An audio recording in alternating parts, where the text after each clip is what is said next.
But who among us has not had jizz on their face today, if not by accident? It was just dripping from the ceiling when I went in the bathroom this morning. That was me. Sorry. That was. I'm saying sorry. Before the stream, I had to. I'm apologizing because, like, I know it's just a little bit. I wasn't there to experience it, and I'm sorry. Ryan, the thing is, it's like there is tension in this room. When I masturbate at work, I always text you. Yeah, and I say, you better hurry. I live a bit further away. It's hard to do. There are like 3 fireable offenses in that one sentence. Actually, Aaron said he was going to give me a raise if I masturbated at work more in his office. That does sound like something he'd say. What if it was like? What if you found out though all these years of all these jokes, like they were all real? Like I actually masturbated in Aaron's office in front of him. Like there was jizz on the ceiling today. Like, yeah. I don't know. I'd be shocked and also not shocked. Yeah, same. Yeah. I'd be fine with that. Whatever works for you, man. Honestly. Jerking it in front of my boss. Yeah. Like 10 years whatever older than works me. for you. I love it. It's just so accepted. It's like, hey man. Hey, dude, live your truth. I've heard of crazier shit. Is this what you guys wanted to talk about? Is this what you brought? Well, that's why we're sitting for? interrogation style right now. Because we were wondering, since Aaron allows Matt to jerk off in front of him. Mm-hmm. Ryan's a little jealous. Where are you going? Where are you going with this? Doesn't want him to do it in front of him. I'm doing hand motions. Oh, me? Read the room, man. Read the room. I don't have an office. You have a house. As you do. Well, that's... You have a car. well, then we're no longer at work. Then it's just dudes jerking off. Do it like it's just your normal Friday night. If there's no power angle to it, then like, what's the point? Do it like Dirk Diggler style, where you're just like sitting in the car, like in the passenger seat. Yeah. Wow. This has been enlightening. Yeah, you like being on our podcast? No, yeah. Thanks for having me on. I gotta go.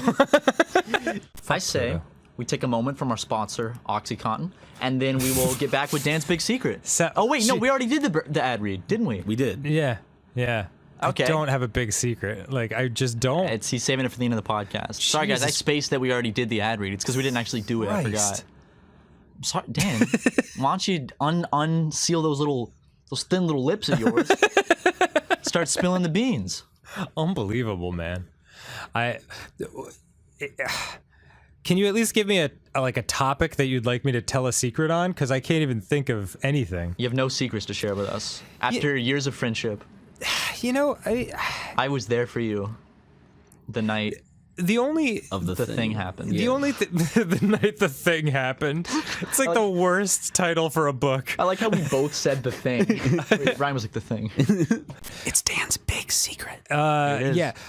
I deeply regret all the times I drove while stoned because I absolutely was impaired and I could have hurt somebody, including myself.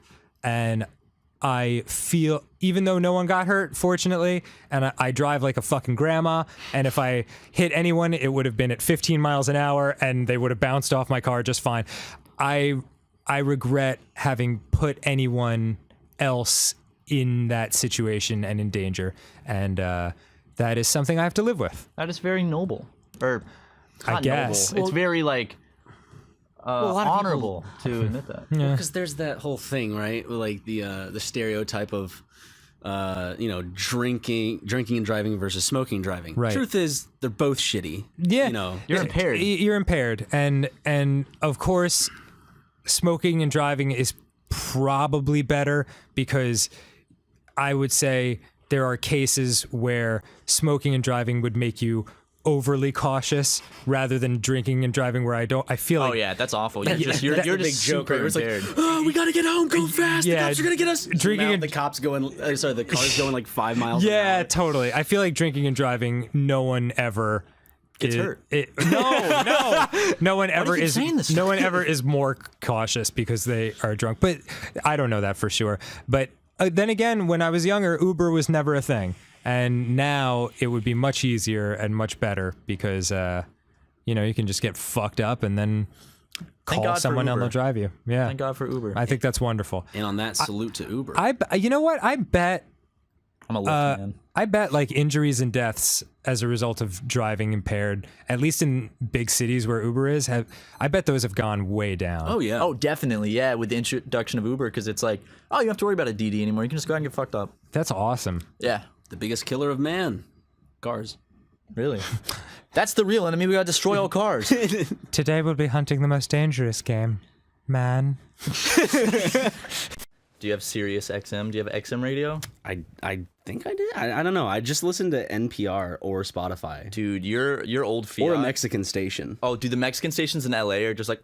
That's all I would listen to when I first moved to LA. I was like, I've never heard this shit before. It's crazy, dude. Dude, speaking of which, I was pulling out of a parking lot today, and, I kind of had to, like, get a little bit on the sidewalk because the way the parking lot was. I had to, pull up onto this... Because, like, the sidewalk... you have to drive over it, or it's not even the sidewalk. It's just where the sidewalk breaks for a minute and becomes the street. Yeah. And I had to pull up so I could see the cars. And this old Mexican dude walks behind my car and just starts punching my car. What? I feel like, doom, doom, doom. I'm like, what the hell? And I turn around. There's this old short little Mexican man punching my car and screaming at me. And I roll down the window and I was like, dude, what the fuck are you doing? And he's just yelling at me. And Is it because you were in the crosswalk?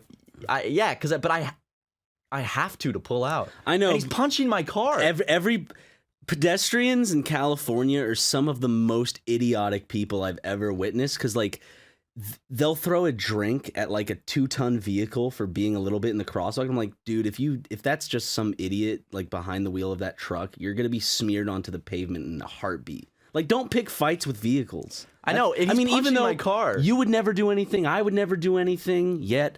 It's just like, I feel like people are so unpredictable, and you just don't press strangers. Yeah, because you don't know what's behind their eyes. It could be lust. Yeah, he could run over you and then take you home. I could have kissed this. I could have gotten out and kissed this old man right on his lips. He could have that man saw you and he's like, "This is the love of my life, sir." He's like, "Mi amore." I did. The Mexican guy says "mi amore." I got a little. I lost my cool a little bit when he was punching my car. What did you say? I said. I'll tell you what I said a few weeks ago to someone who had their windows down and cut me off, then proceeded to yell at me. Okay, I'd like to hear that, but he's punching my car like doom doom doom, and I was like, I have to be here to pull out. Like, this is literally where I pull out from, and he's yelling at me. And when he's punching my car, and I was like, what the fuck are you doing? And he's just yelling at me, and I told him to fuck off, and then I drove away. I was just like, you should have gotten out of your car. I was on the phone with my mom, because you're a tall motherfucker. I am. When he looks up at you, because I'd imagine he's short, right? He was probably. If you say he's an old man, I was probably a foot taller than him or more. So that's the biggest like just move of just like standing up and looking down on someone. That's the biggest just kind of intimidating. It is. He got me mad though. Even if you're like not the most muscular person in the world, Matt, you're tall, which means that you're like by default intimidating to someone. I'll win every fight because of that. Yeah, I mean, you can climb up all on people and shit. I could climb on someone. I'm skinny. I could slip out of their grasp. You could slide into their throat and come out of their ass. I could, and I can swing my my limbs around. What a horrible! That would be terrifying to witness. Come here, boy. You like slithering around in a fight, and I just like crawling up walls, crawl and up into his mouth, come out of his ass. But it's like splitting him in half. He swallows me sideways, and you can see like the shape of me go down sideways in his throat, like in a cartoon. How fucking cool would it be, Ryan, if we had our own like underground bunker, like a bomb shelter, but just to hang out in? Because people back in the 50s had like bomb shelters, but like you wouldn't hang out in it. It would just be sitting in the backyard in case you needed it, because the Soviets decided to blow us to Kingdom Come. The thing is, I think if you had like air conditioning and all this stuff, if you had a big old fucking bomb shelter, that would be the ultimate man/woman cave. That'd be so fucking cool, dude. Like, the perfect bomb shelter for me. I would put in a movie theater. I would put in a popcorn machine. A little bar, a little wet bar. I'd hire a little man to be down there all the time and just live there, just in case I have to come down. When you say little man, do you mean just like a man, or like a little person? You know what? Both. Okay. See, this is why it's I love a little you, Ryan. person with a miniature shrunk down man on his shoulder, whispering into his ear. I love that. You give equal opportunity to all people. No. It's a little person, and he's wearing a top hat, but under the top hat is a little tiny person controlling him, much like Ratatouille. Ratatouille, yes. That's great. Or Plankton from SpongeBob. How cool would it be? I'd just be like, yo, Ryan, you want to come over and chill in the bomb shelter? It's the bomb. It's like, yeah. Oh. Me and Sturgeon are having a good time. Sturgeon? That's his name. Okay. Sturgeon, he's a good friend of mine, Matt. I believe you. Let's go over our dream bomb shelters, okay? I'm gonna go in. You walk in, and you know how like a lot of like white moms have that stuff that's like live, laugh, love. Yes. I'm gonna have those all over the place to make it feel homely. Wonderful. But when you walk in, it's gonna be a cheesy one that says "It's the bomb," and it's like, haha, I get it. You're gonna walk in. What about like a nice little Syndigo poster that says "You are the bomb"? No, I don't. What? Maybe that was our catchphrase, not yours. Ryan, what the hell, dude? I'm gonna have a big... I love if I get like, not yours, fucking idiot. I'm gonna have nothing but SuperMega merch all over, which we're gonna talk about in a little bit. But I'm gonna have SuperMega posters everywhere. So after the bomb goes off, I can look at the posters and cry and remember the great times I shared with my friend Ryan McGee. You get a factual factoid shirt. Okay, mate. Sure, I'll wear it. It's my end of days clothes. Dude, bears are scary, dude. And then I would have, oh man, I'd have a nice little CRT TV to play GameCube. Why CRT TV? Because I like the aesthetic of it for GameCube. Stupid. I'd have a big TV too. I like the aesthetic of this because it's bad quality. I would have a regular TV too. Epic. It would look better on a CRT. And then I would have I'd have a mini fridge filled with sugar-free Monster because that's my favorite beverage choice. Just kidding. It's disgusting. All of this sounds horrible. It's like you have an old TV. You have Monster sugar-free energy drinks. Ryan, what? I'm not judging your fucking bomb bunker. My bomb bunker's fucking awesome. So is mine. Look at mine. I have a movie theater and a little man friend that helps me out and like makes me feel. You're gonna get real sick of him real fast. No, I guarantee it. He Yes, doesn't you talk. are. So is he mute? No, He just doesn't talk. unless I ask him to. You're gonna get so sick of him, dude. You're just gonna want some alone time, and he's gonna be trapped in the bunker down there with you. What about when you want to crank one out? You got this little person there. He can go behind the bar. Yeah, he can't see over it, so he won't be able to see you masturbate. Yeah. Okay. Ryan, how many times a day would you crank it out if you were just trapped in a bomb bunker In a all bomb day? shelter, knowing my libido now, probably 5 to 10 times a day. That thing would oh my god, I can't imagine being trapped in a bomb shelter with you and just knowing that you just had to masturbate 5 to 10 times a day. I'd just be like, you'd just be like, Matt, it's time. And I'd be like, all right, and I just have to go sit in the corner. I'm not even in a bomb shelter now, and that's pretty much what the average was before No Nut November. Yeah. I was laying in bed last night and I was watching YouTube videos as I commonly do, and I came across this old talk show interview with a mob hitman. Huh. And he's his name Iceman? No, but a lot of the comments are about Iceman. Okay. It's this fat Italian American guy, and he's wearing a black mask to cover up his face, but it just looks like a really bad costume mask, and he looks so goofy, but he had the most stereotypical mafia accent I've ever heard. Yeah. No, not like that. It's more like he was took him outside, 2 to 3 guys, whacked him off. Outside, 2 to 3 guys, really beat them off real good. I beat him off. That's the thing is the mob calls it whacking people off, and that just sounds like a euphemism. Hey. It sounds so childish in 2nd grade to be what is that, Robin Hood? Yes. It's take Jimmy out back and whack him off. And he takes him out back, jerks him off. All right, boss, it's done. He came fast. What? Yeah, I whacked him off. No, you fucking buffoon. I would love a movie about a mobster. No, it's a completely serious movie, and an hour and 15 minutes in, just that happens, and then it continues on for another 45 minutes of being completely serious. That's just it was just an honest misunderstanding in the movie. Just yeah, take him out back and jack him off. Boss, don't you mean whack him off? No, I said jack him off. The mob just hires hitmen to go jack people off. It's they need their blood pressure down. They can't be doing jobs with their blood pressure up. Go get jack 'em crazy, off. make stupid decisions. Listen, he's going to be coming out of his girlie's place at about 2 a.m. I want you to stop him in the streets and jack him off. Yes, boss. But boss, why? That ain't none of your business. The mob could have a contest where it's the jack 'em off, whack 'em off contest. Jack 'em off, where whack 'em off. they sit their enemies in chairs and they gotta jack 'em off, and then as soon as they come, they shoot them. So it's the jack 'em off, whack 'em off.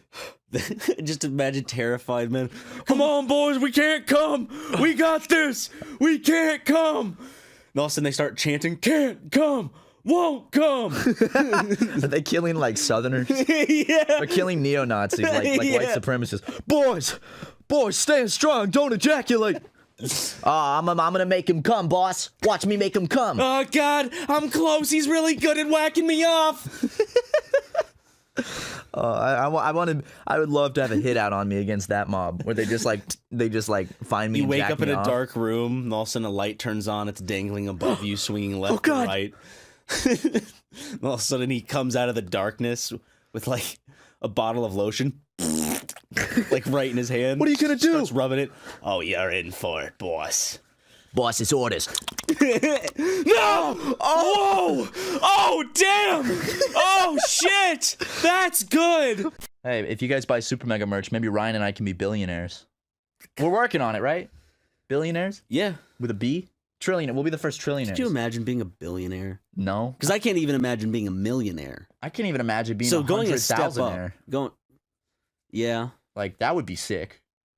If I had $100,000, Like a steady 100,000, not like I've accumulated 100,000 in my lifetime. Yeah, like if I was able to have $100,000 to my name, I would cream my pants to like a large degree. I'd be like, yes, I'll buy It's like stability. 3 popcorn machines and 3 Fiats and a butler, and that's what I'd get. And I'll buy an electrolarynx. Hello, Ryan.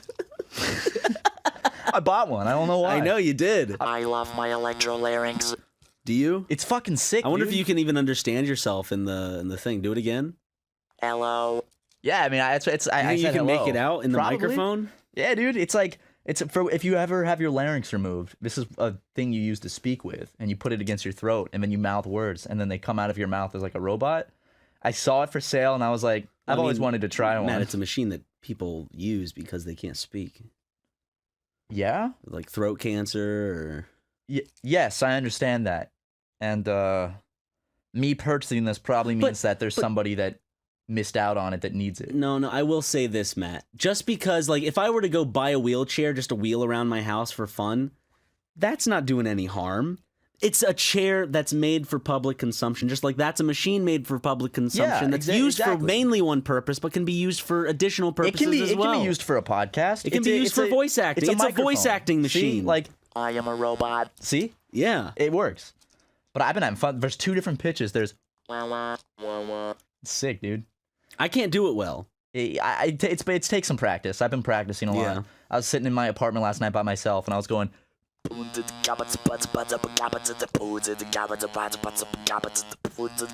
something like that, you know? Okay, yeah. Thinking about starting a career with it. You should create an album.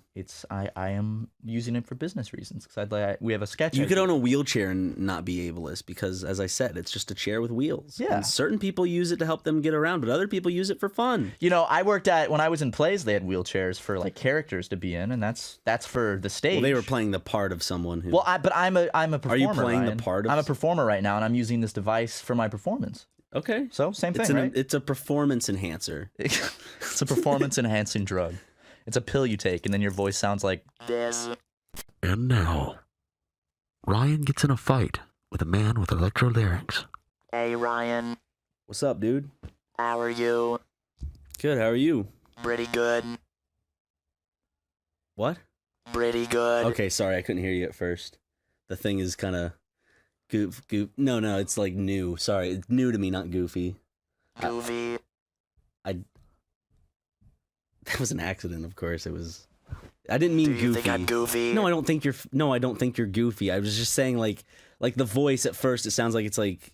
I'm not saying the voice is goofy. It was a Freudian slip. It was an accidental slip of tongue. I have immense respect for you. You better watch who you're talking to. You calm the fuck down. Shut the fuck up. No, you shut the fuck up. Seriously, who do you think you're talking to right now? I ought to kick your ass, motherfucker. Yeah, I'd like to see you try to kick my ass, you Oh, piece I of will. shit. Shut the fuck up. Just imagine just like getting into a fight with a guy and he's just like, I like the act of seeing your voice strain, but it comes out The as exact talking same volume. Well, I need to lower the pitch for when I'm angry. Like, This is normal. This is angry. Yeah. If you lower the pitch. all right, Ryan, tell me a joke. Okay, knock knock. Who's there? Banana. Banana who? Knock knock. Who's there? Banana. Banana who? Knock knock. Who's there? Oranges? Oranges who? Orange, you glad I didn't say banana? Ah, Imagine SpongeBob with one of those things. ah. Mr. Krabs. Like every character on SpongeBob, like SpongeBob. that's Squidward. No, Squidward's like, SpongeBob. Can you do Hank Hill's voice with that? Damn it, Bobby. wait, I gotta do the lower one. Damn it, Bobby. Damn it, Bobby. I sell propane and propane accessories.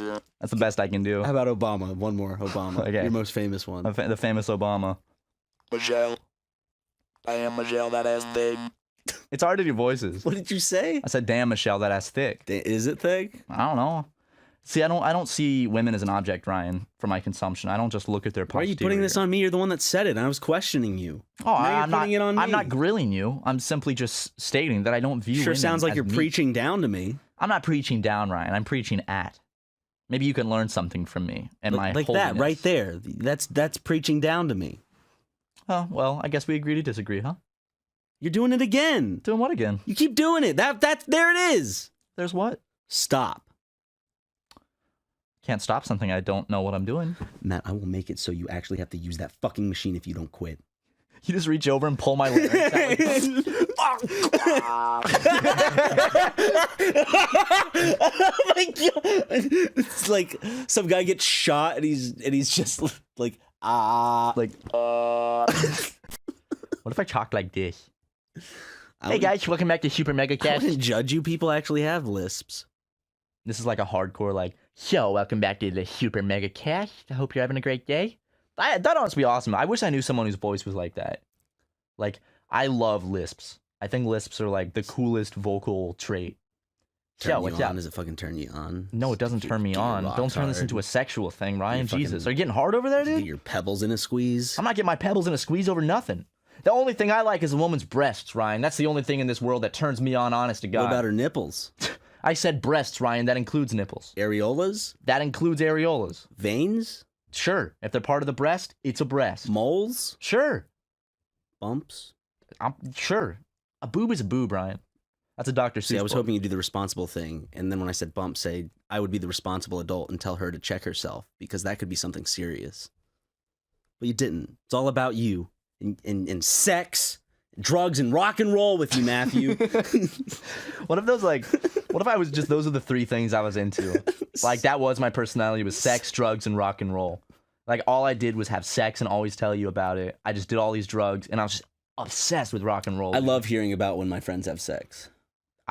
Whenever they come to me and go, I banged, I'm like, rad. I'm like, cool, dude. Are we in 9th grade? It's like I don't really care about the details, you know. Guys. Hope you've all been well. Fellas, hope you've been doing well. And to the ladies, hope you've been doing well too. Ryan, how have you been? I've been all right. Just Let me guess, playing Red Dead Redemption still? yeah, I'm still playing. Like the fourth Red Dead podcast where Redemption it's like, how you 2. been? Good, playing Red Dead Redemption. That's pretty much all that my life is. I go home, I smoke up What? like cigarettes. Oh, thank God.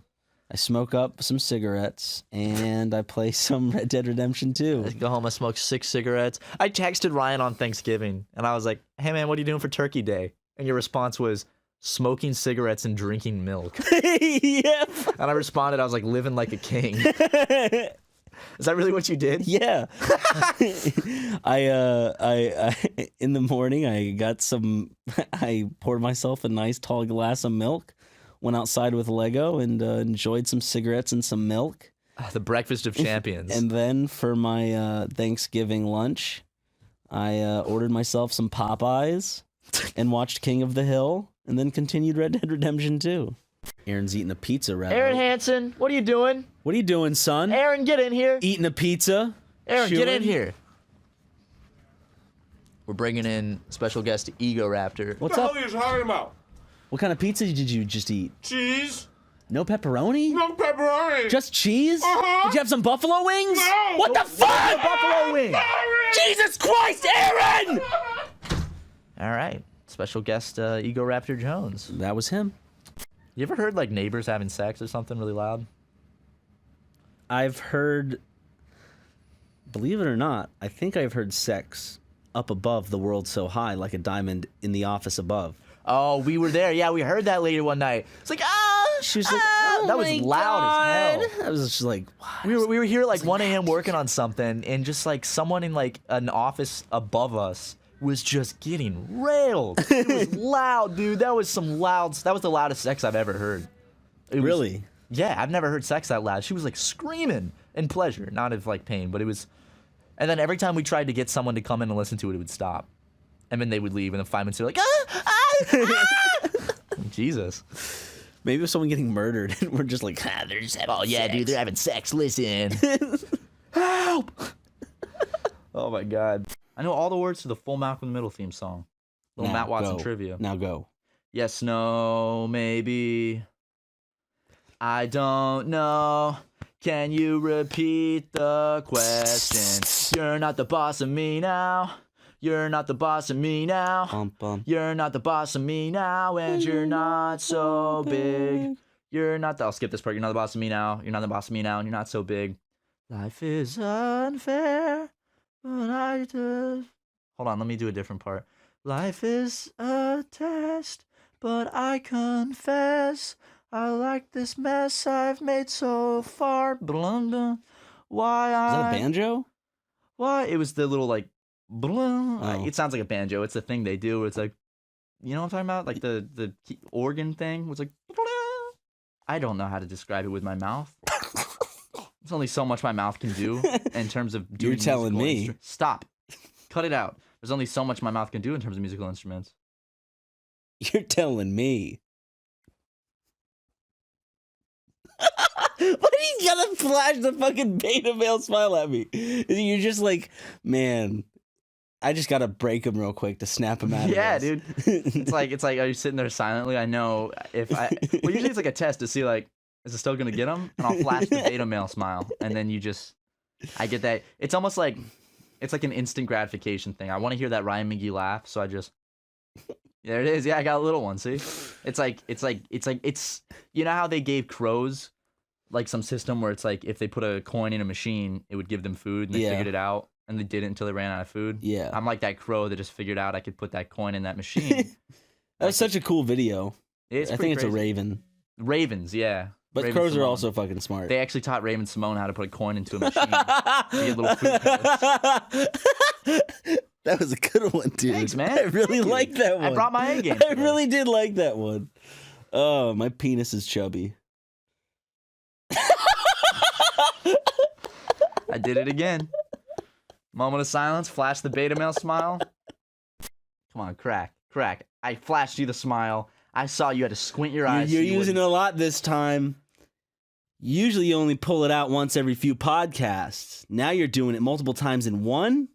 No. Okay. Still got a little bit of a chuckle. There you go. I got it. It's just fun for me. It's how I get pleasure. It's the only way my brain can get dopamine these days. For family reunions. No, dude. Honestly, like All the pussy you get there, dude.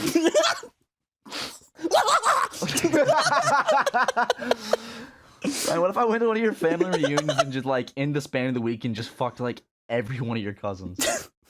All but one are men, so That's a lot. That's a lot of cousins to fuck. yeah. On in your family, not mine. Are you into men? Am I into men? Yeah. No. Are you in men? Yeah. You came out of your dad. Yeah. That's pretty gay, isn't it? But my dad was never inside of me. Yeah, same. Isn't it like very? If you think about it, Ryan, you're gay because you came out of your dad's nuts. No. You ever thought about that? No. Yeah, you're gay. No, I'm not! Boys, what's going on in here? Dad, is it true I came out of your nuts? You fucking piece of shit, Dad. Son, Fuck you. That's how you were made. Can I see them? I want to see where I came out of. I want to see my grassroots beginning. Here you go, son. Here's my nuts. Oh, they're so goddamn fucking awesome. Like tears, like so awesome. God, I came out of there. I'm gonna keep like on my bedroom wall, like the house I live, or like the dorm I had in college, the house I grew up in, and then my dad's nuts, and it's like these are all the places I grew up and came from. Small beginnings. But he look. I don't know. Some dudes have that man strength, like maybe not man strength, but like dad strength. Dad strength. It's its own class of like strength. Is dad strength specifically. It's so strong it makes you feel like a child. Oh yeah, getting whipped by your old man. Whipped? Like your ass whipped, not with a real whip. My dad never whipped me. No, I got the spoon. I didn't get the whip. Got the spoon? Yeah, the wooden spoon. I got a couple spankings on the tushy. Couple, bent over the lap, slap, owie, that hurt. I think I'm just gonna beat the shit out of my kids if they're bad. Yeah? Thinking about it. I was thinking about just like throwing mine into walls randomly, just to make sure they know that like life is always unpredictable. So they didn't do anything bad. They're just walking. You just drop kick them. Hey, life comes at you fast. Okay, that's a lesson you need to learn. At least once a month. They're playing video games. I just throw a rock through their television. See, now what do? You have to save up for another one. Don't have the money? Should have thought of that. That's life. That is before life. You bought that TV. Now you're out of money. Yep. Now you don't have that TV either. What's going on now, huh? Just when they get their first car, I'm just gonna put a hand grenade on the wheel well with the pin taped to the ground, so when they start driving, it pulls the pin and it blows the full back off their car. And I'm like, see, life is unpredictable. That's another life lesson right there. They wake up to the sight, sound, and feeling of me breaking their legs in half.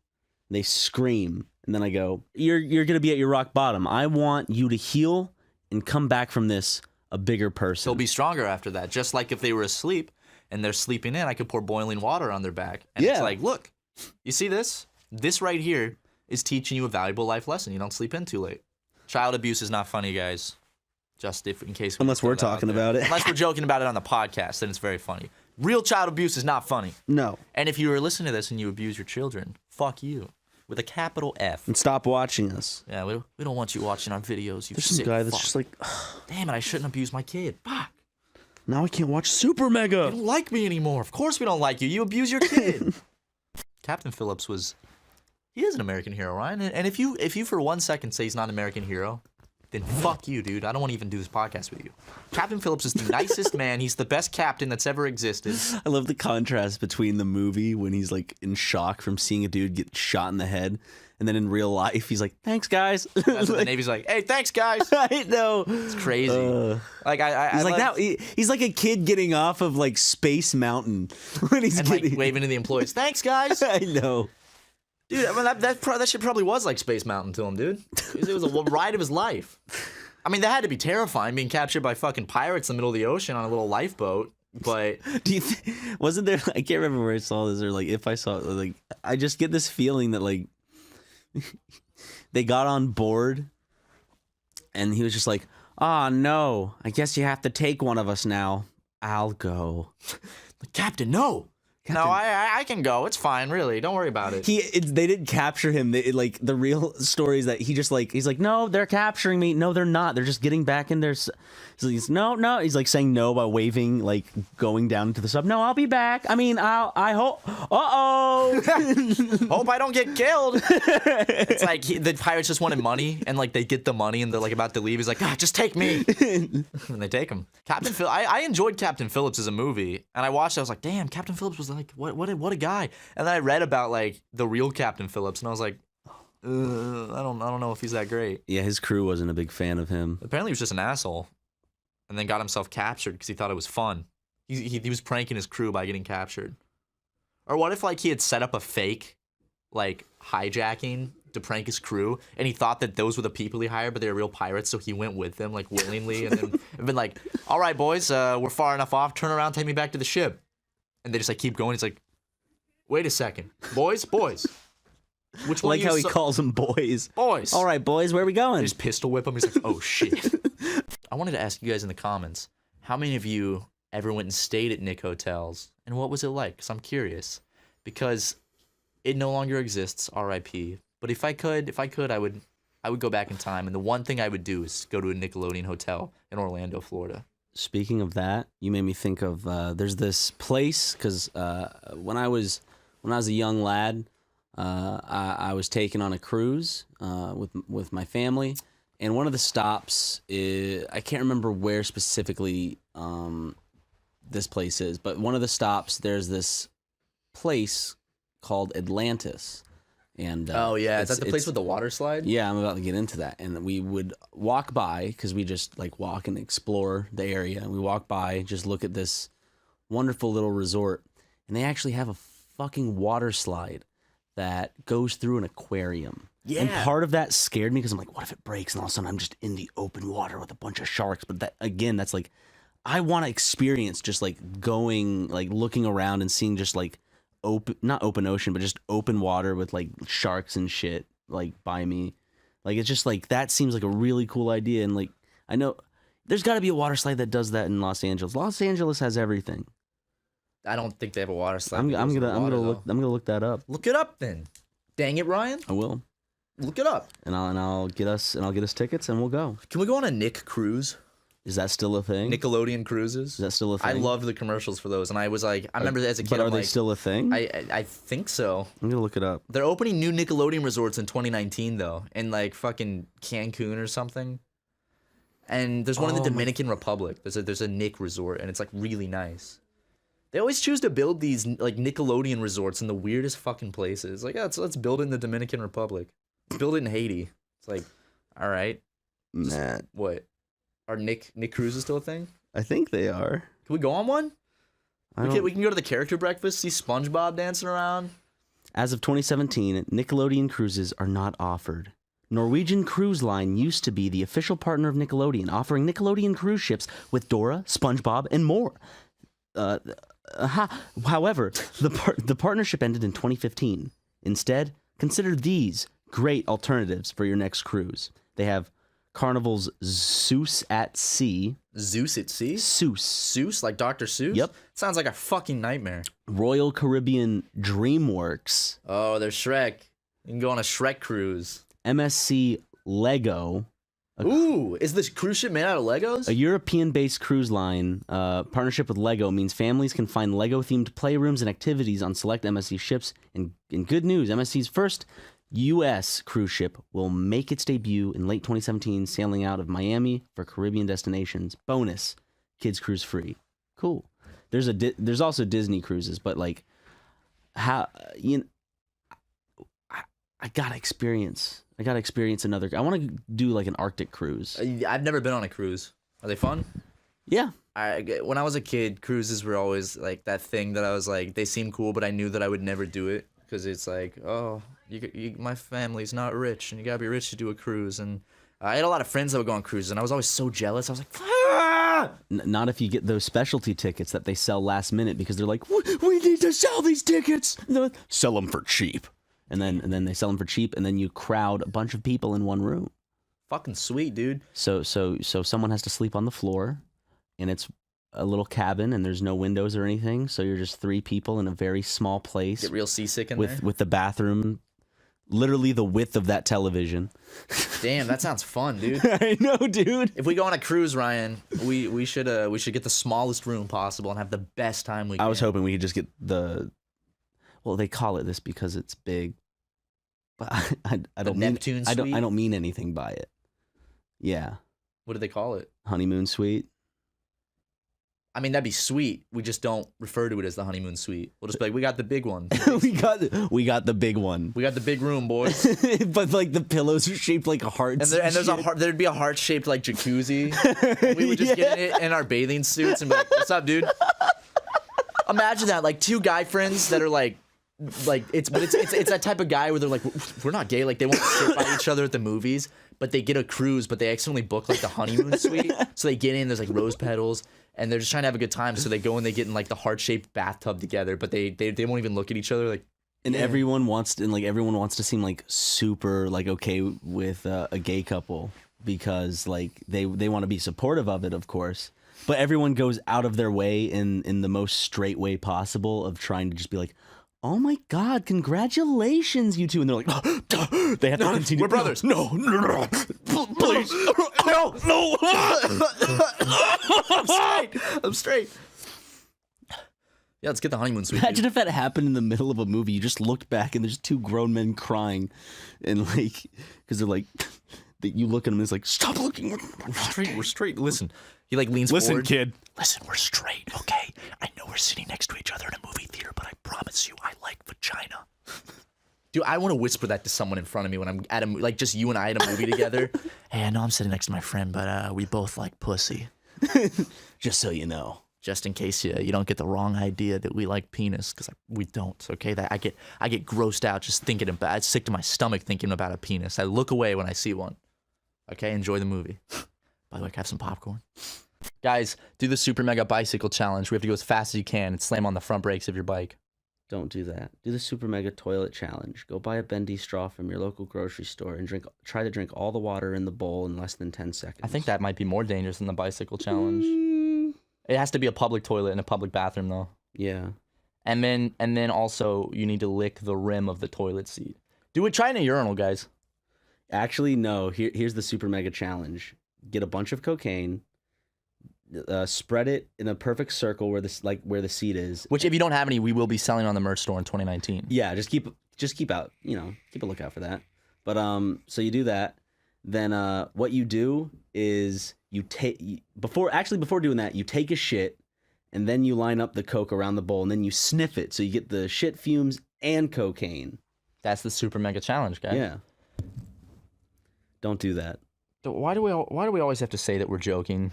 Now let's talk about Christmas. Okay. I like Christmas. Me too. Thanks for tuning in, guys. Hope you have a great, wonderful rest of 2019. I keep saying 2019. Motherfucker. All right, bye.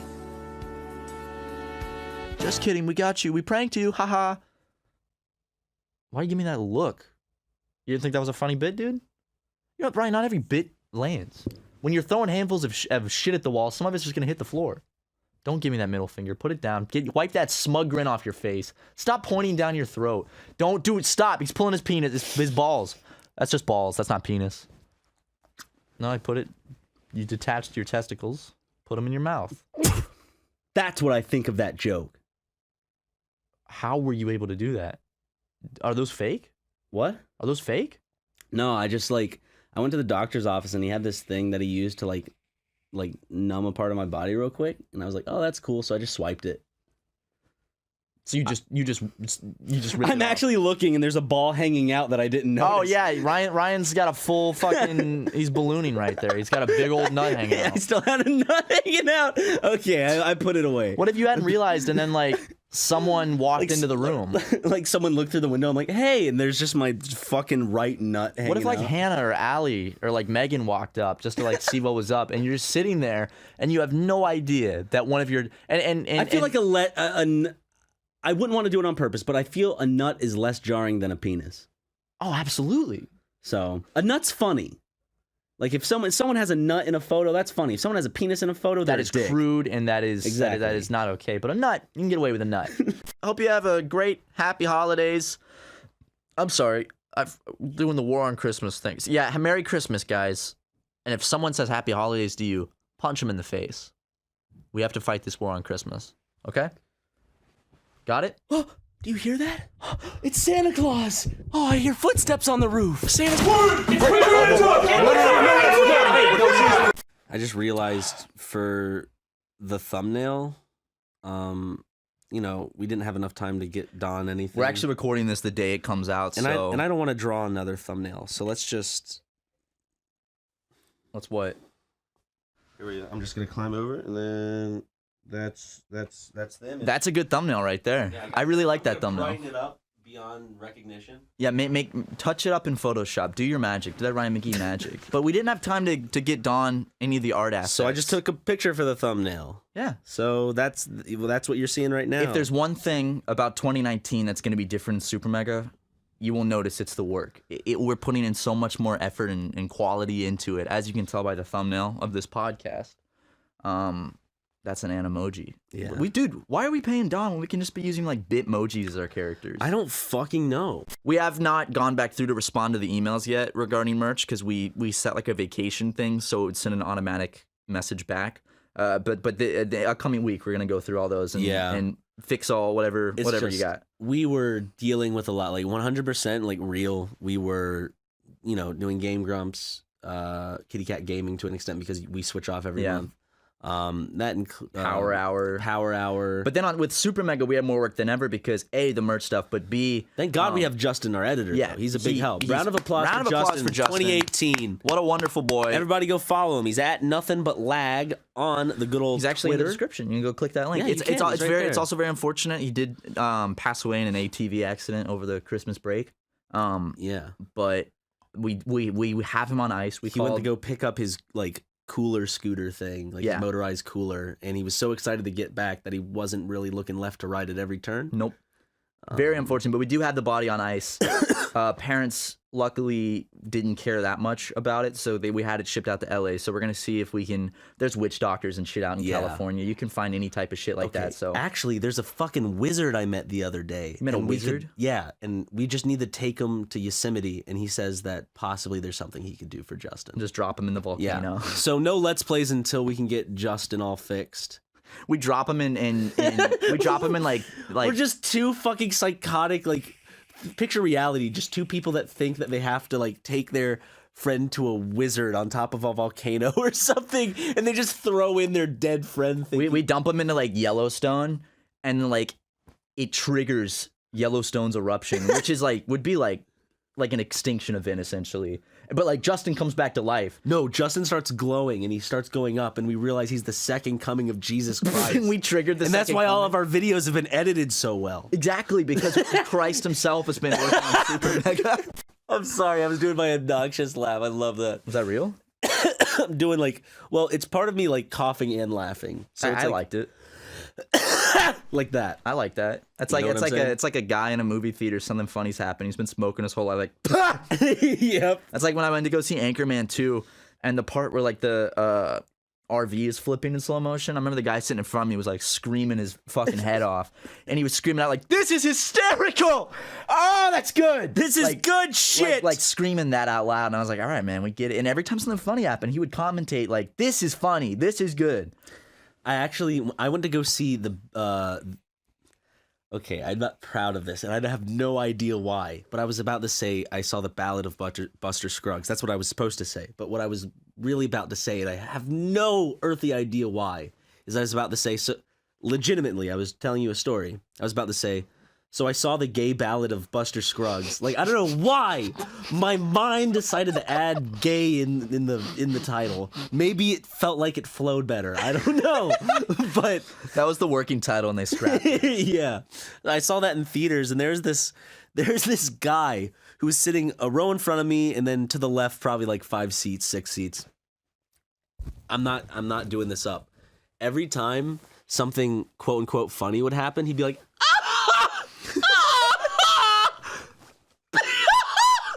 and he would it was a loud laugh, and it was to the point where people around the theater were doing this. They were looking at him, and it got to the point where a couple got up and left, didn't come back. Another couple got up and left, and then came back. A theater person came in and just stood there, and the guy, something funny happened again. And it's I'm what the fuck? Is he doing this on purpose? Is he ruining the movie for everyone else on purpose? So the theater guy comes up to him and he's like, "Hey dude, you gotta stop." And the thing is, I do feel bad for him, because imagine He's probably just enjoying himself. Imagine how he looked. He was red with joy.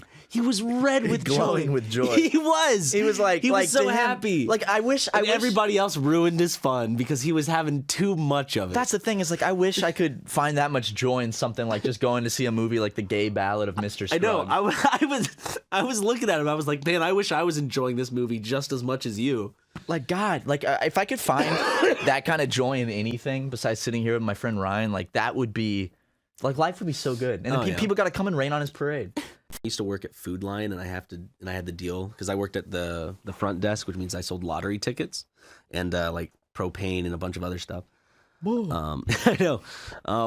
So when I was doing people's lottery, there were people who were serious about it. They had like sets of 10 different numbers. They're like, make sure these numbers are for the Powerball. Make sure these are for the Mega Million. They'd get like, there's this woman that always came in. She would get 10 Powerball, 10 Mega Millions. Then there was like a Palmetto something 9. I can't remember. Yeah. Whatever that one is. She would get like 5 of those, and then she would get pretty much 5 of each scratch off. And like, I would just have to sit there and like type in the numbers and like get everything sorted out. Too. Oh, she would always spend probably around $200 on lottery God, tickets. that's just in the grand scheme of things, she's like, if I end up spending $100,000 on the lottery, but eventually I make back 25 trillion, it all works out. Or if you don't win, you spend $100,000 on pieces of paper.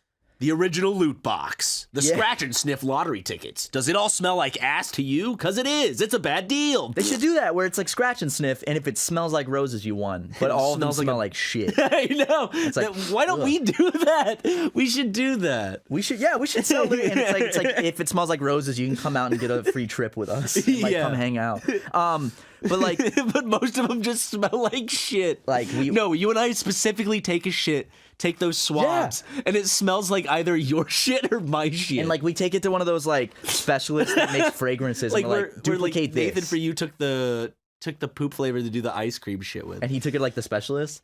Dude, in Southern California, you can find anything. I guarantee we could take our shit to a fragrance specialist, and they could recreate the exact flavor notes of our shit, like exactly. Ugh. Did we ever tell the story of the time that Did we ever tell that story, or is that a private story? I don't know what story you're talking about. Where I tried to send you a funny snap of explosive shit into the lobby toilet. Have we ever told that story? I don't think we have. I don't think we have. So, I didn't know if you wanted to, but I think that this is. I think it's enough time has passed.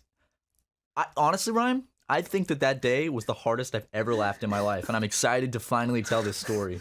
So, okay, for all of you to know, there was a period where the comedy amongst us was like shitting and pissing in the toilets obscenely. Like it would be like regular snaps, then randomly just like we would send each other videos of like explosive diarrhea. Yeah. Like we would like really hold it in and then just send a video. I'd send a video to Ryan. Like a fucking of it just kind of like exploding. It's like a out. glitter bomb of shit. Because he'd open a Snapchat and like, what did Matt send me? And then it and then we'd send it back and forth. Or it's just like a log just we were younger. We don't do that anymore. No. I think it reached a point where like, we don't Do you not do that anymore with any of your other friends? No, I don't. No. Okay. Yeah? No. Okay. But I remember we were walking around like kind of like a mall area, and I don't remember who was with us. It was you, me, and like another friend. I thought it was just you and I. Or this, after we split up from them. Because I thought we were meeting up with someone. I think there was one more person there. It was only you and I. I was waiting in the lobby with someone. Just yourself. Okay, well, we were walking around, and you looked at me with this look I've never seen, and you were like, Matt, I have to take a shit right now. And then like I followed you as you kind of like ran back to the apartment. Like you were like booking it. So you tell your side of the story first. Okay. And then you're gonna end it on the cliffhanger that it's like, and then you pick up. Then it's gonna be like 20 minutes earlier. Okay. Then I'll tell like my 24 side. style. Yeah. Boop. So from Matt's perspective, this is what happens. So I'm following Ryan, and he's like, like sweat upon his brow. I've never seen Ryan have to shit this bad. I'm a little hanky and everything. And I'm like, this is serious. And we get back to the apartment, we get in the lobby, and Ryan's like, I can't even run up to the apartment. I just have to go in the lobby. Not in the lobby, in the lobby bathroom. Yeah. You went in the lobby that one time. The apartment did not like that. But he's running the bathroom, and I was like, I was like, hey man, keep me updated. Send it to me. And he runs in the bathroom. And I think about 20 minutes go by. Yeah, a good long time. I'm like, what's taking Ryan so long in the bathroom? And he comes out with this look on, like you just seen a ghost, like just shocked. And I was like, what's up? And you're like, check your phone. And I'll pass it over to Ryan now. Okay, let's step back 20 minutes later, or earlier, okay? 20 minutes earlier. I'm walking into the restroom.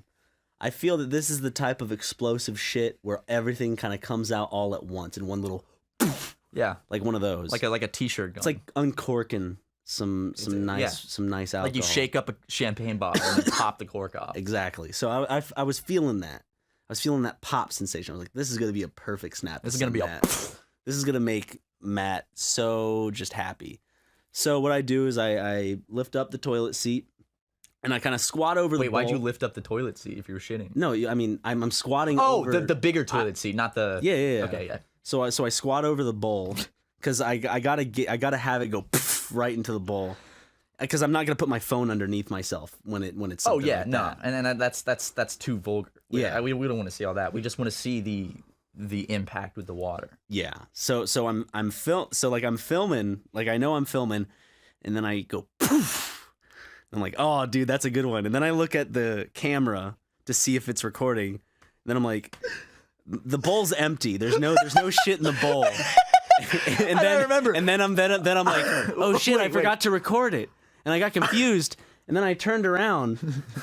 No, because I remember I opened the Snapchat and I just see the toilet bowl. I just see water, and I hear this massive release, but nothing happens in the toilet bowl, and then like the video abruptly stops. And then I look back.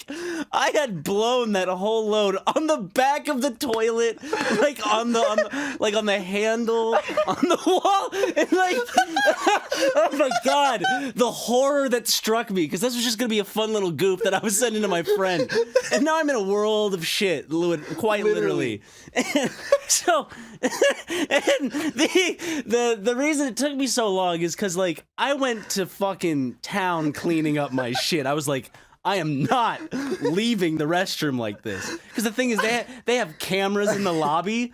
So like, if someone went in there and was like, someone just, like, how do you do Shit that? on the back of the toilet. Someone just shit all over And the it was back diarrhea of the commode. too. It wasn't just shit, it was diarrhea. And my favorite part about it was how the video abruptly stops, and you can tell it's the moment you realize that you've done that, and then you immediately like I tapped to the next video, and then it was just a picture of the aftermath, and I wish I still had that picture. What do you need? Food and dick holsters. We got both of them. Or vagina holsters. Well, I'm talking for us. I don't have a vagina. Yeah, you sure about that, mama's boy? I don't have a big. Ryan's gonna unveil his new pussy at the next live show. Man, could you imagine like how great it would feel to just have a beautiful pussy? Or a beautiful set of tits. Yeah. I'm jealous. You know people who have a beautiful set of tits or a beautiful pussy. Set of pussies. Yeah. Buy one, Two get beautiful one. pussies. Do they not have that? Like whenever people like go to get surgeries or anything, they don't have like a buy one get one free. Wake up like, hey, we threw on an extra pussy. Buy one get one free deal. Got these LED light strips so you can see it in the dark. Yeah, there's a music mode, so the lights change color to music. They're a part of the Phillips Hue collection. That you can control it with an app. Imagine like you go in for like foot surgery and you wake up and you got 2 dicks. What the fuck is this? Like, oh, we're having a special at the hospital. I love that. What the fuck is this? We're having a promo deal, so we just threw it in for free. Thanks. I wake up and I have like 2 dicks and a pussy. Like, You wake up from a doctor's office. You find out they removed your cock, and you're like, "What? You're an organ donor?" It's like, "What? Yeah, when I fucking die." that's how it works. I know the doctor's like, Shit. "We made a mistake." Well, Get his cock back. here's a $10 coupon to the gift shop downstairs. It's like $10 off any purchase over $100 at the gift shop. I survived my drive-by shooting. The LA hospitals has shirts like that. Why don't hospitals have like gift shops like that? You can just buy like very morbid gifts, like a coffee mug that's like, Buy a shirt that says, "I hope I survive." Jesus Christ. God, that's awful. Well, that's why they don't do it. Dude, we should just. What if on the next show we just walked out wearing Mennonist shirts? Mennonist. I always think of Mennonites when you say that. Oh, like the weird like Amish, but not Amish people. Yeah. I went camping once as a kid, and there was a whole group of Mennonites camping next to us. They dress all weird, and I can say that because they don't listen to our podcast because they're not allowed. Because I don't think they can use Dude, I just realized something. What? The one group of people we can relentlessly make fun of and never get any blowback for is Amish people because they'll never hear it. You realize that? That is true. We can say whatever the fuck we want about Amish It's just people defending Amish people. Who right? cares? They're not Amish. Yeah. They don't know how Amish people feel. And We probably can say Amish whatever people we are just want. like, they're all about, remember Weird Al's song? They're all about, civility. they'll just smile at us and they'll turn the other cheek. And they really don't care. In fact, they'll wish us well because they'll be laughing their head off when we're burning in hell. Absolutely, they will. And that's the thing. They don't want to be contacted by that electronic world. So if we're making fun of Amish people, no one's going to go tell them because they don't want to know that. The electronic world is sinful as it is. Us saying sinful things through electronics is no news to them. Yeah. So we could let's just say something about Amish people. Oh, they seem nice. I mean, I honestly don't have anything bad to say about Amish. They probably people. smell bad. Oh yeah. Probably don't shave their pubis. Girl, that Amish pussy's stanky. Damn. Fan that shit out before I enter. I bet Amish girls got hairy asses. You know they do. Hairy asses? Yeah. Do they? Yeah. Dude, Ryan, you think Amish girls shave their bush? No. Why would there be a bush in the ass? Girls grow ass hair? Yeah, of course they do, but like, If they've never shaved, they'll have a bush in the ass. I don't think girls regularly shave their ass. Do they? I think they do. I think most. Really? I honestly, I don't know. I'm not a woman. I don't shave my ass. I shaved my ass once, and it was horrible because It gets all bristly. and it was like sandpaper on my ass. It was the worst. But back to making fun of Amish people. They're stinky. They're stupid. We hate them. Haha. And see, they'll never even hear this. Doesn't that feel empowering to be able to call out the Amish and know Punching they'll never down hear on it? people who can never respond. Yeah. Well, they could respond if they wanted. Nothing's stopping them. That is true. You know, they could just go out and get a phone or a keyboard. And then there's gonna be that one guy in the comments who's like, oh, I'm Amish. It's like, no, you're not. How often when I call you are you jerking off? Never. Really? Actually. Do you ever have to like, do I ever interrupt like the porn on your screen and it says Matt Watson calling, you have to like answer? If I am masturbating and I see that you or anyone is calling me, I do not pick up. I complete the task. And that would then I call you explain back. several times I can think of right now where I called you and it just hung up. And I was like, Well, I'm just bad at answering my phone too. But also, but now from now on, every time you don't answer, I'm gonna be like, he's masturbating. well, I mean, okay, here's the but good, the odds of you masturbating are probably pretty high. here's a good test for you. If you're calling me and all of a sudden it goes click after like 3 rings, that's like me going, I gotta watch it. But now you're gonna be like, I don't want to think I'm masturbating, so you're gonna have to sit there and wait for the entire phone call to go through. I don't care. I don't care if you know I'm masturbating. That's one thing about living with you. I never heard you masturbate once. Yeah, you just burst it in one time on purpose I do remember that. because Daniel told you to. You looked very shocked. Yeah, I was very shocked because I was masturbating. I don't think there's like any other reaction to that. I know, I'm in the most vulnerable position I You're can naked. be in. You're like, you're stroking, you're slapping your shaft around. I am, and you just bursted in the room. Did your parents ever catch you jerking off? Yeah, probably. I think my mom knew about it once because she brought it up at the dinner table or some shit. She was like, well, we know what you do in your room. We can hear it. And I was like, Wait, really? she said that at dinner like ages ago. And You know it what fucking freaked me what out. gave me away? What? My socks. Were you a sock splooger? Yeah. Did you have one specific sock, or was it just like firing your load, like filling up a cupcake tin with batter? If I just needed a sock, dude. I was never a sock splooger. I was more of a just go to the corner of my carpeted bedroom and soak the carpet. I'm just kidding. Just the I didn't, one not corner. really. But no, I didn't. I was more of a this T-shirt ain't gonna be worn for a while. That's disgusting when you think about it. Mom, I'm sorry you had to do when I was a teenager. All you had parents to- who deal with horny little boys. I have to remember deal one with time it. my mom picked up one of my T-shirts through laundry. She's like, "What happened here?" I was like, I was in bed and I blew my nose." At least we're not girls and fucking get caught humping pillows and shit. Or squirting blood all over the wall. Whoa! I imagine that's the dad like walking in, there's like blood just. Because he's proud of his little girl for growing up. No, he's not. She's a woman now. She's not daddy's little girl anymore. He has to put her in a fucking tin box. ship her away to somewhere. to the woods somewhere for a week. safe. So she can't infect everyone else with her period, her witch magic. Is there anything you want to end this podcast on, Matt? I mean, I thought that was a pretty good topic to end. Okay. Jerking off and squirting period blood. Dude, it's super mega, dude. Yeah, dude, super mega. We're back, baby, 2019. Unfiltered. Uncensored and uncut. Bigger, badder, and more badass. Wait, bigger, better, and more badass. Like Gears of War 2. Okay. But Did I it. don't know. The Good Place for me, the comedy more often than not doesn't work. And it'll be a little tiny thing once every 2 or 3 episodes that actually gets a chuckle out of me. But it's mostly because of the delivery of a line instead of the actual content of the punchline or joke. Little tiny thing that gets a chuckle out of Ryan? You talking about my penis over here? Haha! I thought you were about to say my own penis. Why would I ever do that? Because the joke is that mine is not the one that is big. But in reality, yours is at least twice as big. Yeah. Oh boy, let me tell you. I have a monster cock. The size He's of not lying. Okay, stop. A monster cock the size of Barack. God. So the size of it's shaped just like shaped like- Barack Obama. And he talks to you. You have schizophrenia, and you when you look at your penis, he goes, "Run!" When Brock needed to go out late at night, run! I would lay on the side of the bed and hoist my cock up in the sheets so that Michelle would still think he was in bed. Run! I gotta piss. Gotta let the troops out. My cock is actually Barack Obama. He speaks through your trousers. I hear him. Some Run. Resident Evil demon looking shit. I'm signing an executive order to take a piss.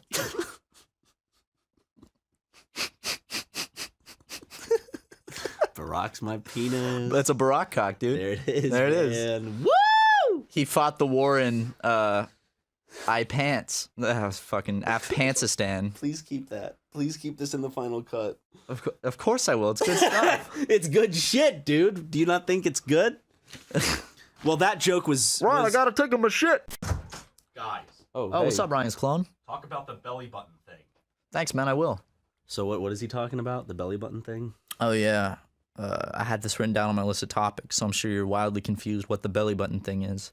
Do you know, like, when you push in your belly button, like your finger in it, Yeah. you can like feel it, like In your penis? yes. Like what? Okay, hold on.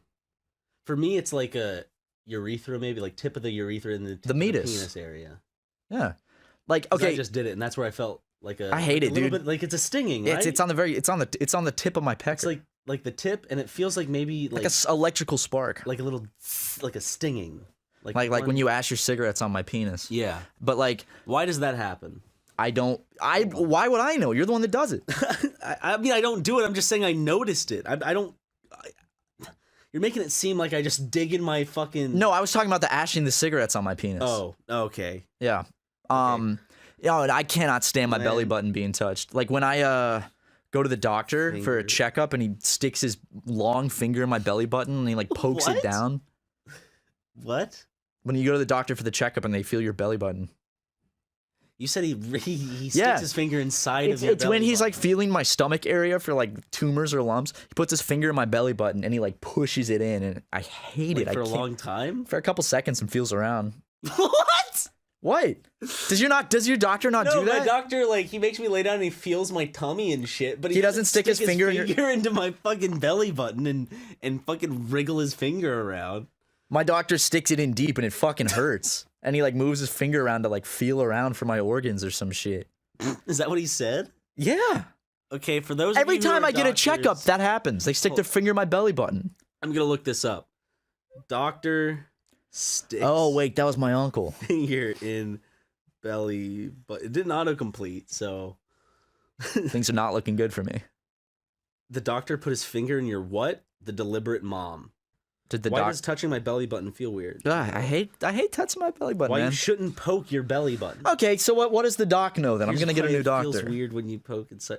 There's a reason why touching your Oh, belly and he button- would also poke his finger down my pee hole. The belly buttons, they're pretty weird. And if you're poked, this is BuzzFeed. And if you've ever poked a finger deep inside your belly button or had someone do it to you rude, you have to. Okay, specifically, it's that moment where they just talked in gifs every other sentence. It's one of those fucking things. Don't you mean GIFs? At the navel, you have the ability to stimulate not only the skin overlying the nail, but also the fibers of the inner lining of your abdomen. I don't want to hear this, dude. It's So you making me stick your finger in your squeamish. belly button. Stop it sends a it. signal from the deeper fibers that line your inner abdominal cavity to your spinal cord. Because your spinal cord at that level is also relaying signals from your bladder and urethra. There it is. It feels almost the same. You interpret this as discomfort in your bladder. You will notice, okay. Maybe that's why I don't like my belly button being touched. But why? I don't see anything where it says. Hold on, I'm gonna look this up. But this is like a mom. Moms know this kind of stuff, Ryan. This is common like mom for knowledge. Moms, like a pregnant woman. Yeah, how do you think moms learn this Yeah, stuff? but you're They go not to a these pregnant websites. woman, so. Yeah, how do you know? Okay, why did the doctor stick His finger his in my belly button. finger? The NSA agent in watching my your phone right now is like, oh, poor guy. I know. He's like, Jesus. As you stick your finger into your belly button, it sends a signal from the deeper. No, I get that, but That's where BuzzFeed copied and pasted it from. aspiring doctor is forced to face her phobia of navels. Why is that when I touch that? There's a reason. Oh, yeah, I'm they're called touching it over navels. you. This is why it feels so weird when you poke your. Can we talk about Audis for a second? Do you know anyone with an Audi? I know nobody with an Audi. Dude, the only article that I'm finding, I'm sorry, of a doctor like digging into someone's belly button is The Deliberate Mom, which is this blog of for pregnant women. Maybe he was trying to see if I was with take child. it, take Who it. knows? If the Virgin Mary can conceive a child by the touch of God, then maybe I can too. What? Sorry, I'm trying to figure this out for us, Matt. If God wanted to, he could make you pregnant. If he wanted to, yeah, but he won't because he's not real. Anyways, Ryan McGee owns Christians. literally, I can't find anything when I'm like Doctor sticks finger in belly button. You can look up Doctor, I'll call grabs him and my ask him nuts. about it. Doctor sticks finger in my butthole, but you can't find anything about a Doctor stick down throat. What if this is just a big joke between the doctor community? Like, dude, I bet we can grab dudes' nuts. So it's like, okay, we'll convince them that it's part of a checkup, but it really doesn't matter. So it's just a whole ring of doctors that behind the scenes are just laughing their ass off. Like, dude, I grabbed this guy's nuts this week. Luckily, it turns out to be an actual super important checkup because they're checking for cancer. He was probably checking my belly button for cancer. What are you talking about? He stuck it so deep he was able to Why touch was my he- nuts. I just can't. He stuck it deep. He went. It deep hurt. Yeah, he inside fucking of your poked that belly shit. Button. Well, you can't go deep inside, but he pushed it like down. Hold on. I'm gonna turn the mic on. I'm gonna go around the office and ask all the men in the office if their doctors ever stuck their finger in the belly button. All right, let me know what the results are. Okay, hold on. Can I bother you two for a quick second? What's up, Brian? I'm interviewing people because something happened to Matt, and I'm just trying to make sure everything's fine. Has a doctor ever put his finger inside of your belly button and wriggled his finger around? Wait, absolutely no bit. Did Matt say that happened to him? Yes. I can think of no medical reason a doctor would Okay, put his finger okay. in your belly button and Okay, wriggle I it mean- around. I had a doctor that was like a really good friend of mine, and That's a different story, though. okay. This is a stranger doctor. Well, oh no.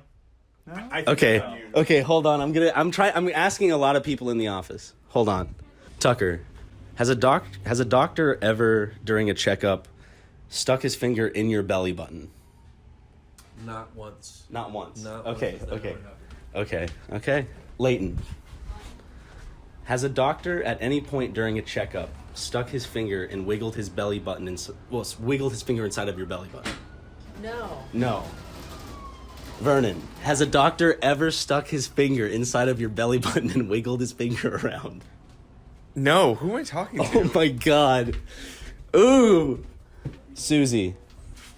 Weird question because this is like super serious. And like something weird might have happened with Matt at a doctor's office and I'm trying to understand it. At any point during a physical checkup, has a doctor stuck his finger inside of your belly button and wiggled his finger around? Okay, Matt. Nobody. Not one person. Wait, did that really happen? It's not a joke? Yeah. No. He just stuck his finger in my belly button. No, you're lying. This sounds like a Seinfeld episode. Like Jerry comes back and he's like, is this like a bit gone too far no, now? this happened. He stuck his finger in your belly button. It wasn't weird or anything though. Like it wasn't like of weird intentions. And I'm recording this, by the way, because this is a bit. But you said you know someone who was a doctor. Not a bit. Okay, are you asking him right now? So apparently no one else has had that experience. But okay, the doctor did. It wasn't like weird. It was like just part of the checkup. He was just like feeling my stomach, and he was like he did for a second or two, like feeling around. In your belly button, though. That's the important thing. He put his finger in the. I don't have a deep belly button, in the divot of my belly button, and he pushed, and then he felt the tip. This is my belly button. Yeah. Whoop. Yep. And then he kind of. Well, I don't have a deep belly button. See, so he just kind of like put his finger inside of a belly button. Yeah, but you still got an innie. It's not an outie. He poked pretty hard, and then he kind of felt around for a second. And was like, okay. He wasn't like. It wasn't like. I have zero belief in my mind that it had any kind of weird or ill intention. Okay. I think he was just doing his doctor stuff. Okay. Well, we have someone actually asking 3 doctors right now. Yeah, so we'll find out. But I mean, what you think the dude's getting off, putting his finger in my belly button? All I'm saying is no one else remembers or has a memory of a doctor doing that at a checkup in the office. Well, your doctor sucked your toes, and that didn't happen to me. But you didn't think all that was doctors weird. suck your toes. No, they don't. If you ask politely. Okay, well. Maybe I should ask sometime. Okay, try it out with this doctor. He seems already geared up for it. I go in next time. So I listen to your podcast. You accusing me of something? Here's a slander lawsuit. Now, I won't sue you. I am not accusing you of doing anything weird. If you can give me one last stick. I let him stick his finger in my belly button so he doesn't sue me. Yeah. That's the good stuff. Now you're gonna come back every month. On the 24th. What about Christmas? Christmas Eve. Like I have to stay in LA so he doesn't sue me, and I don't get to see my family at Christmas. So you have to go to his office, like this dark, dingy office. These are the results. So basically, Matt, if you remember from earlier in the podcast, I don't know where this is being placed. Matt had his doctor stick his finger in his belly button and wiggle it around a little bit, and so ordinary exam. So we have 3 doctors that were on text, right? Yep. They were on fun text time to tell whether this is legit or not. So. Okay. So the first one said, "Not unless there is a reason to do so." Okay. And that's the first said, one. "Yikes." Yikes. Why? I said, "Well, that's what happened to one of the guys here. They are laughing uncontrollably." And I said, "So it is weird." And they said, "Very."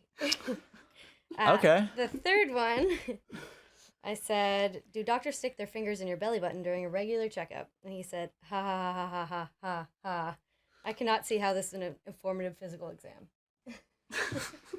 Well, it does draw more conclusions. Thank you so much. Thank you. Thank you. Thank you so much for the results. Oh my god. Okay. Awesome. Great. It's actually hilarious. He was confident. He's like, I'm pretty confident. I thought it was just a normal They're all, thing. like, laughing, like, no. Next time I go to the doctor, I'm gonna ask about it. He's gonna do it again. Oh man. Thank you again. Beep beep beep beep. I was like, how long is it gonna? Don't do it. Don't do it for a long time. I just gave him a look and I just shook my head. And he was like, I put a crossfade on that. That's pretty well, good. I mean, not in editing, but a personal crossfade. And the editing that God gave you. Matt, you also got a sick fade in your hair. That looks really nice. No, I didn't. Yeah, I'm looking at it right now. I did not. You got a really nice fade. No, I you didn't. got like the ones with lines in it. No, shut up. I did not. People are gonna think that's serious. Someone should Photoshop it with a fade. Like an AirPods. Uncle Adam's fade. Someone had a picture where like it was like me with AirPods. I know. Someone sent me a picture of Martin Luther King wearing AirPods. Someone did a picture of like Thanos having like dreads and AirPods and shit. It's that meme going right now where they just keep giving everyone like that hair. Like, look at this picture. I have it saved. It's a picture of Eustace from Courage the Cowardly Dog. Wait, Eustace? Yeah, for Courage.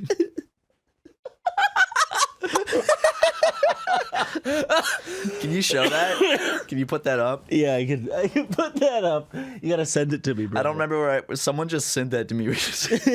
People keep putting like that hair and that like beard style on people in pictures. There's so many of them. There's like Kermit the Frog with it. Wait, real? What?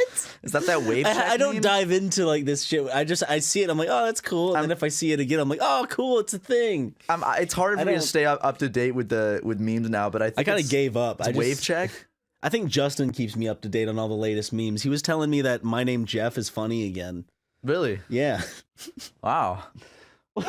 There's Peter Griffin. Wave check. Yeah, it's the meme with it. It's Jesus. Let's go through it. Jimmy Neutron. It's so good. You gotta send me all the pictures that you showed me, if we can. If you want I to think show so. them. Okay. Well, what else should we talk about? SuperMega. What are you looking at the waveforms, huh? Are you seeing if the noise in the hallway is popping up? A little bit, because they're being awfully fucking loud out there. Yeah, but if we're loud, they yell at us. You know, the last time Tucker came in and said, "Shut up." Yeah, that was one of the funniest moments on all of SuperMega. Yeah. And they turned the air conditioning on. Oh, Just now. There it is. There it goes. Yep. You know, man, I'm ready to get the fuck out of this office. You know what? No respect. We're gonna get our own fucking office. I mean, we are. Megaplex. Maybe. Who knows? We will. Not anytime soon. Yes, soon. Is it soon? This week. Nah. We're buying a building. Okay. A whole building? And is it already built, or do we have to do it? Yeah, if I said buy a building, you don't buy something that's not built. You buy a building. When you buy a house, you can buy a lot and then buy the house, not but the buying a house house, isn't that's buying built a yet. lot. You can buy a house without then it being building a built house. yet because you choose the model home that you want, and you can make decisions to change That's it up not a how bit. it works. And then you buy a house like it's That is from a not fucking how it catalog. works. No, that's how buying a not- house is. no, You go, it's not. which one would you like? And you're like, I want. It's not. It's like buying a car. That is You know how some they're different. fantasy There are different version. versions of cars of the same model. They have You that were for just houses. coming up with shit at this point. Nuh-uh. That is not how that works. They have model homes, and they go, "Would you like this? Yes." And then, "Would you like to change anything about it? Okay, let's they draw you up don't. a plan, and then we're gonna That's build too it." much. That's dumb. That's not how they do that. They just build houses and people buy them. We were Or there you're misremembering. when they were building our house, and we're just looking at it. It was like, okay, they had 3 model homes, and people were coming in and buying lots and stuff. No. Okay, I don't know how people were buying lots, but they were. I'm sorry. I'm just fucking with you. Of course, that's how it works. Yeah. Were you wondering like where would this go? If I kept digging down, like I don't see. I was where curious. This It can was an go. experiment. I was like, how long will this go on? Is it gonna make him mad? Can I really just fuck with So him? you were just bullying. Yeah, just bullying me. just bullying and Ryan, if we're gaslighting if we're me. brothers in Christ, it's not bullying. It's I can pester you from time to time, but I'll never be bullying you. And you called it bullying yourself. Those are your own words. Here, I'll play it again. You were just bullying. Yeah, just bullying me. See? Yeah, it was a joke, dude. You ever heard of it? No, because you're one of those guys that just wants to censor everyone's jokes. You just want. What? What did you say? I bleeped it out. Very funny, Ryan. What? You did this with the jackhammer bit too. Did I? Wait, what? Stop. Well, you're just giving yourself more work, so I like it. Okay. I like it at this point. It's You're just fun. It's beeping good me for the out. audience. And you're just sitting here, and I'm What was that, Matt? Stop. You can laugh now, but I'll be having the last. The last what? This is so annoying because you hear it right now. Did they? I'm done, Ryan. I'm done with this bit. Okay, that was my getting back at you. Now we're even. Okay. And now back to Arthur. Yo, what's up, my stupid bitches? What if that was like the opening to an Arthur episode? There was an episode with a swear, like he said a swear word, and it was just a beep. Really? They cursed in Arthur. Yeah. Fuck. They straight up said the F word. Did DW say it? No, the dad did. The dad says, Arthur, you little, and it beeps it. No, it doesn't. And he beats him. He beats him with a switch. No. He pulls out a switch and he beats Arthur's little ass. Arthur curses. I'm looking it up. Yeah, for real. He calls Arthur the F word, the bad one. I knew it was DW's bleep. Fucking DW, dude. Bighorn's George bleep. What? Who's Bighorn Every George? day when you're walking down the street. This is a whole fucking episode. I don't really. Season 8, episode 10. Bighorn's George. Yo, they got Arthur on Netflix. Arthur kicks ass, man. I watched Arthur so much when I was in elementary school. It's a good show, I right? loved whenever Arthur came on or the Magic School Bus. I could probably still watch some Arthur. Saboomafoo. Did you watch Dragon Zoom. Tales? Come on and Zoom. No, I didn't watch Dragon Tales. You watch Dragon Tales? But is that the one like Dragon Tales, Dragon Tales? Is that the song? Yeah, oh yeah. Okay. And That played in the background of like a daycare center I worked at. Not worked at, sorry. I went to. I worked at as I was also a participant. Ryan, you worked at a daycare center? I didn't know this. When I was 4. We don't talk about that anymore. I was back during my mogul days.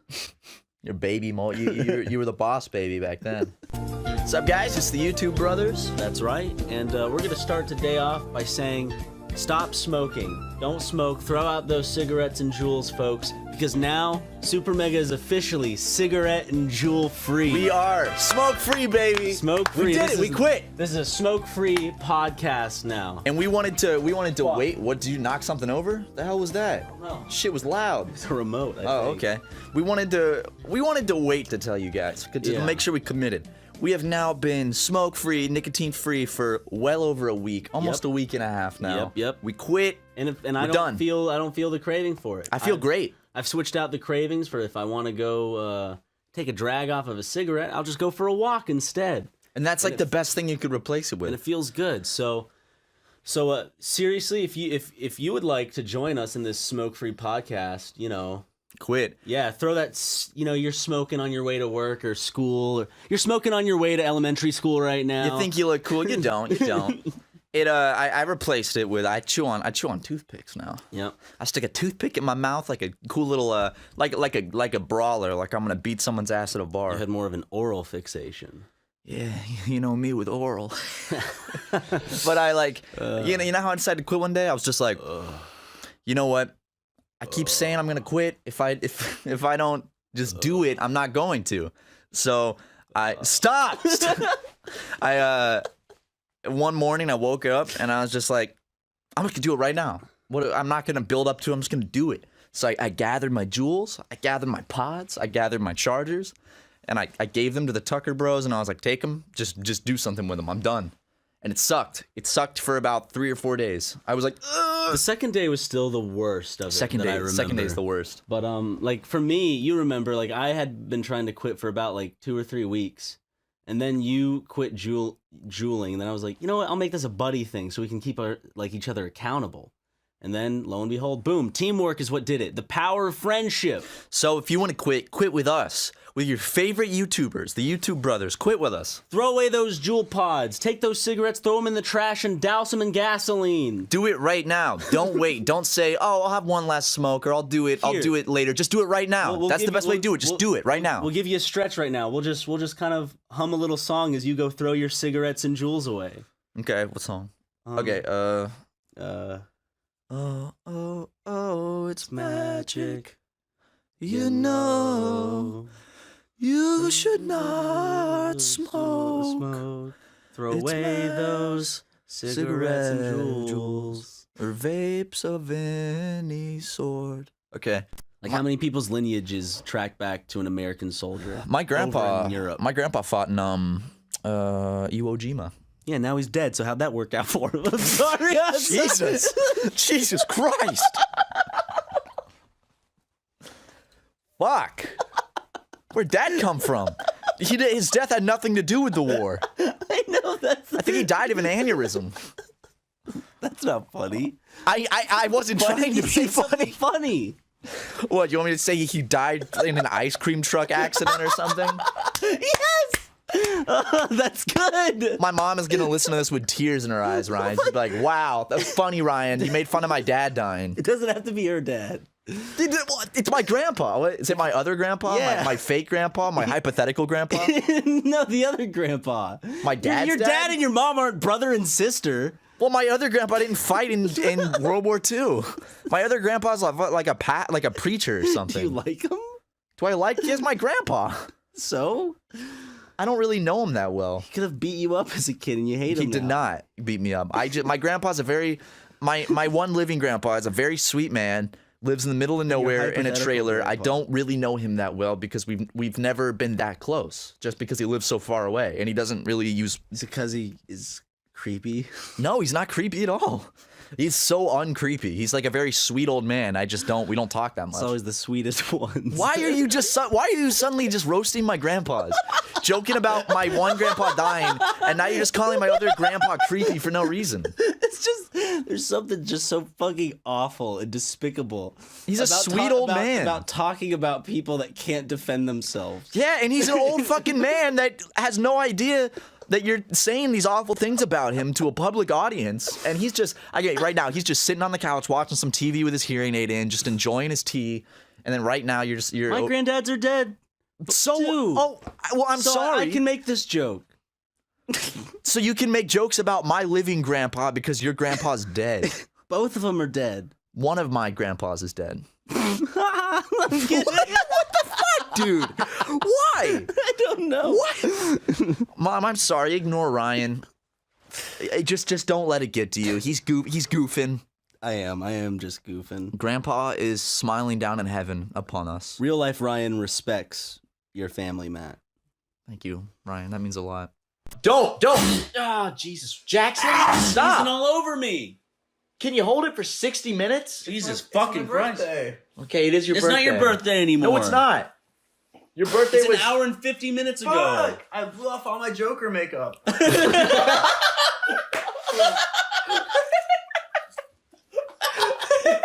I wish you were wearing all Joker makeup. I was, but I shot it all off. Fucking sneezes, and his Joker makeup just goes poof. You're like, fuck! It like directly lands on Matt's face. You're like, why so serious? Name the movie. But yeah, so we Uber back, and like we get out of the Uber, and we're all very drunk, and like we're not paying attention to the house number, but we see the tour van parked on the street. The tour van's right next to a house. No, not next to, parked in that. Like parked in front of, like right alongside. It's essentially the driveway to the house. So we get out, we get our shit out of the tour van. We're like, oh, Adam said he left the door unlocked. Let's go on in. And we walk up to the house, and I try to open it, and it's not opening. So I'm like really jiggling the door hard, like do do do do do do. And then Ryan's like, wait, is this the house? Because I know Adam wouldn't leave us astray. Right, of course. He's a very sweet man. He would never do that. And so the moment it was locked, my brain went, fuck. This is good. He's eating a candy bar. Oh, the candy bar, yeah. But anyways. So basically, like, we step back. We're like, wait, this is his house, right? And then we see it's not the number. It's the wrong house number. And we're like, fuck! So we run out into the street, and then we find his house eventually. Yeah, but if their security thing is on, Jackson was taking a piss in the middle of the street. Jackson, yeah, you literally, like we're trying to figure out the house, and he just, like, starts pissing. So, like, instead of it just looking like we got the wrong house, we actually look like we're trying to burglarize some home. Okay. We really look like we're taking our time. Because we had duffel bags with us and shit, like, to load shit up with. What kind of burglar is going to take a piss in the house? I'm going to look more innocent. In the streets, not the house. Not the house, exactly, Jackson. You though. took a piss in the middle of the street. What kind of burglar takes a piss in the street? You started doing it, and I, like, jumped. No, because the piss was an inch from us. We're standing there looking at your iPhone. We're looking at the address, and all of a sudden this glistening stream lit up by the streetlights comes flying right in front of us. Yo, that's the joke. Dude, it was a prank. I pissed on Ryan's man. Ryan. I'm just saying they would have legally been in the right to kill all of us with a gun. Yeah, like, imagine like me. Like we would have died on tour. They would have to say, "Hey, the tour's canceled. Wait. Ryan's head was blown off by a shotgun in self-defense in a home invasion." Like, I'm on blog TV with my fucking hands up. I'm not starting my fucking self. We got that shit memorized, man. Except for one part, which I can't remember. It's kind of foggy. Matt has that part memorized. No, Jackson, I think you have that part memorized. Matt, you're really good at memorizing stuff. Like after the third listen. What are you talking about? Where's your proof of that? You just talk like Eminem. What do you mean? It's a compliment. What, I talk like Eminem? What do you mean I talk like Eminem?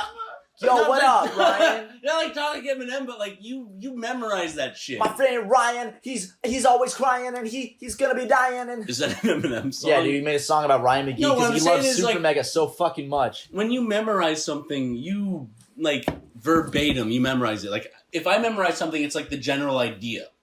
You're like word for word whenever you do it. Okay, what does that say about like our personalities? I don't know. I think you know. It's just that you're like super obsessive over things that don't No, matter? I'm smarter. That's exactly what that means. It Look at means that that I'm smirk. smarter and you're Look at that smirk and that bowl haircut you're wearing right bull now. hair. I'm not wearing any fucking bull haircut. Jackson's the one with the fucking. Look at his hair. That's a bull haircut. That's a mullet, you idiot. Yeah, but the front of it's a bull You haircut. know, see, he's mad, but he better enjoy that bowl before it. Don't even fucking make a balding joke. Stop it. Don't fucking make a balding joke. If you want to hit Matt in the heart, that's You know what I'm you do. self-conscious about my fucking hairline. If any fans out there ever want to get mad, No, stop. if you want to get mad, genuinely angry, just say he's gonna go bald. No, I'm not gonna be able to tell what's a joke and what's serious. It's gonna hurt my self-esteem. My self-esteem will be lowered after this podcast. Have you noticed Matt's hairline recently? Good, you fucking hipster. It's not all about your looks, Matt. I want to talk about something that was the first thing I found out about when I woke up this morning. I don't know if you've heard the news yet. It was really sad. Reggie Fils-Aimé, yep. Yep. Reggie has passed away. I'm no, just kidding. no. Reggie's retiring from Nintendo as the president of Nintendo of America. He's like, I got enough money now. I don't need to do shit. I've made enough money. I am done as president of Nintendo. Could you imagine if that was the announcement? I finally made $100,000. After all those years at Nintendo. My savings account is finally at $100,000. But now the new guy, haha, Bowser, blah, blah, blah. That's honestly, like, insane. That's not fake. Like, the new president of Nintendo, his last name is Bowser? Good for him. That's fucking awesome. Do you think he'll ever... Like, because, like, Reggie brought this, like, weird charm No to one things, can replace Reggie. Where it was, like... At the base of it was, like, this kind of, like, cringy dad type persona. But you loved him. But he legitimately... like would just storm through and with excitement about any project that Nintendo was working on. And so like to have someone like not only be the president but be very The face, vocal. like that type of face. Yeah. I don't think anyone can ever replace Reggie because he's so unique. But I think Phil Spencer's super awesome. They can be their own type of thing. No, Who's Phil Spencer? This is the Xbox man. Oh, Xbox man. Okay. I think that what's his name? David Bowser? Something Bowser? Something Bowser. Just call him Mr. Bowser. Mr. Bowser. Yeah. That's what people say, Mr. Bowser. That's honestly pretty rad. The president of Nintendo is Mr. Bowser, and it's not even a joke. Like, his last name is legitimately Bowser. I'm wondering if this will start the dark times of Nintendo. Well, and Bowser's then the joke bad will be guy. like, oh, Bowser was running it. No. What better person to hold the keys to the Nintendo castle than Mr. Bowser? I know. Like that video made me sad. It showed like all the videos of Reggie having fun and like showing off the Showed, like, a original robot Nintendo chicken DS. Yeah, like fuck, man. I'm gonna miss Reggie a lot. Like I really am. He's not that old. Why is he retiring? Because he's made enough money. Yeah, he's the president of Nintendo. He probably made some good money. Like I'm sure if most people could retire at the age of like 45 or 50, they would. Oh, absolutely. Yeah, upstart.com/SuperMega if you want to see how low your Upstart rate is.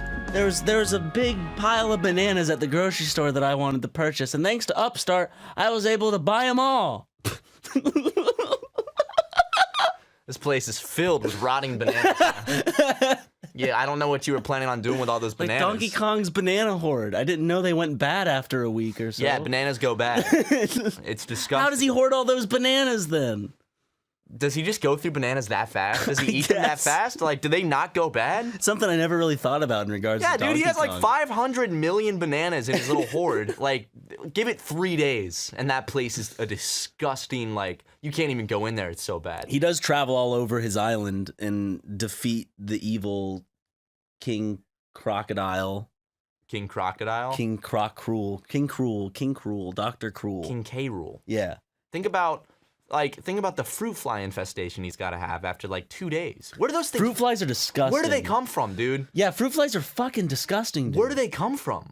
Like, where do they go? The fruit themselves? Where do they come from, Cotton Eye Joe? I really don't know where they come from because all I know is there are some people that leave their shit out, like food, and then they'll just appear. Like, they just appear like instantly. Yeah. It's like, are they always just around? You just don't see them? And then when there's fruit, they're like, oh, my time to shine. Are they born into mold? Do they come from the fruit? Like, seriously, where do they come from? Because it's like, no matter what kind of closed off environment you're in, you leave a piece of fruit out, they're there. And it's like, where do they come from? Are they just hiding everywhere, always waiting? They have a little detector. Man, leave fruit out. It's our time to shine. Like, where do they fucking come from? It's like an Air Force base and an alarm goes off. It's like, move out, move out. Like, they all fly off, ready to devour the fruit and infest my kitchen. How about, like, if we could still put boners in thumbnails, which I don't think you could ever do. Yeah, you could. There was a point. You could put a boner in. There's legit videos on YouTube showing you how to like put a condom on. Yeah. And the dude straight up like jerks off for a second to get hard. And I'm Well, like, I mean, you have to put a condom on. You can't put a condom on a soft penis. oh, yeah, you can, Ryan. Trust me. Well, you can. It's just a little extra effort. Basically, you open up the condom and you stuff it in and you stuff the balls in. Because I always put my balls in the condom too. Like Santa's sack of toys. Yeah, and then you slap that thing around once the condom's on and it fills up the condom. What are we, a fucking like a 50s radio show? I put my balls in the condom. Oh, guys, if you don't want STDs, you got to make sure you put your balls in the condom too. That's a big campaign I'm launching this summer, actually, because people are unaware that you can still get STDs because your balls are still out of the condom and they're touching things. Make sure you stuff your balls in the condom. Yep. Very important. That's what Ryan and I always do when we have sex. Not with each other. They're supposed to stretch in front of your penis. That's what blocks the semen from coming out. You know that reservoir at the tip? That's where your balls go. Yeah, exactly. So you're... The extra part of the condom at the front that hangs off, that's for your balls. You squeeze them and stretch them up to the front of your penis. It blocks your urethra so semen doesn't come out. Exactly. And the man that invented the condom, John Condom, he designed it that way on purpose, and it works great. Schizophrenia is a very, I think, very like kind of scary disorder, just because it's like the one disorder that kind of just like really messes with your brain. It was almost like, it kind of like reminds me of when I was just waiting day after day for fish sticks to come out in Fortnite, and he would never show up in the shop, and I honestly thought Epic Games was conspiring against me. I thought you had sent in letters to them telling them not to put it up because you thought it was a funny bit for the channel. I really crafted my own universe in which my worst fears were brought to the light, but only through my own thinking and doing. And then all of a sudden this morning, a bright light appeared, and it was fish sticks. And I realized that my worrying was for nothing. Because eventually, the light shines down. Oh, ho. Heaven, let your light shine down. Oh, whoa. I should get a choir to start the... Heaven, let your light shine down. That would be amazing. But that song no. kicks ass, dude. Yeah. That's such a good song. I had that on my Spotify plays for a while, and I just put it on in my room sometimes, just like. I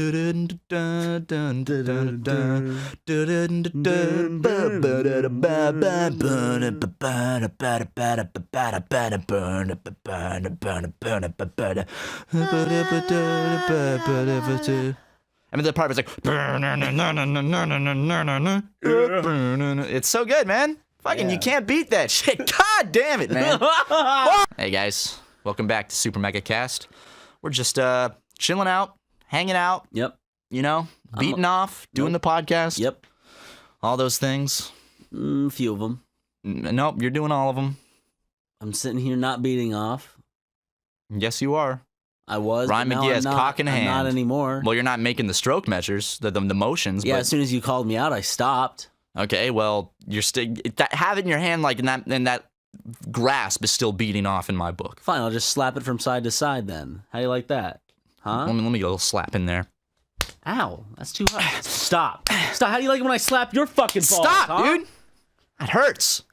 Thus concludes the bit about slapping each other's testicles. Ha ha, ha ha. 24 years old here. Hope you guys enjoyed that bit. We scripted that one out late last night. I called Ryan. I was like, baby, listen up.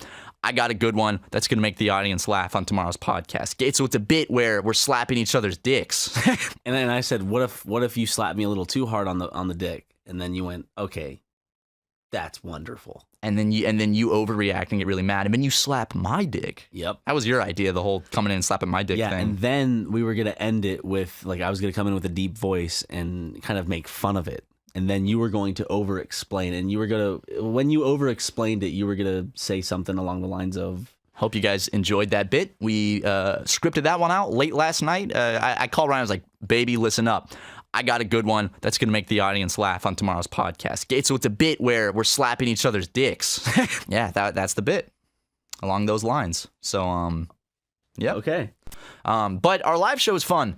We sit down, we do like podcast, we do this, we just sit and talk for a while. We take several segments from like the channel, and like for the last tour we did drunk drawing, and we did an eating segment on each tour where we would like for instance, Ryan would go out the day we're in the city. So like we were in Seattle. Ryan went out to a supermarket across the street, got some really gross shit, and filmed himself making it in the green room. Made you a big bowl of chowder. A cup of chowder. And then a mug of chowder. Yes, a mug of chowder. And then you premiered it on stage, the video of you making it, moments before we went on stage, and I had headphones on, so I didn't know what you were putting in it, and then I got to eat it live on stage, like one of our gross cooking videos. Yeah. And we also just have a good time. We do a Q&A, talk, you can get some exclusive merch. You poisoned me on the last show. I did. Yeah. That's technically poisoning someone. Yeah. Is it? Yeah. Define poisoning. Let me put it this way. If I put an edible in something you ate and gave it to you without you knowing, that's different, though, because that's a long-term Bill Cosby did that to fucking women. Yeah, Ryan, you can't compare me putting dip on a salad to Bill Cosby drugging and raping women. Well, those are not this. Yeah, but they're completely different ballpark.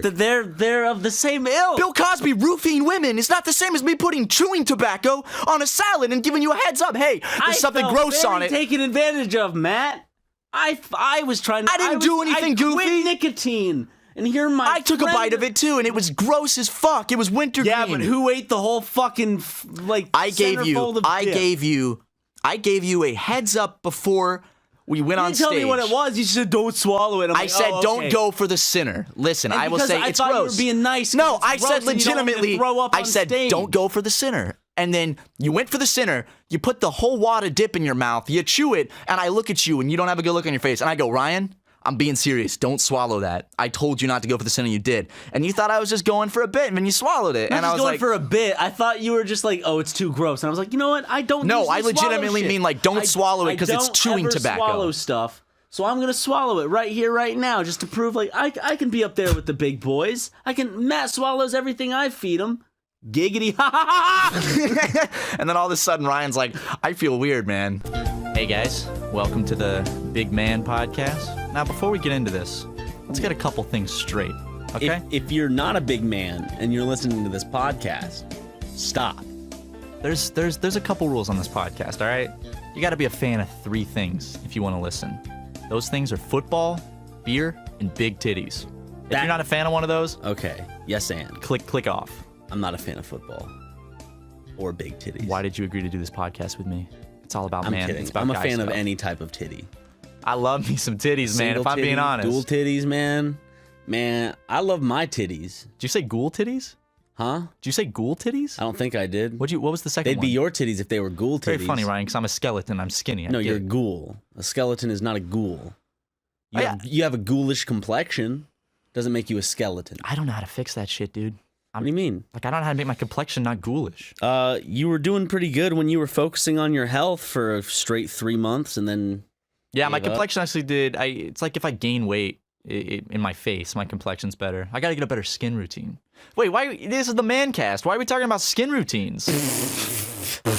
Only thing I want to talk about is firing my shotgun and praying to God.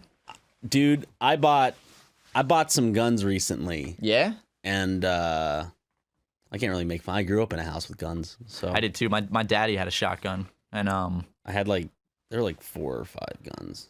Dude, I just remembered I got in so much trouble because when I was like 12, I made some joke where I got my dad's shotgun out of the closet. I like went in the living room with it, and I was like, "Hey, mom, hey, dad." Oh my god! And I remember I forgot about this. Was this when you had your fucking scary school shooter bowl cut? Yeah, it was. So in their minds they're like, "This is it." They're like, "Well, we knew it was coming. One of these days, it's here like, it is." Fuck! I really thought he was acting a bit different, And then your dad would be like, I always knew he would end up like this. And our day of reckoning has come. Yeah, I got in trouble. My mom. The my mom globalists was, have turned our son against us. So you walk into your kitchen with your dad's living shotgun. room. I think they were sitting like watching TV. Did you point it at him? No, I didn't. I'm not that dumb. But like, I walked in with the fucking shotgun. You're like, hey guys. I was like, what's up, mom and dad? And oh my god, I got to talk. Did they jolt up and like, put that down? My mom was like, Matthew, stop it. That is not funny. And my dad was like, son, and he gets up and like takes the gun from me, goes and he puts it in the closet. When he got up, you should have pointed it at him. I'm like, sit back down, old man. I didn't tell you to stand. This isn't a joke. Now, son, now you're gonna get mad at me? Are those the final moments you want? Fucking dad? It's like, Dad, you're fine right where you are. And then when he's just son, I'm like, hey, you talk when spoken to. All right? Mm-hmm. And yeah, I got in trouble for that. Well, obviously. Yeah. This is the kind of stuff we talk about on the ManCast, guys. Get used to it. All right? I remember I went to a talent show in elementary school. and I said my talent. I can't do it anymore because I'm a big fat dude. But basically I would do this, and then I would bend all the way back. He's sitting on his knees. Like this? And then you would just bend backwards. Yeah, but I can't do that. Can you do that? What? Real quick, hold on. Do you want to film it and put it in the podcast? It's you're the one editing, so it's whatever you want to do. Film it, bro. I gotta film you because I think you're the one that can do it. Yo, you better be watching this shit on YouTube. Okay, so Matt, what I did as a talent in elementary school, God, I can't do it. My old fucking man body. When I was a kid, I was a lot more nimble. Ask my stepdad. Do it, try. And then I would like bend my body like all the way back to where like I was lying down on my back, but with my legs in that position. That was your talent at a talent show. That was my talent. And then when I did it, like the room was silent in an auditorium filled with kids wanting to show off their talent. And I was like, and they just didn't care. And the parents were like, wow. And the adults were like, you're a kid. You're bendable. You can do that. Your mom's like, Ryan, yeah, that's such a talent. I'll try it. Show me my phone.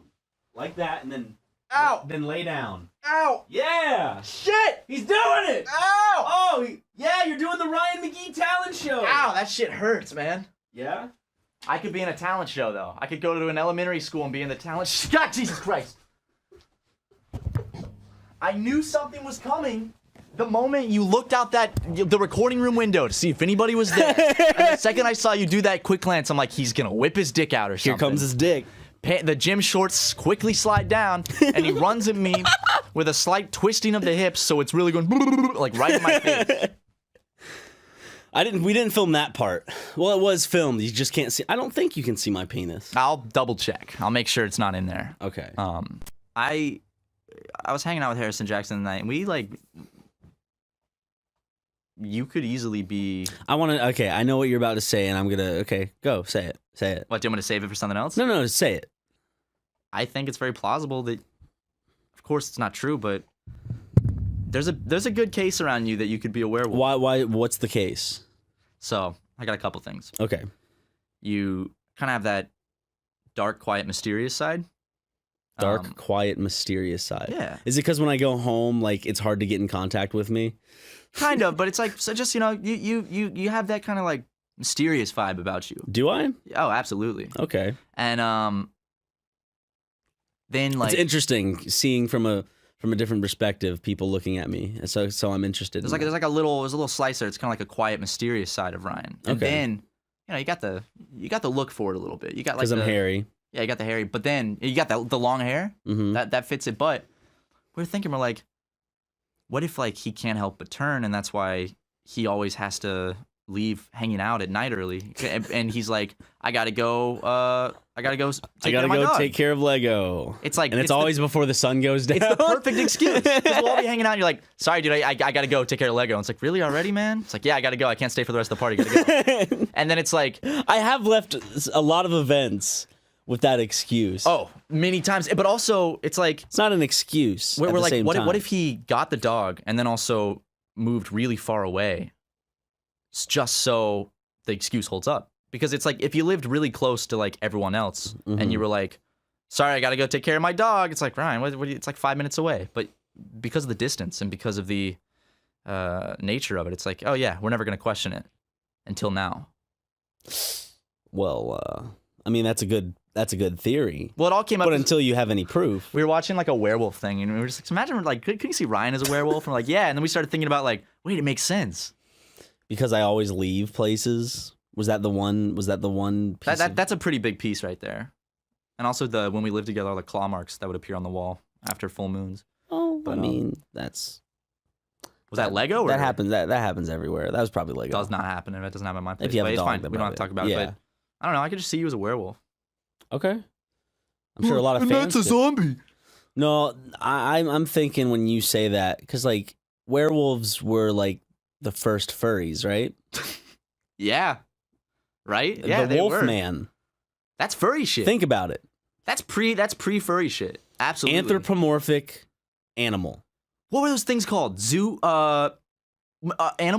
Animorphs. The books where the cover was like the kid transforming into like a fucking I hated those. fairy. It's horrifying. We've talked about this before, I'm sure. Who gives a shit? But it was creepy as shit. I hated that when I was a kid. It gave me the same vibe, like the same weird vibe as the there's a creepy book that's about the three little pigs. And the artist who did it, it was very creepy. Hold on. I'm going to look up creepy Three Little Pigs book. Yeah, it's called The True Story of the Three Little Pigs. Let me see. Hold on, it's going to fucking Amazon. This? You remember that book? Oh, yeah, he did a bunch of other kids' books. Yeah, it's just like... What's the guy's name? Fucking... I don't know. But Animorphs, like, every other frame besides the kid being normal and the animal were scary as shit. Like, some of the ones, like... I think the ones where he's first transforming into it, like the first 2 or 3, those are the freakiest. Animorphs. It's just like all the covers. It's like, that's like when they just discovered Photoshop and they're like, guys, check out what we can do nowadays. And it's just freaky. Oh, dude, you realize like our generation had all the. Look at this let me shit. see. Put this up in the podcast. How is this not creepy? Whoa, that's fucking nightmare fuel. I fucking locked your phone, Ryan. Face ID. Face ID. Look at it. Look at the screen. There it is. Sorry. See, they put the fucking lock button on the side. I know. So I always accidentally. What the fuck? That's scary as shit. Isn't it? Every fucking frame of that is scary as shit. When I was a kid, I know like adults are probably like, kids are gonna think this is epic, but I was always shitting. Look at that shit, dude. That's what I'm saying. We're looking at the snake. It's on the screen right now if you want to take a look. Like the snake one. Oh, there's one where he turns into a fucking cockroach. What? Look at that shit. The fucking dumbass kid turned into like he's growing shit on his face. Let me see this. Fuck that, dude. No. Not a fan. Not into it one fucking bit. This isn't even an animal. What is this? Like what other? The alien. What? Whoa, this one they're turning into like a reptile. I love the one where they just turn into a fucking mallard. Oh yeah, I see it, dude. Oh, I hate this one, dude. The starfish. Wait, the girl, like she's turning into a fucking starfish. Look. I think I found my favorite one. Turned into a fucking starfish. It's like Conehead shit. Oh my god. Is that a gorilla? Yeah. I like the second frame of that. It's like a smirk, like, These are all gonna be on screen, guys, so you can watch along at what we're reacting to. Oh, whoa. One girl becomes a squid? Yeah. This girl becomes a mouse. Oh, this is the one I remember the most. Dude, how many were there? This is the one that I remember when I was a kid, and this is the one that I hated the most that I saw the cover of when I was a kid. It was the one where they turn into, like, a hawk. Or a bird of some kind. Oh, that face is... This is like a bad acid trip. Oh, man. I think we know what the thumbnail's gonna be. Wait, how would you know what a bad acid trip is like, I'm just guessing, Ryan. I would never do drugs. You know that. True. We took the bullet train. The Shinkansen. We took the Shinkansen. Hell, this is super fast. I was surprised. Said, damn, they really build these things to go fast. It's so nice. It was nice. It's so smooth. Like I was like, think about it. If you want to go to Hokkaido, it's so far away. But I would just go at night, sleep. The one that goes to Hokkaido goes under the ocean. But honestly, it was incredible to go to lakes. It was so beautiful, like seeing the countryside. And like the first time I saw the water, because like, you know, we live in Tokyo, which is the part that we've been in landlocked. Like we haven't seen the ocean. Tokyo is big. That's what I get you saying. But no, like the first time I saw the ocean outside Japan, it like hit me that I was like how isolated the country is, and I was like, just a cool feeling. Yeah, it's super cool. Beautiful. We got to come back when it's warmer so we can go to the beach and go swimming. Kyoto was really cool to see. We saw so many. Kyoto was cold. Insane temples. Have we not mentioned like one of the best things in Kyoto? Oh yeah.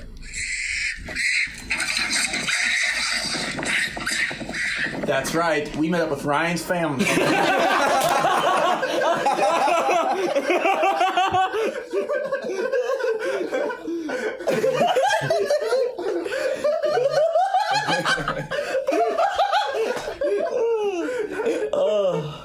I think I came. Holy shit. That's rich. That was good. That was really funny, Jackson. Did we talk on the last one about the guy that got mad at you in the elevator?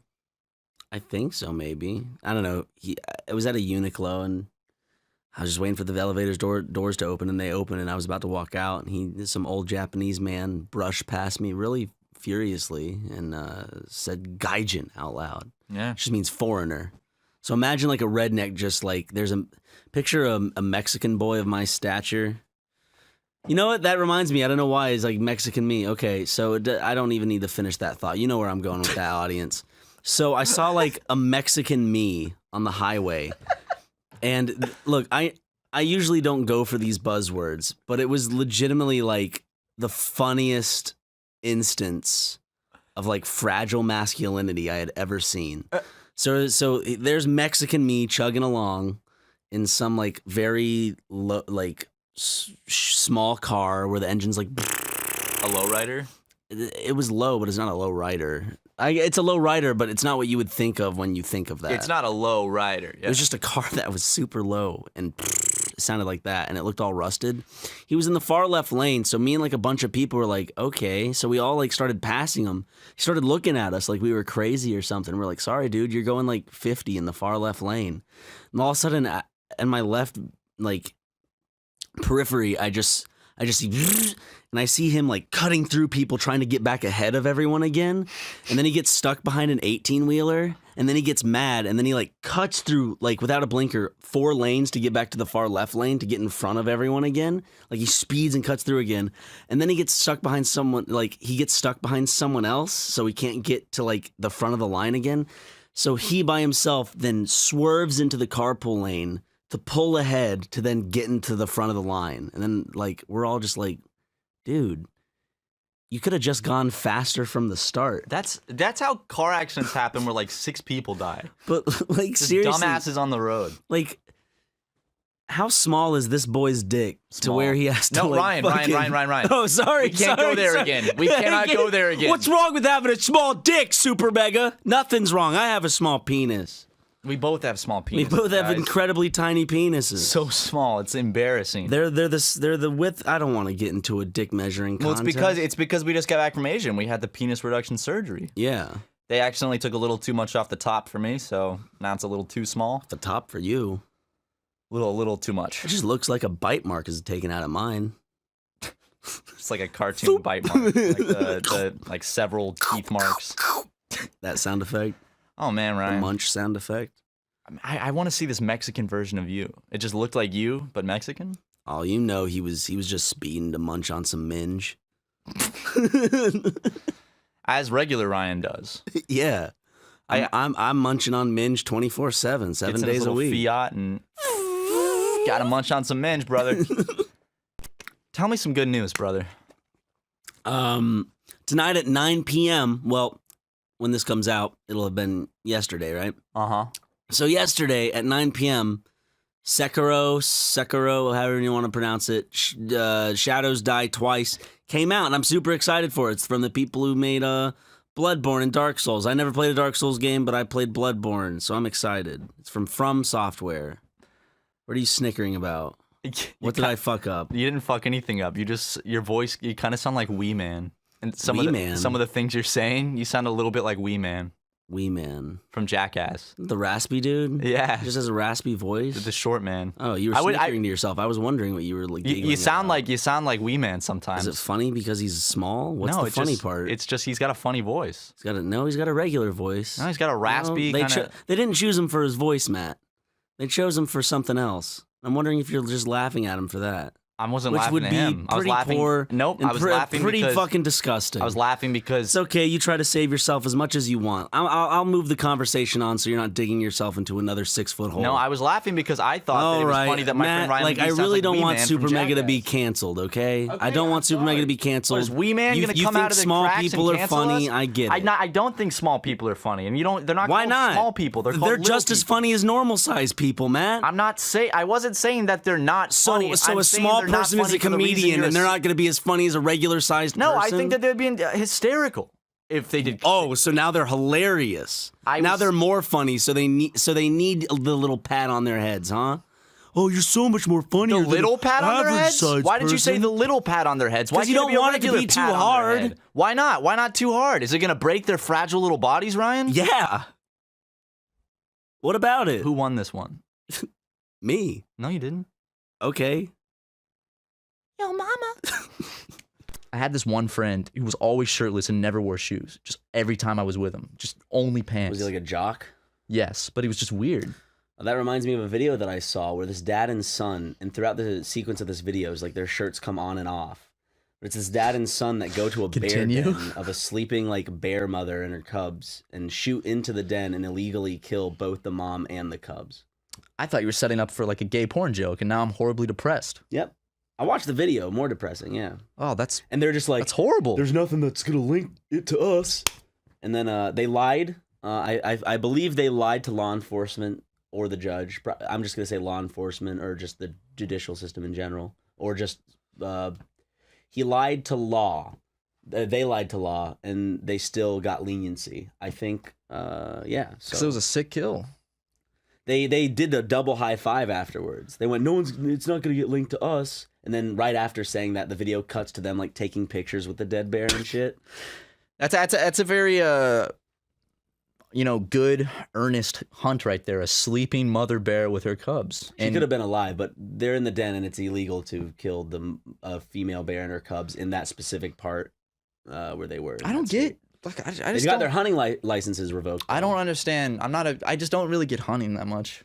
I've never food. really. A lot of people still do it just to kind of for food. Yeah, but we don't need to anymore. You know, We don't need to in California, New York, and bustling cities. But I think like there are some rural areas where you can still go to a burger down at a diner and buy hamburger meat and stuff. But maybe you don't want to, give into that type of industry, and so you're just gonna go take from Mother Nature of animals that are infestations, like deer, for example, are infestations and actually need to be hunted. Ryan, are we the infestation or are they? Technically we are, but I mean that's also calling for genocide. So is that something you want to go down? Yeah. Okay. How would you commit genocide? How would you build a genocidal event? I've been waiting for this question, dude. I've been thinking about it every night before I go to sleep. It's actually what puts me to sleep because it brings me such peace. Probably if I had to enact a genocidal movement, dude, probably I would go in the middle of the ocean and I'd push your mom off a boat and a huge tsunami would happen because she's so fat and it would just drown everybody. That was good. That was good, right? That was really good. Pretty good one. You don't have any legit plans on like how you would corral a nation of people to think that it would be okay to kill in mass numbers a certain group of people, whether it be for their political beliefs or the color of their skin or even to their gender? I can't say I've thought about it. Or have a plan. Other than pushing my mom off a boat and because she's so fat, it causes a wave so massive that it causes an extinction event, much like the biblical flood. Yes. Okay. Exactly. Okay. I haven't thought about anything beyond those plans though. Okay. That's pretty much it. Okay. Well, I think if you stick with those plans, none of us have anything to be worried about, thankfully. Just you wait, Ryan. I fucking do it. Cut to lightning and thunder, clapping and striking. You at the top of a mountain holding my fat, grotesque mother. I wouldn't be able to hold her, Ryan. A little too heavy for that. Sorry, you're holding her in a crane that's being weighted down by a bunch of elephants and sandbags because the crane would tip off. Right. I mean, even still, that's not enough. And so you're all stapled. You're stapled to the chair, and you have one of those fishing rods that fishermen use. Okay, yeah, I like to that. operate the crane claw as well to add some extra pull. And then I just drop her in the ocean and boom. How does that wave not? Are you? Is this like a martyr event? Are you the martyr in this situation, or are you No, safe? because if I drop her in the ocean, it doesn't backsplash towards you. Yeah. Even though the wave would be so massive as to cause an extinction event. Well, Ryan, even a splash would be like a little mini like monsoon. If you're that out that wouldn't go backwards. If you're out at sea, you can't detect a tsunami. We were talking about how you were on a mountain, so you're going to be out on sea on So it's a boat. mountain out at sea. Okay. Well, you actually brought the mountain into it. I always said I was on a boat. Okay, you're on a boat. Okay, how's the? Well, I thought a mountain would be a lot more stable to hold the big woman that my mom is. Well, if she's she's buoyant. What type of boat are we talking here? Not a fisherman's boat. Just like a trawler. An all is lost type boat? No, that's a yacht. I'm talking just like a trawler. Like what they catch crabs in? Yeah. Your mom's got so many so crabs. you have problems with my mom being held up by a mountain, and a crane. Because Ryan, I can't. But not a crawler. A trawler. A trawler, whatever. If I drop her in the ocean from a boat, I'll be in the ocean, so I won't be affected by the wave. Tsunamis. If you're out at sea and a tsunami goes by, it's not gonna the water just rises up and back down. It's a little ripple. It's the same thing, yeah. So she's just going in for a dunk. She's going in for a. Nothing really happens around you. It just eventually that one dunk will cause a ripple. So it builds, massive. man. Yeah, the mass of pushing all the water away from her. Yeah, she does that to make sure she floats. Yeah. Isn't there a thing like this? They don't know how to explain it. Or maybe they do.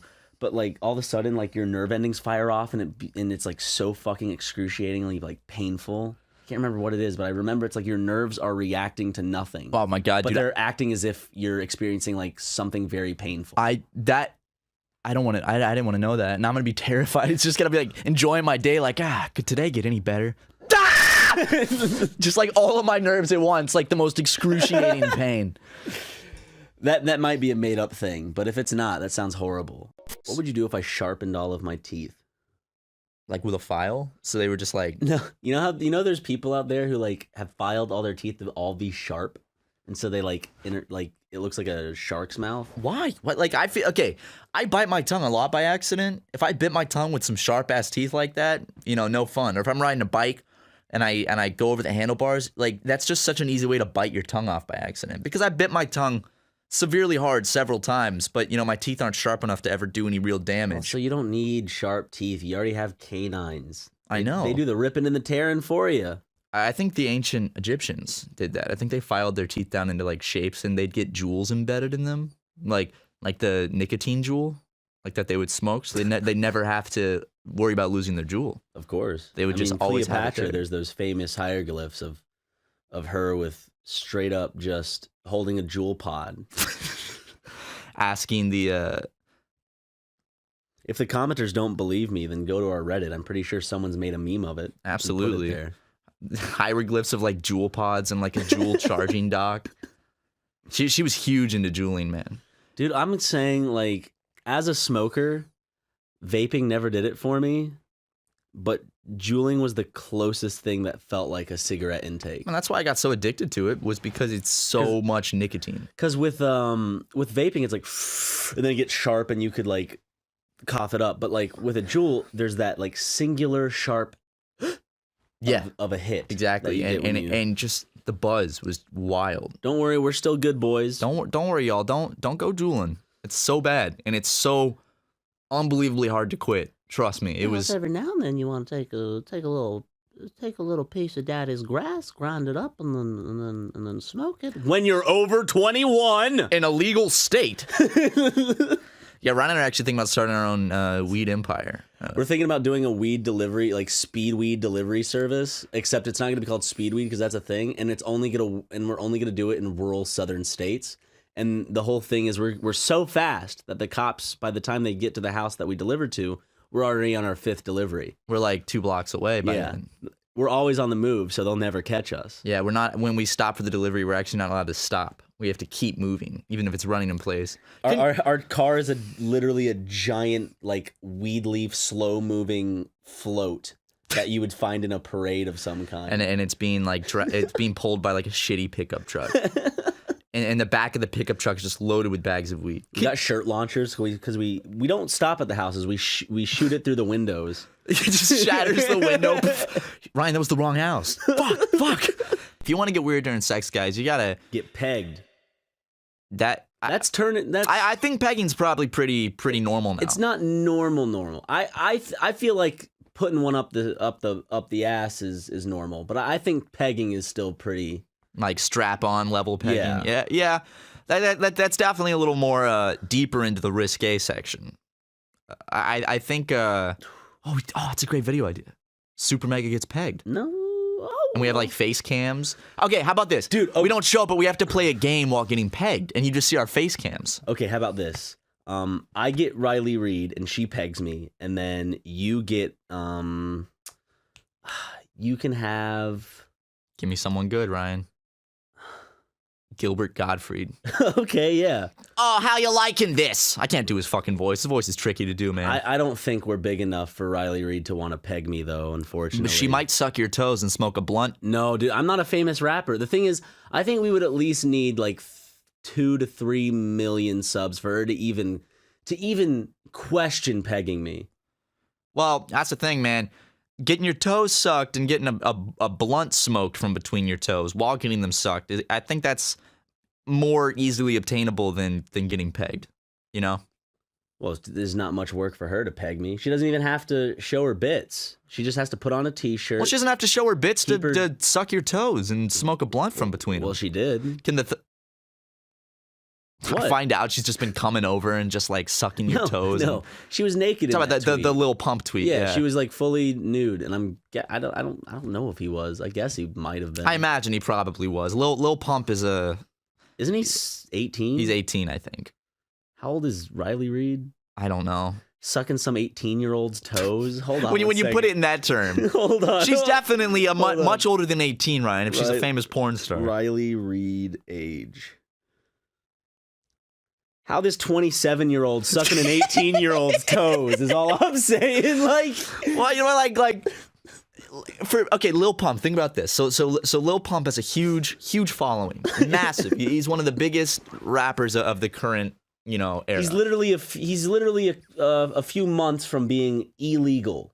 And she's like, I'll suck this 18-year-old's toes. I know. And let him broadcast it to the whole fucking world, because someone like Lil Pump puts something on Twitter, everyone sees it. The hilarious part about it is it's like, yeah, she got to hang out with Lil Pump, that's cool. But he didn't even like add her in the tweet. Like, she's going through the work of sucking his toes and shit, and he didn't even add her in the tweet. I think he just said like, this bitch sucking my toes. Let me pull up the exact tweet. What did he say? It was so good. I searched Lil Pump Riley Reid toes. He said, okay, well, there's a lot of YouTube. Oh, wait. The video is titled Lil Pump Gets His Toes Sucked by Riley Reid Again. Again? Which means that, here the description is, Lil Pump gets his toes sucked by Riley Reid again. Lil Pump playing, bro. Nasty. And then a sick emoji. Watch. Rapper Lil Pump has porn star Riley Reid smoking blunt through his toes. I'm trying to find the exact tweet. It's on Pornhub. Riley Reid sucks Lil Pump's toes. I want to find the tweet. I just want to see exactly how Lil Pump worded it. Have you ever seen the videos of Lil Pump before he was Lil Pump? And like his friends are asking him like very simple questions and he can't answer them because he's incredibly dumb. Okay, this is the tweet. Bitches sucking and smoking blunts off my toes in 2019, and then the cum emoji. Or maybe just the wet emoji. Ew, dude. He posts. His face looks like an 18-year-old who's getting his toes sucked by like his best friend's mom. Like he's just like, oh shit, dude. Whoa. She's going in on those 18-year-old toes. You know what I gotta be. You know what I gotta respect Lil Pump for? He's dumb. And like, there's videos proving that, but he's honest about it. He knows what it is. Like, he just tweeted this: "I only FaceTime people because I can't spell." Oh. And it's like, yeah, I probably agree with that. Fuck you if you don't like me. At least Ellen DeGeneres like me. He's got a great Twitter. Dude, he. When did that tweet come out? He's not even. That tweet came out in February. He's not even close to 19. His birthday's in August. He was born August 17th, 2000. I like how his Wikipedia picture is his mugshot where he's just grinning. Dude, his tattoos Could you are imagine bad. this? Like, imagine this. Some kid who's in high school, he's a senior, he's 18, and all of a sudden, like, some 30-year-old, like, comes over. Like, I don't know. Ryan, that was every day after school for me. Go on Craigslist. Get some 30-year-old to come suck my toes. Much power to the man for getting it, you know? Getting that sick, wet pussy. Sick wet toes. Sick wet mouth on the toes. Mm-hmm. What are you looking at, Jackson? There's a famous YouTuber. Oh, there's a famous YouTuber down there, El Chapucero, and I know that because he's wearing a T-shirt with himself. And we looked him up. He's got about 500,000 subscribers. Where'd he go? We're in the show with the goose on. Straight down on the Yeah. Should we go ask to collab? Should we do it? Should we go collab with him? What are the odds? Ryan, what are the odds you go ask to collab and tell him that you're a famous YouTuber? 25. 3, 2, 1, 16. Oh, fuck. Fuck this shit. This will be good. Oh, man, I can't watch it. Hold on, I gotta go. Hold up. Well, I have to cut someone in line, so. You can just duck under and be like, hey, are you? What's his name again? Just say, are you a YouTuber? It's on his T-shirt. Okay. Hold on. I just broke the gate thing, so I'm gonna put it back. Fuck me. I have a question. Are you on YouTube? Yeah. Okay, because I also run a YouTube channel, and I just want to say, like, I recognize you, and I really like your shit.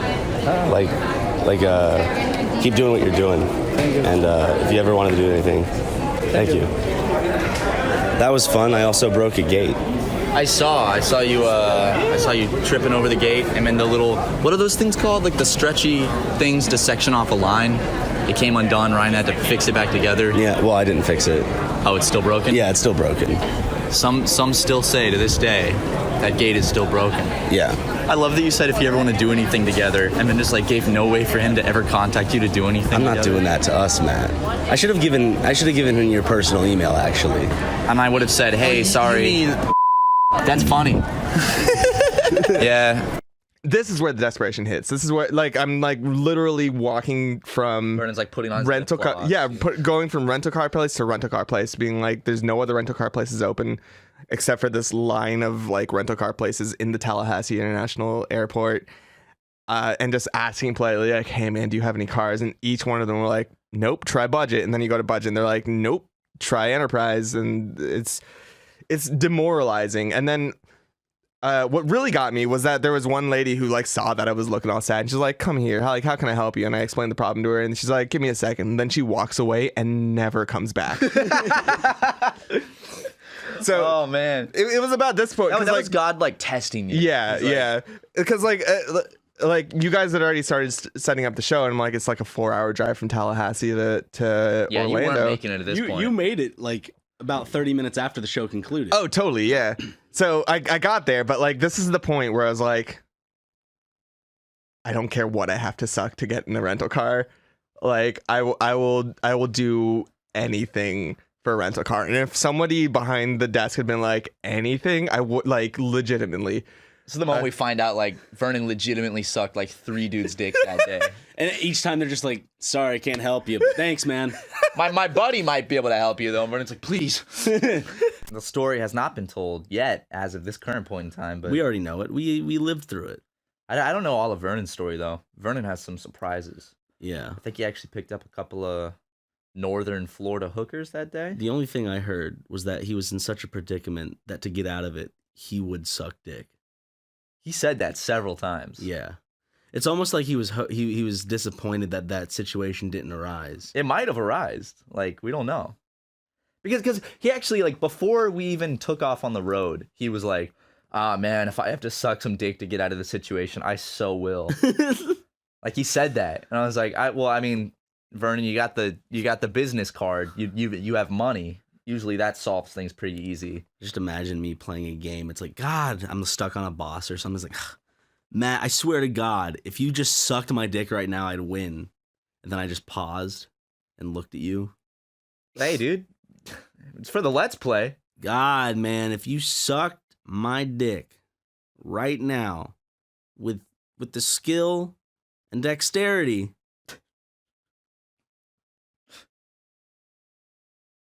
of a Swedish prostitute, then maybe I could beat this boss.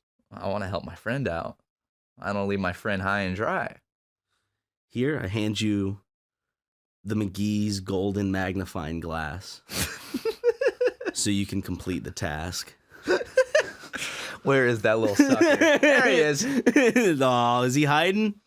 Oh, no, is he hiding? Like, no, he's erect. All right, nope, that's not it. Where the fuck did I leave? We're walking into the fucking venue. What? All right, What's your memory like, brother? Okay, so my memory is not looking at anything.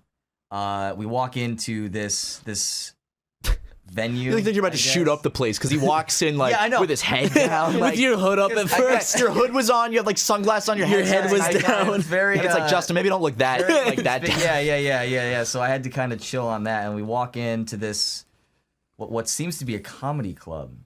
Okay, One could say. One might say. One might even say a factory of laughs. Yes. We get a ticket, and immediately, as soon as I get a ticket, Matt tells me not to look at it. So don't look at that. It's Yeah, gonna so I spoil don't. We go through.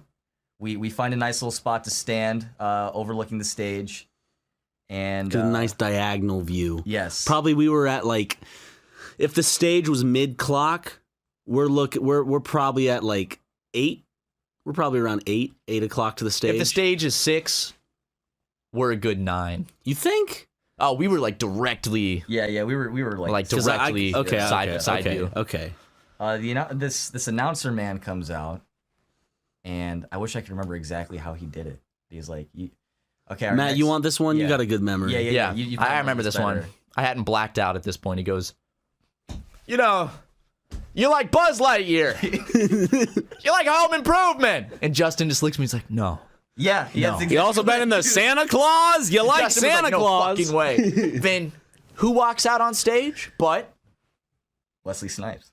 Wesley Snipes, the man himself, walks Buzz out. Wesley Wesley Snipes. It's insane. It's fucking Tim Allen. Tim Allen, dude, and he's fucking plastered. Dude, he was so drunk. So far gone. He was like, and he was like YMCK. Oh yeah, California. The People's Republic of California. Dude, he said that about, I would say, 20 times. Dude, if you had to take a shot in the comedy club, every single time he said People's Republic of California, you would be dead. Like, so you you guys would be on a stretcher. It's funny because it's a play on words, There's the People's Republic of China, which is communist and they censor things. So he's comparing California to the PRC. He did shorten it at one point and just call it Communist California. So, all right, Tim Allen, but you're living here and you have millions of dollars. So why don't you move to fucking Oklahoma, buddy? I think like people are like, LA is communist, but it's like, this is where like a lot of fucking rich people make their money. So LA is super capitalist, Yeah. dude. It's like that. Like you that's think where of Hollywood is. You think of what, like the 3 major, if you have 2 major cities to choose from, even maybe 3 if you want to. It's New York, Los Angeles, and then make it maybe big. yeah, those are like the 2 big ones, and then maybe you could argue Miami or Washington D.C. I don't know about that, but New York and Los Angeles are the 2 opposite coastal, like huge cities, bring in a lot of money, big entertainment industry. LA's got the tech industry going on there. So there's, and New York's got Wall Street. So there's a lot of money being made in both areas. All right, Chairman Sanders. Let's get back to the Tim Allen. Dude, I gotta be honest, that was so unfunny. Dude, it was simultaneously the best night of my life and also one that I wish I could just forget. Like, it was just because it really hit me that he was just a sad old guy complaining, like just complaining when he said, "Yeah, I do all these kids movies, Buzz Lightyear, Santa Claus, but I fucking hate kids, stupid little pricks," and he just goes off on how much he fucking hates kids. So guys, childhood ruined. Am I right? Yeah. Kind of made mine better. Can we address the biggest Kramer in the room? Yeah. Okay, for y'all. So he said a few things. He said a couple things. Yeah, he said a couple things. One of the things, he did say retarded. He did. Yes, multiple times. Yeah, he also chose. I can't say it, so I'll let Microsoft Sam take it away. Tim Allen say the very bad N word. He did. The word. He said the word. The word. So which is funny because the Laugh Factory is where Kramer, had his little moment. Yeah. Insert the clip here. Nope. Not gonna put that one in. But that's when Michael Richards. Well, that's made the an fucking. oopsie. That's the like. Some would argue the best stand-up that's ever taken place Guys, in it the was history of planet Earth. It was an art piece. You know? Dave Chappelle who? Honestly, that whole video is like a moment in time. It is. It's a moment in history. Dude. Like that's Cosmo Kramer destroying his life. Like you think about the crucifixion of Jesus Christ. You think about 9/11. Think about Kramer at the Laugh Factory. All big major events that have happened in our time. Gonna be pissed. Abe's gonna be so pissed. Dude, I'm gonna fuck Phil without his permission. Abe's gonna be so pissed. I'm gonna tie Phil to a meat grinder. Bam! Is this thing real? Is it real? Dude, we put a fucking alligator in April's pussy. Is this thing real? Ah, bam! Abe's gonna be so fucking pissed. We circumcised Phil with baby paper scissors. So pissed. Abe's gonna be so The ones pissed. like with like the design in them. Yeah, like the oh god, they cut in shapes. And Yeah, shit. dude. Imagine Yeah. getting circumcised with that shit. So you just have like a little foreskin left, but it's like in a nice frilly design. I mean, it'd be better, right? Right? Yeah. Like, yeah, I Thanks, mean- mom and dad, for. I had someone recently like legitimately ask me like fully serious, like, so how do you feel about your parents' decision to have you circumcised? And I was like, I mean, can't really. A lot of kids get pissed at their parents. Like, I can't. that do was anything my about it." choice. That was me. You fucking took it away. Fuck, man. You even fucking ask. It's gone. It's a piece of me. I'll never fucking get back. You fucking. I mean, I can't do anything about it, so. Yeah. I don't know how many times I have to say this because fans say it all the time. It's like, oh, you just looked upset. That's why I didn't come and say hi to you. I'm like, I'm sorry. There's a video someone posted when they met us in Japan, and someone was like, why does Ryan just look like he's mad? Oh, yeah, I remember that video. I'm like, I'm sorry. That's my face. Like, Ryan's just perfectly happy and content on the inside. I am. Dude, let's get you a facelift so you're always smiling. So it's like, it just like, they like staple your face up. Like, what'd you do if like I came in the office just kind of like, hold on. like the most botched plastic surgery. Yeah. Like your lips are all pushing swollen. my cheeks, swole my lips up. Like your cheekbones are like, you have implants like sticking like way too far out and they're like swollen and inflamed. And like you got your teeth, like your jaw There's like air curved bubbles up. around my face. Like blood squirts out. And like your teeth are just like, your teeth are all like merging together and like breaking out of your head. And you're like, hey guys. Hey man. Hey buddy. Hey dude. You're looking so good. Thanks, man. No, I just got a facelift, man. Yeah, dude, you just look so happy. If you look at these pearly whites, you know what I'm saying? It's like ulcers all in your mouth and shit. like tool marks. Well, I wasn't dipped in a vat of acid. I was just given poor plastic surgery. But would you ever get plastic surgery? I honestly, the way I feel about plastic surgery is it's like, I think that if you have the money for it and it's not like Is it something money, you personally could see yourself doing? Because like for me, I personally like the look of an aging face. Oh yeah, no, like the natural look of just an aging face. I like that too. Not something that's like just stretched. Well, there's plastic surgery when you can tell, but then there's little cosmetic procedures that are like real small scale stuff. Get rid of those crow's feet. Yeah, where you'll never notice someone had it done. And I Yeah. could see myself, if I had the money, I wouldn't see anything wrong with that. It's like, you know, you style your hair to like look and cut your hair to look a certain Dan way. gets plastic surgery all the time.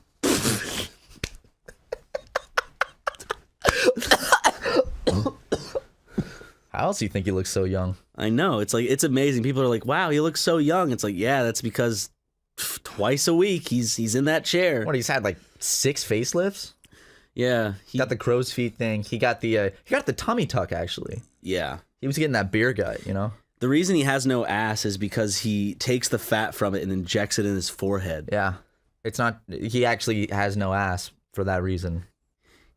Dan seems like the type of guy to listen to this. Like Aaron, when we talk about him, I could see Aaron being like, guys. But Dan, on the other hand, would be like, assholes. Like, what? Like people are going to actually believe I get plastic surgery. Well, it's because you do, Dan. When the dust settles, I like to... You still have yourself to say hi to. I was like, this quote's going somewhere. That one was in the Bible. No, it's not. It's the first quote in Exodus. When the dust settles. Genesis, Exodus, Leviticus, Numbers, Deuteronomy. Are we having a Bible book naming contest? Here we go, baby. Job. Psalms. Revelation. Songs of Solomon. Philip. Mark. Is Philip a book of the Bible? No. Yes, I think. Galatians. Matthew. James. Luke. Fuck. There's some really small ones that no one gives a shit about. Like, are you playing music out of your phone? What's playing? Hell? What is this? God's like, come on, Matthew, think. It's inspirational for me. Where's Keep it this playing? I don't know where it's playing on my phone. Hold on. What is this? You said Deuteronomy, you said Numbers. What is this playing out? John. Who's Aaron Joffrey? John. That's a book. Did we already say Ephesians? Nope. Okay. Philippines. Or Philippians. Yeah. Philippians. Philippines. The Philippines. And we already said Deuteronomy, right? Yeah, that was one of your first ones. Well, I mean, I listed a shit ton in the beginning. You did. So it's kind of on me now. Peter. Yeah, that was good. Is Peter a book of the Bible? Mm-hmm. I'm not sure Philip is, but Philip is not a book of the Bible. I was thinking of Philippians. So replace Peter with Philip. Okay, yeah, Peter. The book of Philip. Henry. Nope. Yeah. There are really small books too. Arnold. Arnold 614. It's like the worst. Why isn't there just a book of Jesus? Because that's the New Testament is the book of Jesus. Trying to think of wait, what are some of the smallest books of the Bible? Man, remember when we played Bible Man? That one's worth a watch, guys. That's like a 45-minute video where we got Bible pretty far Man. in Bible Man. Damn it. Okay. Shit. You ready for this? Genesis, Exodus, Leviticus, Numbers, Deuteronomy, Joshua, Judges, Ruth, 1 Samuel, 2 Samuel, 1 Kings, 2 Kings, 1 Chronicles, 2 Chronicles, Ezra, Nehemiah, Esther, Job, Psalms, Proverbs, Ecclesiastes, Songs of Solomon, Isaiah, Jeremiah, Lamentations, Ezekiel, Daniel, Hosea, Joel, Amos, Obadiah, Jonah, Jesus. Micah, Nahum, I feel like some of these are Jesus, Habakkuk, Zephaniah, Hosea, Zechariah, Ryan, what are the odds? Malachi. That's just the Old Testament, Matt. What? Now it's time for the New Testament. Matthew, Mark, Luke, John, Acts, Romans, 1 Corinthians, 2 Corinthians, Galatians, real white Ephesians, right around Philippians, Galatians, 1 Thessalonians, 2 Thessalonians, 1 Timothy, 2 Timothy, Titus, Philemon. So that could be Phil. What? Yeah. Philip. I just said Philip for short. Yeah, Hebrews, James, 1 Peter, 2 Peter, 1 John, 2 John, 3 John, Jude, Revelations. Fuck. What's your favorite one off that list? It would I think my favorite book of the Bible actually is either going to be Song of Solomon or Revelations. Revelations is like an action movie. It's fun. It's like And there's Song of fucking Solomon like is locusts and a the good sun time goes too. black, and like there's like meteors raining down and shit. And then like doesn't Satan or doesn't like God's army come down and like Satan rides on like a stallion or There's some like a shit? fucking 7-head lion or something. Right? like And there's that. all these like beasts and dragons, and in the end, God fucking grabs Satan and swings him by his tail and throws him into a lake of fire for all eternity and kills him. Like, that's sick, dude. What a conclusion to the Bible, you know? It's like, and then Jesus gets a bright cherry red Mustang. That part is so sick with the Armenian flag spray painted on the back. Yeah, dude. And then you find out Jesus was Armenian all along. Crazy twist. And also, it's like I didn't see that one coming. Yeah, I did not. Because I thought he was a Jew all along. I was like, well, what's with the Armenian flag thing? And the next thing you know, it's just boom, they drop it on you. Like Jesus, his last name is actually Hanyassian. And the funny thing is, Justin, what? He's doing this. What is this one? He's doing. He says, keep talking. It's the Master of Disguise. This is what you are doing. This is what I want you to do. Great movie. I want you to name me a book of the Bible, okay? Just give me a random one. Why? Just do it. Psalms. Psalms? Yeah. What are the odds before the next podcast you have to read all of Psalms? See, Psalms isn't bad because it's like Psalms is like a collection of songs, right? Psalms. Psalms. No, I know, but aren't they kind of like songs to be sung? It's like poetry. Yeah. So like it's not that bad. You can probably learn a thing or two from reading that. But I have to read it all the way through before the next podcast. Okay. 15. 3, 2, 1. 13. 8. All right, you don't have to do it. I'll do one too. Okay. We usually don't reverse it just out of those are kind of like the hidden rules. Yeah. But we'll reverse it. Choose a book of the Bible. You want me to choose a book? Yeah. How about Micah? Okay. I just picked a random one that no one reads. Okay. I'll do 15. Okay. I'll be fair. 1, 2, 1, 7. I was gonna say 6, but I got confused because I counted up and you counted down. Let's do it over again. Start at 15 again. We'll drop it down to 10 then. Really? Because I fucked it up. I think I fucked it up because usually we do 3, 2, 1, and I did 1, 2, 3. Okay, sure. All right, one more time then. At 15. Yeah. Ready? 3, 2, 1, 2. 14. Okay. I don't have to read Micah. We're good. You want to get Justin? Yeah. What's the longest book of the Bible? Hold on. Is it Genesis? Justin! Get in here! Wait, Luke? No, we don't know which one. Justin, come here. He can choose one. How Justin. about that? What's up? But it can't be the other two that we did. Okay, name a book of the Bible. Matthew. Okay, Justin. What are the odds that before you leave LA, you have to read all of Matthew in one sitting? 25. Okay. You want to count us down, Ryan? Yep. Who am I going against? Me. Okay. 3, 2, 1. 4. 5. All right, buddy. Okay. You don't have to read Matthew. Good. You got lucky, man. You got lucky. Matt. Yeah. Well, the odds you have to read through the entire book of Leviticus before I leave LA. You did 25. I'll do 25. Leviticus is kind of fucked up. Ready? Yeah. 3, 2, 1. 16. Ooh, Oh my one off. God. One off. Close. Damn. That's weird because you and I did 6 and 7 the other time. Mm-hmm. Because we just did what are the odds of the Bible. So we don't have to read the Bible. No, none of us have to fucking read the Bible. Hell yeah. And sinners. I say, you brought this up ages ago, Ryan, but you said that we should make like SuperMega Bibles, like branded Bibles and sell them. And you and I should rewrite the whole Bible in our own words. But tell me this, Matt. Yeah. How did so many people write a story and it connects? Riddle me this. I can't, Ryan, because I'm not saying the Bible's not real. But what I am saying is that it's epic as shit. Let's pour one out for the Bible, guys. Woo! The Bible. Yeah. Can't get enough Bible. But that's about all the time we got for this week. Yep. So thank you to the Bible. Thanks for the Bible. Thank you to all of you for watching. This episode is called Bible Brothers. And thank you for supporting us and for continuing to support us because this is now the launching pad. Today is the launching pad, and we're being launched off at the Game Grumps building. God's just like, okay, well, you guys just made fun of me for 10 minutes, so how about no? Yeah, but we didn't make fun of Islamic God. Or Judeo God.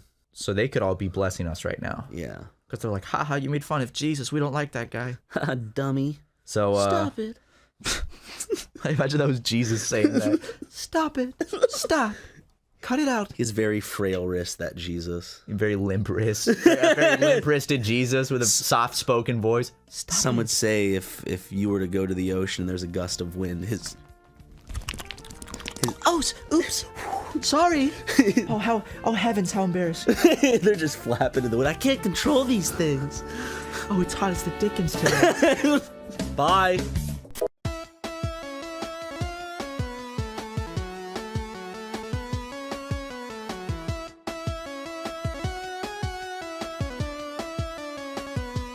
Welcome, one and all. It's that time of the week again. That's right. Our first podcast where we're on our own. And as you can tell, the channel has not changed a bit. Not one single bit. So, yep. I got a bone to pick with the fans. No. Well, you have a bone to pick with the fans? Why? It's about megalodons.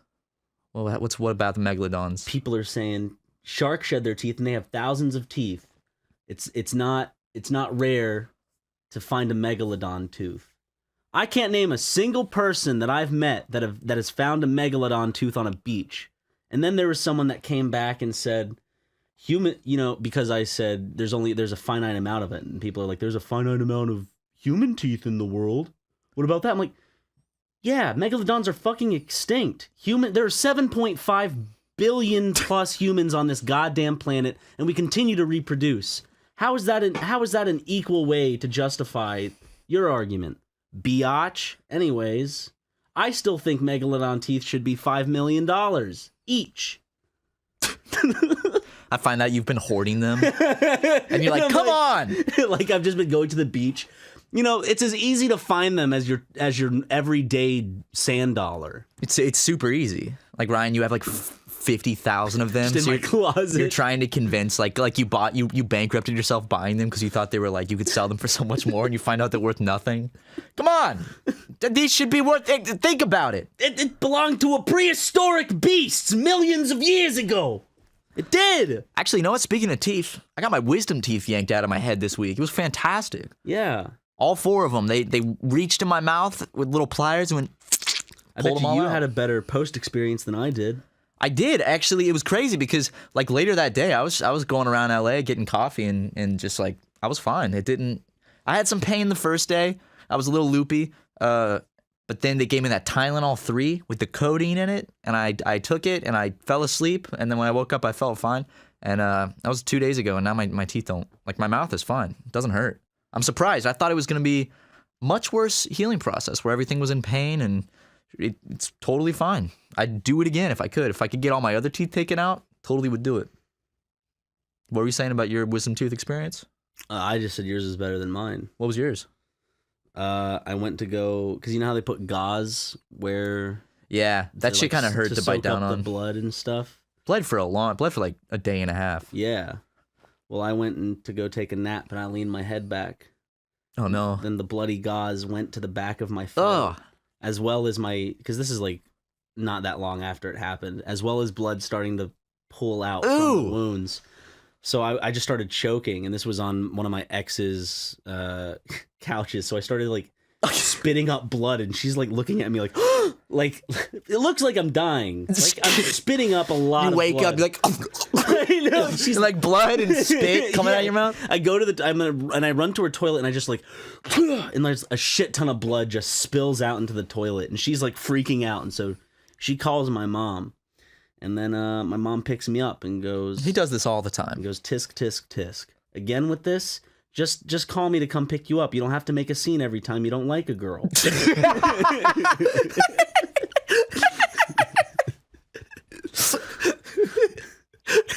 Like that one. That was really fucking funny, man. I just like, you're dating a girl and you don't want to date her, so instead of like, I don't like you, you're just like spit up blood. You have to bite the inside of your cheek so hard that you just fill your mouth with blood just so you can spit it up all over her couch and ruin her parents' couch. I have to bite the inside of my cheek so hard that I can stick my tongue through it.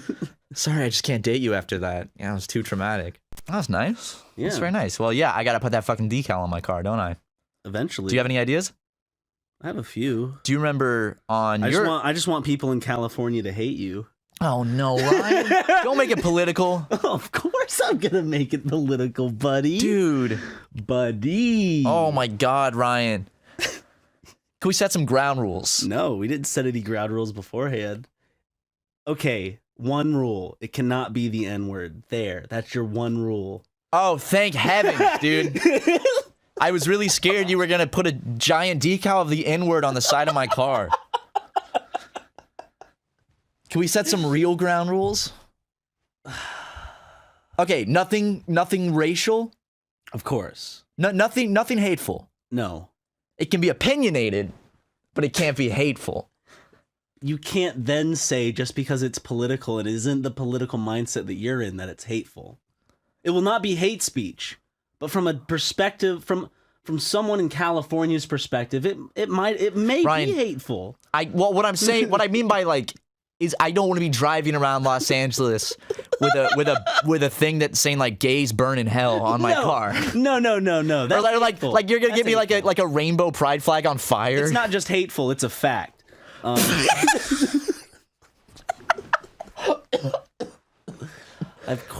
of course don't believe that all gays are burning in hell. Statistically, though, but it's not because they're gays gay. are burning in hell just because they're sinners. Not because of the gay thing. No. Like, there's lots of straights There's some in gays hell. in heaven. And there's some straights in heaven. You know? Some. A couple. Well, you found it, like, actually, like, someone just fucked with it along the way in the Bible, but, like, actually straights just go to hell, and, like, gays are the only ones accepted into heaven. Dude, heaven would be the best party, you know? Get in there, be a bunch of, like, dudes in leather and Speedos and shit. The best thing would just be the biggest fucking decal. Just all on the side. And all it is Trump 2020. I think that would be enough to get people to just really... my car would it's Los Angeles. My car would probably get keyed. Oh, yeah. You know? You lost a pretty good one with Justin that we don't have to talk about. No, we'll talk about it because I'm probably just not going to do it. Yeah. Ryan, that was out of what? That was out of 100. That was out of 100. Yeah. First time Justin ever played What Are the Odds? That's true. Him and Ryan said the same number. And it was Ryan had to get a tattoo of the sound wave of My Name Jeff. My Name Jeff. And you're backing out of that? I think I am. Here's the thing, unfortunately, with What Are the Odds? Whenever it's like 100, Matt and I and Jackson and Harrison and everyone I've ever played with have always backed out of something. I'm going to use my backing out of something for this one, probably. Because sometimes it's fun just to see. Now, and Justin doesn't even listen to the podcast, so he's just going to be like... Some fan you are, Justin. Some fucking fan, man. All I know is Justin was really harping on me early for not wanting to do it. He's like, come on, it was out of 100. You got to respect it. Like... I was too, but it's just because I really wanted that. Of course. You know, you want to see it. But I don't want to have that on my body forever, not even as a joke. I don't like memes affecting my everyday life. It's not affecting your everyday It would life. affect my How is everyday anybody going to know it's the waveform for My Name Jeff? It affects my personal life because I have to look at that and be like, ew. What, is that going to bring your quality of life down? Yeah. You're going to be more unhappy in I'm life? going to be cursed the moment that ink touches my skin. You know how easy it is? Like, you're going to be like, oh, this is the heartbeat of my child from when it was in the womb. But here's the thing, when you back out of an odds are, the thing that me and my friends used to do was the other person got to slap the other as hard as they wanted to. We need to start coming up with some form of punishment. There has to be some form of punishment. So Otherwise, Justin, there will be some form of punishment. For me, you can make me whatever food you want. You have to go eat a whole meal at Arby's. Oh, no. You got to eat a whole fucking... No, you have to go get the meat mountain at Arby's and eat the whole thing by yourself if you back out of something. Matt. What? Odds are... Oh, no. You gave me a little giggle before you said that one. Odds are you have... I'll pay for it, but... Great. You're going to get the meat mountain at Arby's. And you have to go sit in a parking lot on a hot day with your air conditioning off, and you can't turn on your car air conditioning on until you finish it. Can I at least do like a food review while I do it? Yes. Or I'll go review the meat mountain in a burning hot. How about I drive to an Arby's in like Arizona in July? So okay. But it just has to be hot as fuck. Yeah, Arizona. What if you have a fucking heat stroke in your car and die? Die with a big meat mountain spilling on me. The cops find being a cop. Being called to that. Being called to that call. It's just some dead dude in a car with an Arby's meat mountain. Like all over his lap. And like, the camera's still recording him. It's like, sir, what like the fuck? it just opens up the. He's got a camera. He's like, what the hell happened? It would just look like it's wild, man. Do you know what a meat mountain is? It's a mountain. It's literally a mountain of meat they just give you at Arby's. Look it up. It's fucking like the Arby's is like. Why do people think we're so gross? It's like look at them. It's called a meat mountain. Yeah, odds are. You don't have to do the Arizona in July shit, but it's gonna be a hot day, and hot days are coming soon. 10, yeah. 1, 2, 3, 4. 7. You did. I said 4. I said 4. Yeah, I don't have to do it. Matt, if I had said 4, people would have been like, "Why, Matt? Why do you go for 4?" When we were counting down, I was frantically trying to think of a number. You know, what I thought was, you know what? I don't think he's gonna choose 4 because he knows I'm not going to. So I did it because we just talked about it. So I'm like, I'm gonna do 4. Yeah. But it's one of those things where it's like, or maybe he's thinking that I'm thinking that. But you do have to buy us Carrot Top tickets. You do have to do something we can't say yet. And what's the third one, Matt? The decal on my car for a week.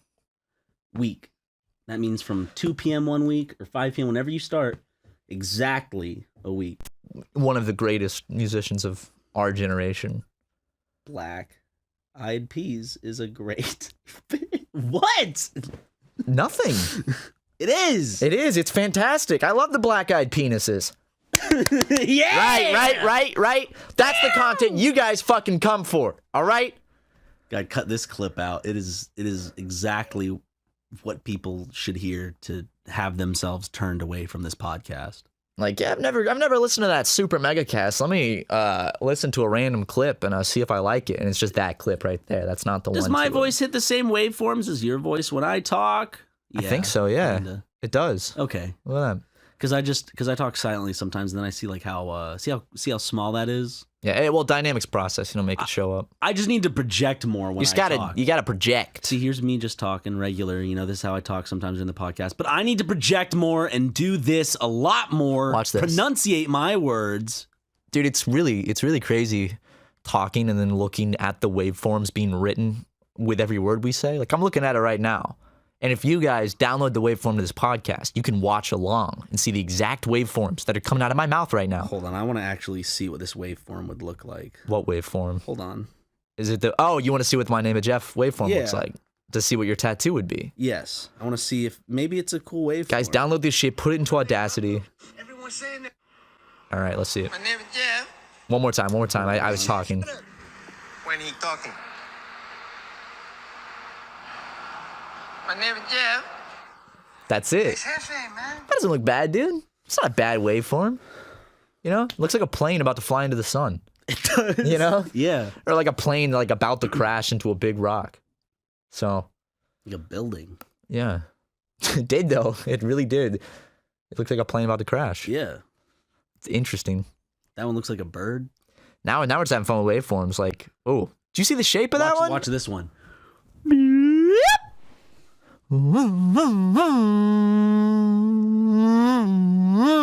Whoa, I got to dip down more than it dipped up.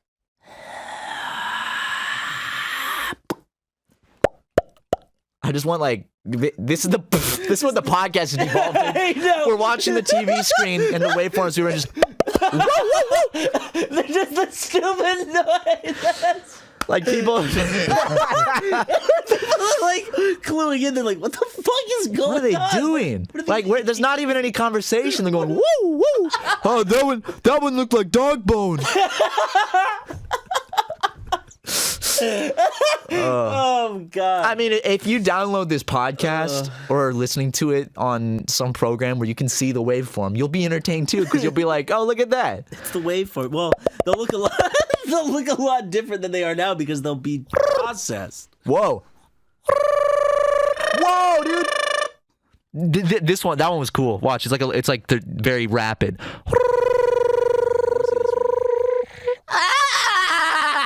It's like SpongeBob. Yep.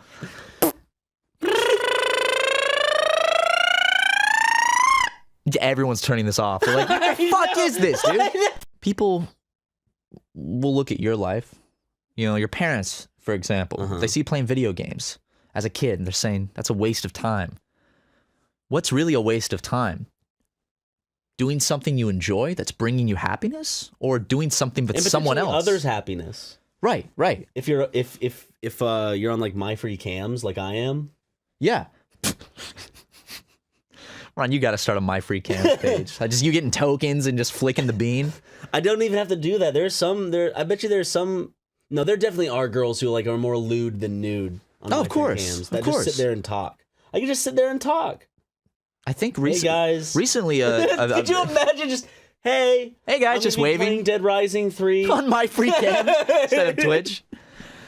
Yeah, we should just, if YouTube syncs, which it will one day, just switch over to My Free Cams. Just upload all of our Let's Plays to break.com or OnlyFans. Hey guys, go check out our OnlyFans page for our newest Let's Plays. We could do that and just check review our porn. Sin Jared profile. Dude, I really want to do a porn review series where we sit down and commentate while watching a porn. Like a riff track, but for porn, because Jackson and I have this talent for finding weird porn, and we have a whole Google Doc for it. But we showed you one we found. recently. One that I don't even think we can you actually. can't even play the audio of. There's I truly believe that it would be an incredible series if you and I just like commentated over a porno. Because I have a big list. Let's of start good a ones. series that's hosted on Pornhub, where we can play NSFW porn games and watch porn and react to it. If Pornhub wanted to help sponsor that, I'd be so into that. Pornhub, if you're interested in hooking up with your boy SuperMega. Pornhub hooks up with SuperMega. Let's make it happen. I know most of the employees from Pornhub listen to our podcast, so and a lot of the actors and actresses on Pornhub also watch SuperMega. We're the #1 porn star podcast that porn stars and sex workers porn stars listen legitimately watch us. We have been reached out to by porn stars before saying that they're Would fans. you say cam girls are porn stars, or do you think porn stars are separate than cam girls? Well, it's a separate environment. It's a different environment. What do you define porn as? Is porn sex? I guess, yeah. Okay, then cam girls are. It's a part of porn. It's under the porn genre. It's under the umbrella of pornography, right? Because they're doing sexual things, unless you're Ryan McGee's My Free Cams, where you're just playing Dead Rising. I can just imagine it now. A porn star, freshly fucked on set, walking away to wipe the sweat from their brow. They put in their headphones, and as they get their makeup done on again, they're listening to the SuperMegaCast, or even better, Battle for Bikini Bottom Part 3. Yeah, like you know, you know how like male porn stars between scenes will just have to like watch porn to kind of like keep it up, keep it going. I like to imagine that they put the headphones in and they watch SpongeBob Battle for Bikini Bottom by SuperMega, the Let's Play series, in between scenes to keep it going. Everyone deals with poop. I have to pick it up on a daily basis because of Lego. Yeah, man. I have to do it too. Sometimes you call me over just to come over and just pick it up for you. I don't mind. I enjoy doing it. So,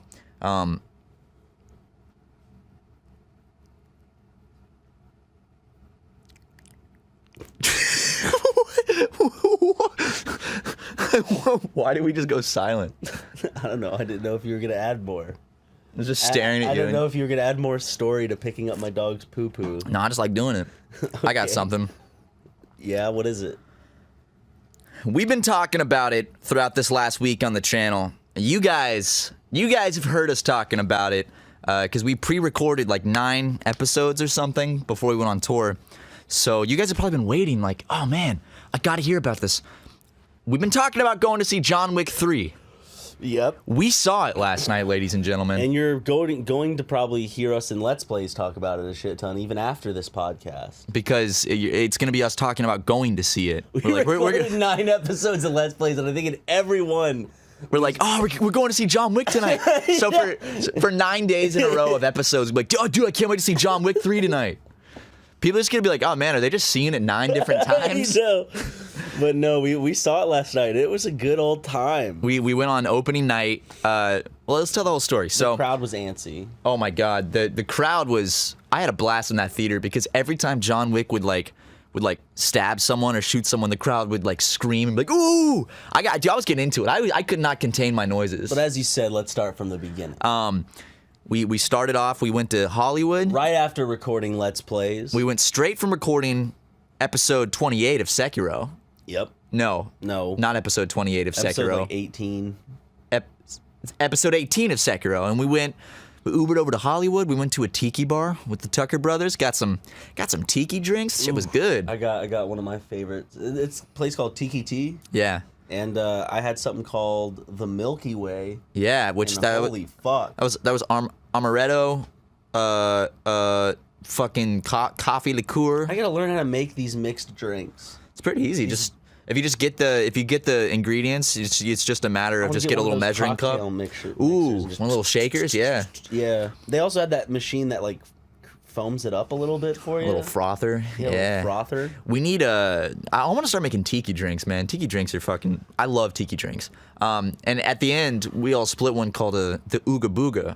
And everyone in the bar started chanting. Ooga Booga! Yeah, I didn't know. I was like, Ooga Booga Booga! Can I get an Ooga Booga? And then they're like, Ooga Booga, Ooga Boo. And everyone in the bar starts doing it. And then I was like just standing it felt there. like for like about 2 minutes. Yeah, it went on a little too long. Ooga Ooga booga. Ooga booga. Ooga booga. And I was just like, I didn't know what I was. I wouldn't have got that drink if I knew that was gonna happen. It was good though, but it was practically just like you took a sip. Like the top of that drink was just like taking a shot of rum. It was so that set us up for the movie. Then we went and got Thai food in Hollywood before the movie. Yes. Still.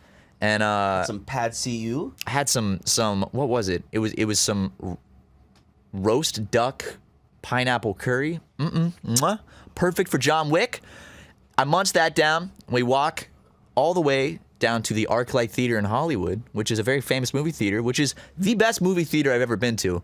Just because they really care. We've talked about it on this podcast before. They care about the experience. It's like my favorite theater chain. They have one in Santa Monica and Sherman Oaks. I don't know if they have any other ones. Are they like countrywide, like nationwide? I don't think so. They're great though, and they're actually decked out right now for the new Godzilla movie, where they have like a massive inflatable Godzilla. They're decked out for the John Wick movie. They dressed the entire theater in a giant suit. Yeah, they got a massive suit over the whole building.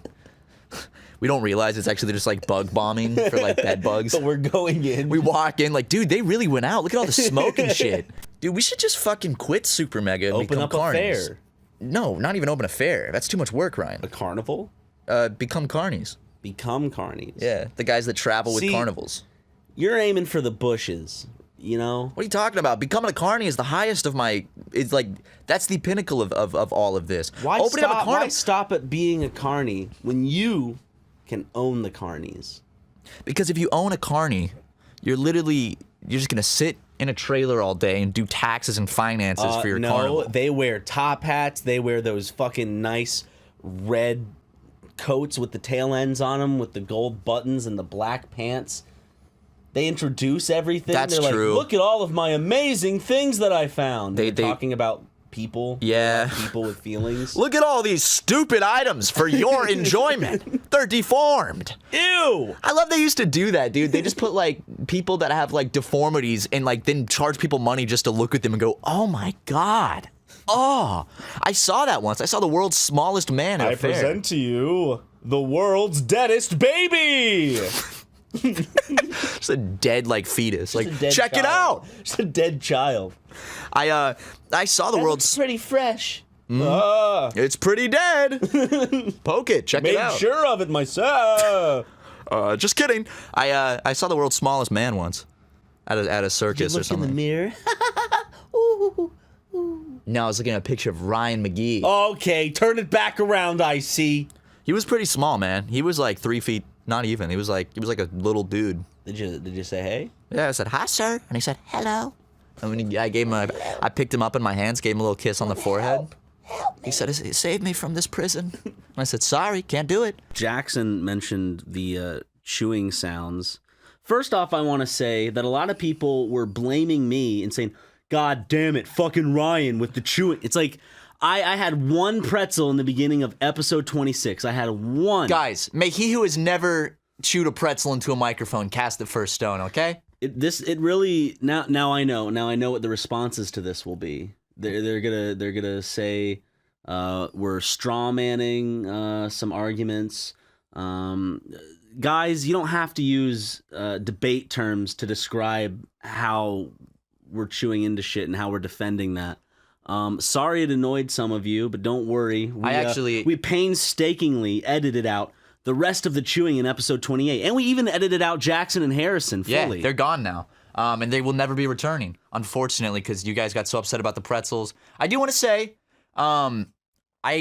we legitimately did not realize that would ruffle feathers that much. So apologies for chewing the pretzels. But they're pretty good pretzels. We will take our jobs as Let's Players a lot more serious, we promise. I promise I will never do that again, guys. That's one of the biggest sins I've ever committed on this earth. I'm going to get up to heaven, and God's going to be like, sorry, man, you can't come in. And be like, what? And he's like, remember that time you chewed pretzels in episode 26 of Animal Crossing? Was Harrison really chewing them the whole time, though? I couldn't tell. I thought he only had one, like a few in the bit we were doing in the begging. What's it called? It's the medical name for when you get mad at the sounds of chewing. Well, it's when you. I know what you're talking about. it's not just mad; it's irrationally mad. Yeah, at the sound of which chewing. we witnessed. We did witness that. Yeah, we witnessed a lot. So of people. apologies, guys. I hope that you'll keep watching Animal Crossing. You don't hate us all. Like I We didn't realize.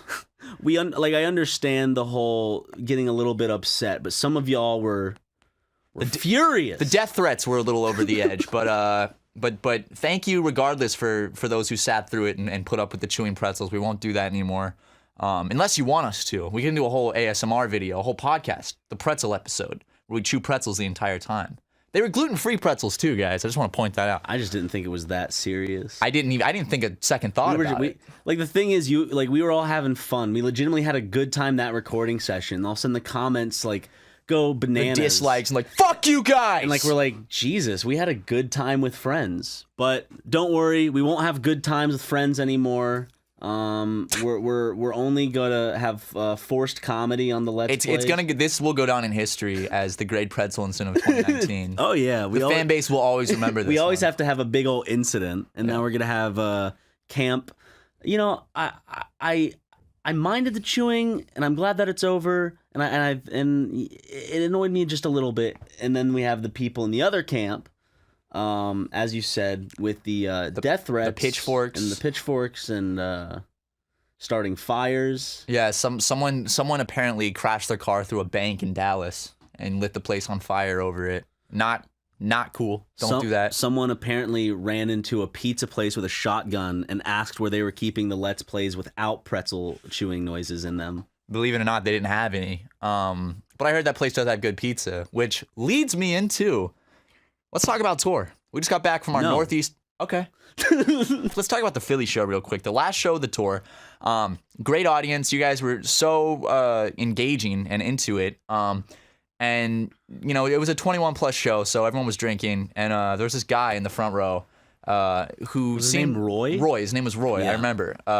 Real cool dude. Met him at the meet and greet. But him and his girlfriend were sitting there. They'd had quite a few drinks. I could tell by the time, right when the show started, I'm like, oh, they've been going for a while. Yeah. So, they're sitting up front watching the show. You could smell the alcohol on their breath from the stage. It was disgusting. I almost had to walk off stage several times because they were so sickening. But basically, I put up with it. And then towards the end of the show, we were talking about our feet. About our specifically. Well, you were talking about my feet. I was talking about your feet. And then I was trying to rebuttal and say that your feet aren't half bad as well. Which the audience wanted me to show my feet. So just like the New Jersey show I did, I revealed my foot to the audience. You took off your disgusting fucking socks. That sock, I gotta say. You wore the same pair of socks multiple days. Roy, if you're listening, I gotta tell you something that I didn't really say on stage. So that was the end of the tour, man.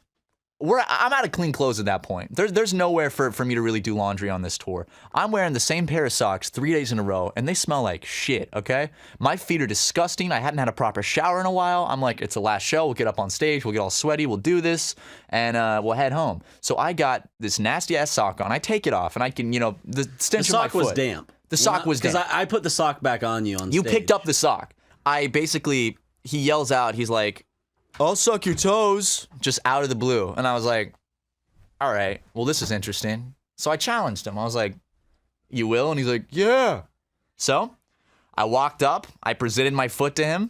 He grabbed that shit. He was ready. He leans forward. And deep down, I had a part of me that was like, is he really going to do it? He might. He's had a lot to drink. He might actually do this. And I deep down was secretly hoping. I'm like, if he does, then it will make for a good finale to our final show. Jackson, are you counting gold coins back there? I'm counting all my gold bullion. He's counting all of his doubloons back there behind the couch. He's actually counting money from the show. So he's hundreds and hundreds and hundreds of thousands. All the money that the fans touched. So. Oh yeah, Jackson's touching on that money right now that you guys have touched with your own fingers. It's actually like $20, but yeah, you guys didn't buy any merch, so thanks a lot for the support, jackasses. But he grabs my foot. And without hesitation, he slides does his tongue move around and shit? Basically, I was very intoxicated by this point. This is near the end of the last show of the tour, so we had a lot of beer. We had a lot of sparkling. We cracked some sparkling wine on stage for the last drunk drawing segment, and the bottle was pretty much gone at this point. He slides my foot into his mouth. Not just the toe. No, he gets pretty much the whole thing. That shit went deep down in his throat. I was like, uh-oh. And I yank it back out. And I did feel his nice warm, wet tongue on the sole of my foot. Basically, I pull it out and the crowd's going crazy. And then his girlfriend just yelled out, "He's got a huge foot fetish." I'm like, great. Well, that just made it 10 times more weird. And then I made them kiss. Yeah, you were like, "Oh, that was so nice. Why don't you give her a kiss?" And then she willingly, like, I thought he was gonna kind of like make her do the kiss, like reluctantly, but she jumped in there a lot more fast than he did. So yeah, it was really gross. It was disgusting. And I hope you guys.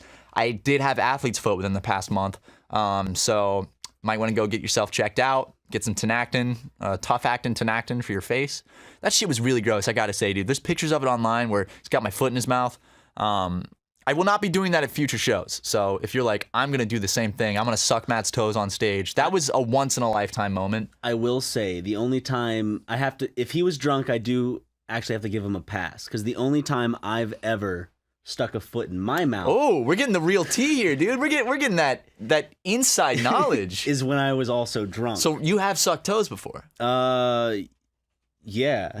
I have too. Okay, I'll throw that out there. Okay, I've had a foot in my mouth. I was intoxicated. I was as well. So maybe there's something that makes it a little more likely for a person to suck the toes. But given that he had a foot fetish, I think he was down either Here's the way. thing. It's one of the things where you're like, you know, I'll try it. Like let's see where this goes. And you try it, and then you then judge based on your experience if you want to continue doing that in the future.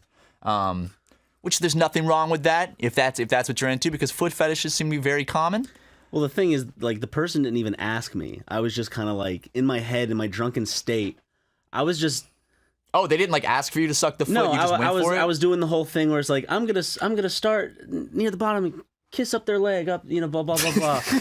Sex with Ryan McGee. Except I went way too far down and I went to the foot and I was like, whoa, I've never. You're just like chewing on the toenails, like. And you just never go back up. You just stay down there.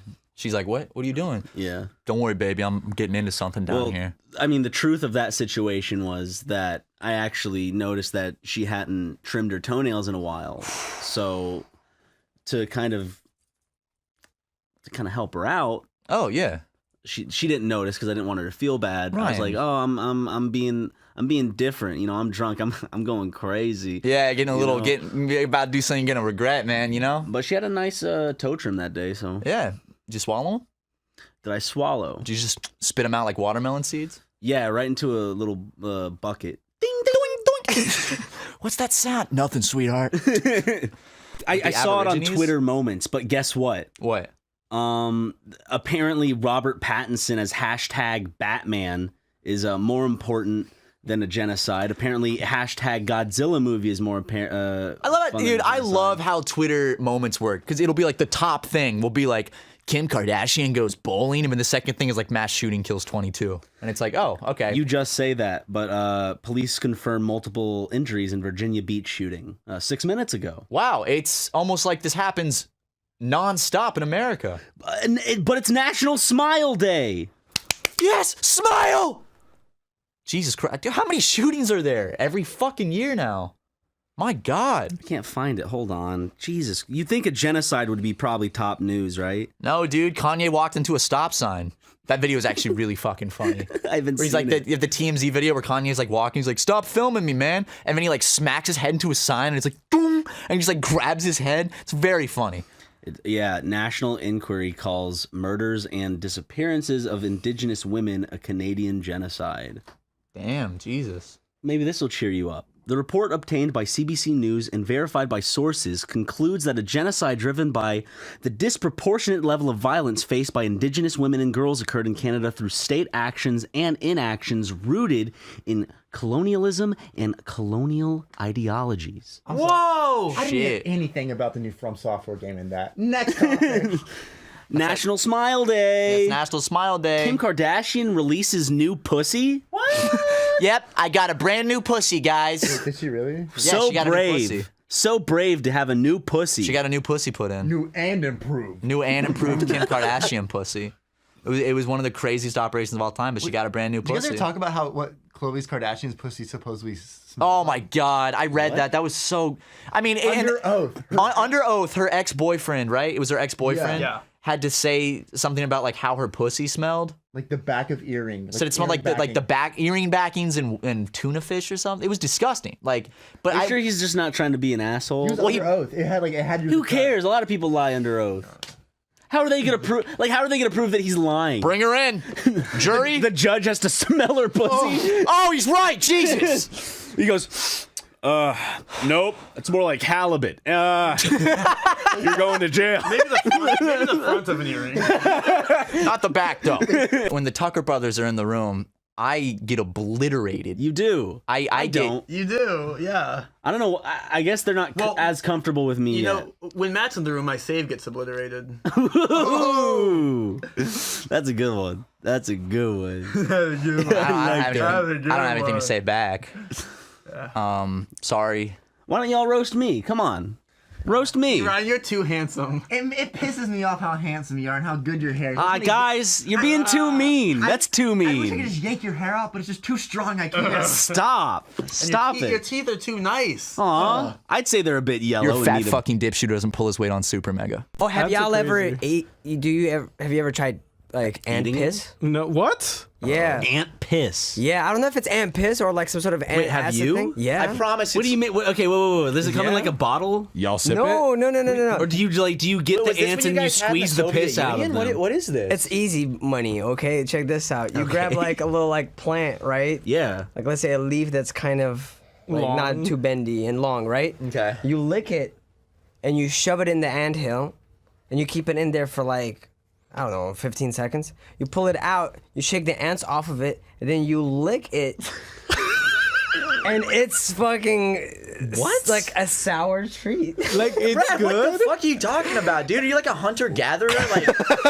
Like this was your treat as a It's kid? a good shot of vitamin C. What are you talking about? I picture young Rav with a loincloth going out in the woods. in the jungle, like ant piss. Rab's mama pulls up and she's just like, "Hey, Not what are you again. doing? What are you doing out there?" He's like, "I'm sipping ant piss, ma." Hey, yo, ma, I'm sipping that ant piss. Hey, yo, ma, let me live, ma. Show me love. Show me love, ma. Show me love. You selling repos? What's he doing out there, honey? Oh, he's doing the whole ant piss thing. Just let him believe it. Just I kind of want to try it now. I'm down. Yo, can we do it? Do it. Let's find some ants. Also, wait a second. If you stick a wet leaf in an anthill, it's gonna come out caked in dirt. So you're licking all that. What are you dirt, talking too? about? Okay, it's not like a leaf. It's like a, like Like a blade of like grass or something? Yes, there you go. Something that's kind of like leafy. Licking a stick is gross, dude. Dude, sticking something in an anthill and then sucking whatever liquid from the I'm ants not put on certain. out is Now, gross. I'm not some sort of scientist. I don't know if it's actually piss or just they shoot it up with the acid because they're like, hey, he's attacking our home. Hey, Donnie. Hey, Donnie. Hey, Hey, what the fuck Donnie. is this guy? We're What's his walking name? here. Rav? What the fuck is this? Hey, fuck, Donnie. What the hell is this? Coming here stealing our piss? Hey, fuck you, you ball bag. I'm gonna piss on it.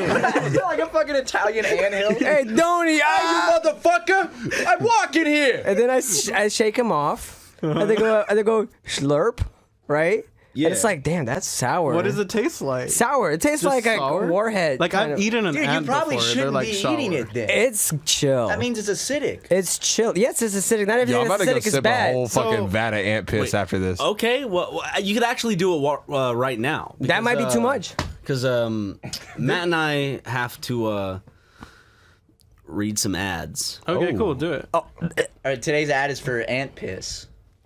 Sick. Uncle Rav's ant piss. Rav You was are telling excited. us a story about growing up when you said teenagers gave you a cigarette. Oh yeah, I first smoked my cigarette. My first cigarette. One cigarette that you have to this day that you continue to smoke. Puff off every year. I'm a terrible hoarder. Still has it. So the first cigarette I ever smoked, I was 2. It was out on the block. Wait, you were 2? Yeah. What? Nuh-uh. How can you Yes. remember this? I don't remember shit when I was 2. Oh, I got my ass beaten bad enough to remember it. He grew up in the Soviet Union. Wait, you stole? Did you steal this cigarette from Putin himself? Listen up, kids. All right. I was walking around the block because I was the god on the block. When you say block, you mean like the Soviet block? The post-Soviet Union, like little ghetto playground. Would you say you were more waddling?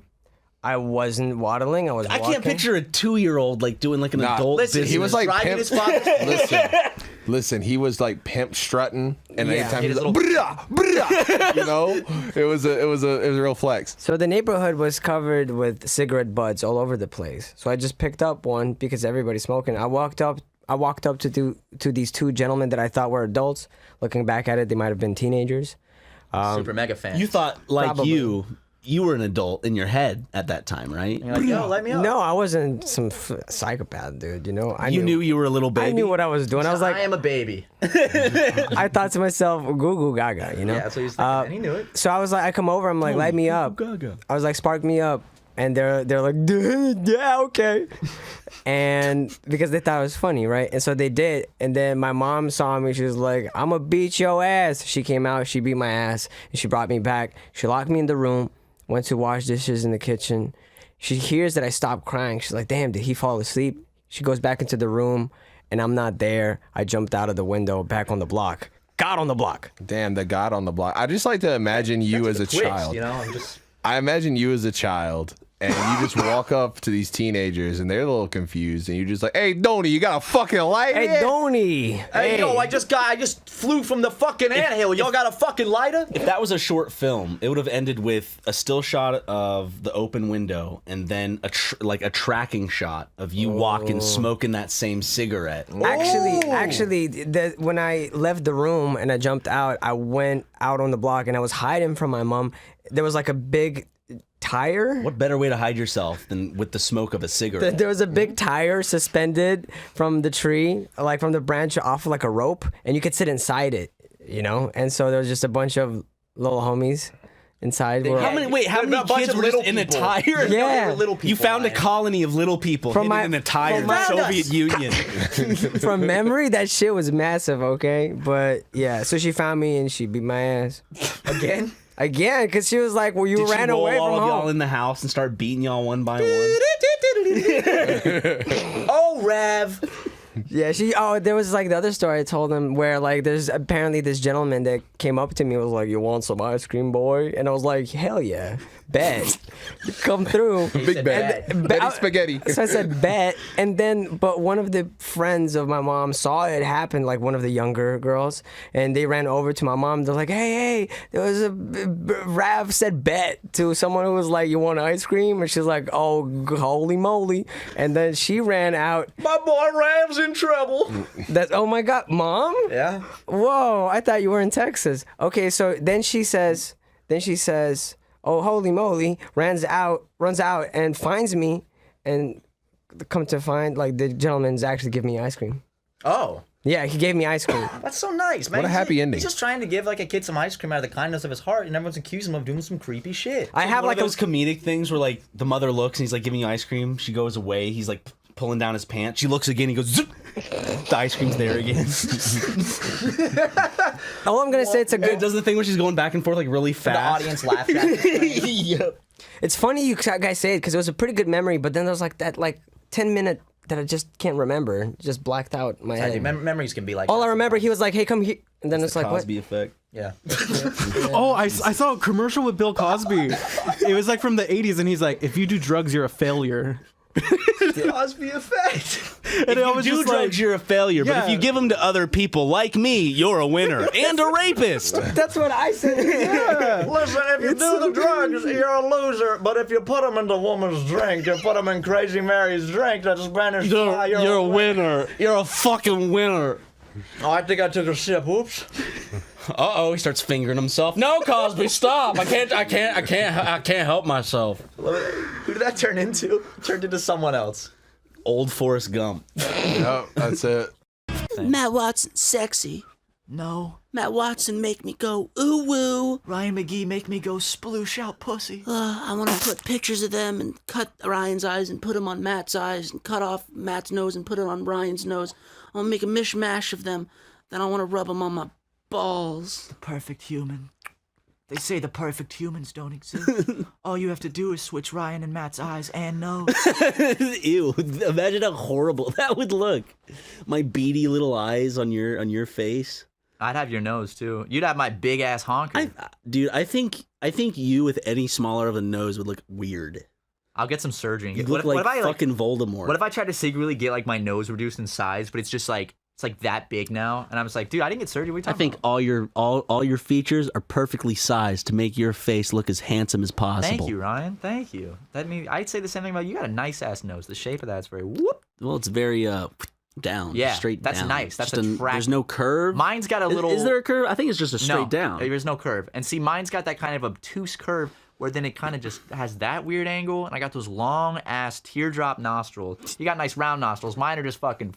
I have a very deviated septum. I got to take care of that too. Unique features extend themselves to provide a unique experience for the ladies. So when I'm sticking my nose into the pussy, yeah, deep into them. Yeah, they love that, dude. They go crazy for that. Yeah, you blow your snot rockets in there. You go, oops, I forgot to use a nose condom. Uh-oh. That's gratuitous, dude. Let's get some Plan B. Boys, welcome to heaven. The gatekeeper of God's kingdom. Mark's much like a teapot. Short and stout. And filled with things that excite the masses. Absolutely. Might burn the tongue, too, because they're so goddamn hot. That is true. Those fucking dark-ass nipples. Get them out of here, Mike. You did have some dark nipples. Imagine if he fucking listened to this and that's what he would get upset over. He sues us. My nipples are not dark. You're like, Your Honor, jury, please look at my nipples. Those are some dark nipples, Mark. What? He has a form of body dysmorphia where, like, he sees his nipples as a different color from what they really are. These nipples are bright pink. Your Honor, anybody could see. Yeah, how is it like making memes as your career now? I don't know how to answer it. It's a pretty big question. Like, pretty big. Like, how? What do you mean? Like, what does it mean to you? What is that's even? What does making memes mean to you I don't as know. a It's career? like, it's obviously, I guess, just having the fact that I make money through the internet. It's pretty cool, yeah. awesome. So you're just in it for the money. Yeah. Okay. You guys heard it here first, right? Dolan Dark, ingenuine, only cares about the money. First thing he says is money. I slept with your mom. I see those dollar signs in his eyes. He doesn't actually like Minecraft. You know what? Big shocker. Yeah, I actually despise memes. Like, I've hated them for months. No, it's just like, I guess it's a new wave thing, right? You know, like, my parents still kind of obviously understand it to a degree because I've explained. I think most, like, if you're in this line of work, the parents will be like, they have a fan base that likes what they do, and that's probably what they see. They make videos and people like and it. same with extended family, you know. It's like, yeah, what do you do? And you're like, You know, they could think whatever I say I do is actually a front for, you know, I'm actually, I could technically be a drug dealer and be like, no, I make memes on the internet for money, you know, sort of thing. Like, that's gonna be the new front for things. Is like just I'm funneling fake views into influencer. something, funneling fake views into like a YouTube channel, and then the money that they launder through it, they're like, oh, I got this from the YouTube channel, but it was actually from like being a drug mule or selling drugs. Yeah, could be a good idea. Pretty crazy, dude. That's not what we are. Yeah, of course not. We want to get that clear, written. That's not what Dolan is either. Signed and stamped. But yeah, it's weird in the sense that, like, I thought occasionally, like, oh, sorry, I'm a. What's that? Nothing. Something secret. It was just a gun. He just pulls out a gun. Sorry. I just start holding it. What was I She's saying? a beauty, isn't she? Sorry, we did not mean to derail you. Like thinking, okay, in 5 years, would I still enjoy making memes, sort of thing? Well, you know, can I see myself being 30 years old and still making memes? It's kind of weird. I love to how think about. usually it's like you'd think of a guy at a cubicle. It's like, where will I be in 5 years? Will I still be at this But like desk? in your world, I want it's to be wi- there in 5 you're like, years, right? where will I be making memes in 5 Yeah. years? Will I still enjoy the be in the memes? Bahamas?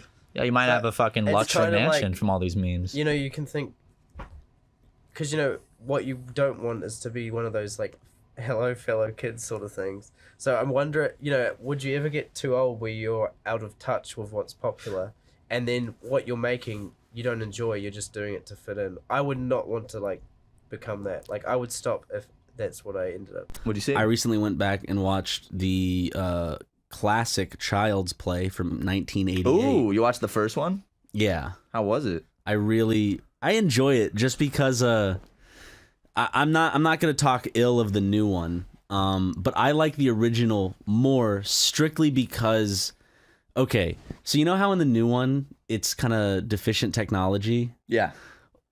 You know have you seen the 1988 one? No, it scared me too much as a kid. The plot is there's a serial killer. He's called the Strangler, and he gets fatally shot in a shootout in the beginning of the film, and so he goes into a toy store and uses voodoo magic to transfer his soul into the doll of into like the Chucky doll. And I love that. I love it because the reason I love it so much is there's a stark contrast between the two in terms of like the personality of Chucky. And the new one, it's kind of that creepy toy where it's like, you're my buddy, we'll be friends forever, don't you want to be my friend, you know, that type of thing. But in this one, like the line is just like the mom's holding the doll up and just speak, say something. And then she lights a match and throws it in the fireplace. And he's like, speak or I'll throw you in the fire. And then like his face just randomly goes from blank to like, this is the big moment in the movie where he makes himself known. His face changes. He goes, you dumb bitch, you fucking slut. And it's just like, it's just so abrasive. And I just love the. Oh, I've seen that. I've seen that scene. Yeah. I think it's actually scarier because it's like, if I had like a doll and it was that abrasive to me, I'd be like, I'm in danger right now. And he starts like biting her and shit. Yeah, that's scary as fuck.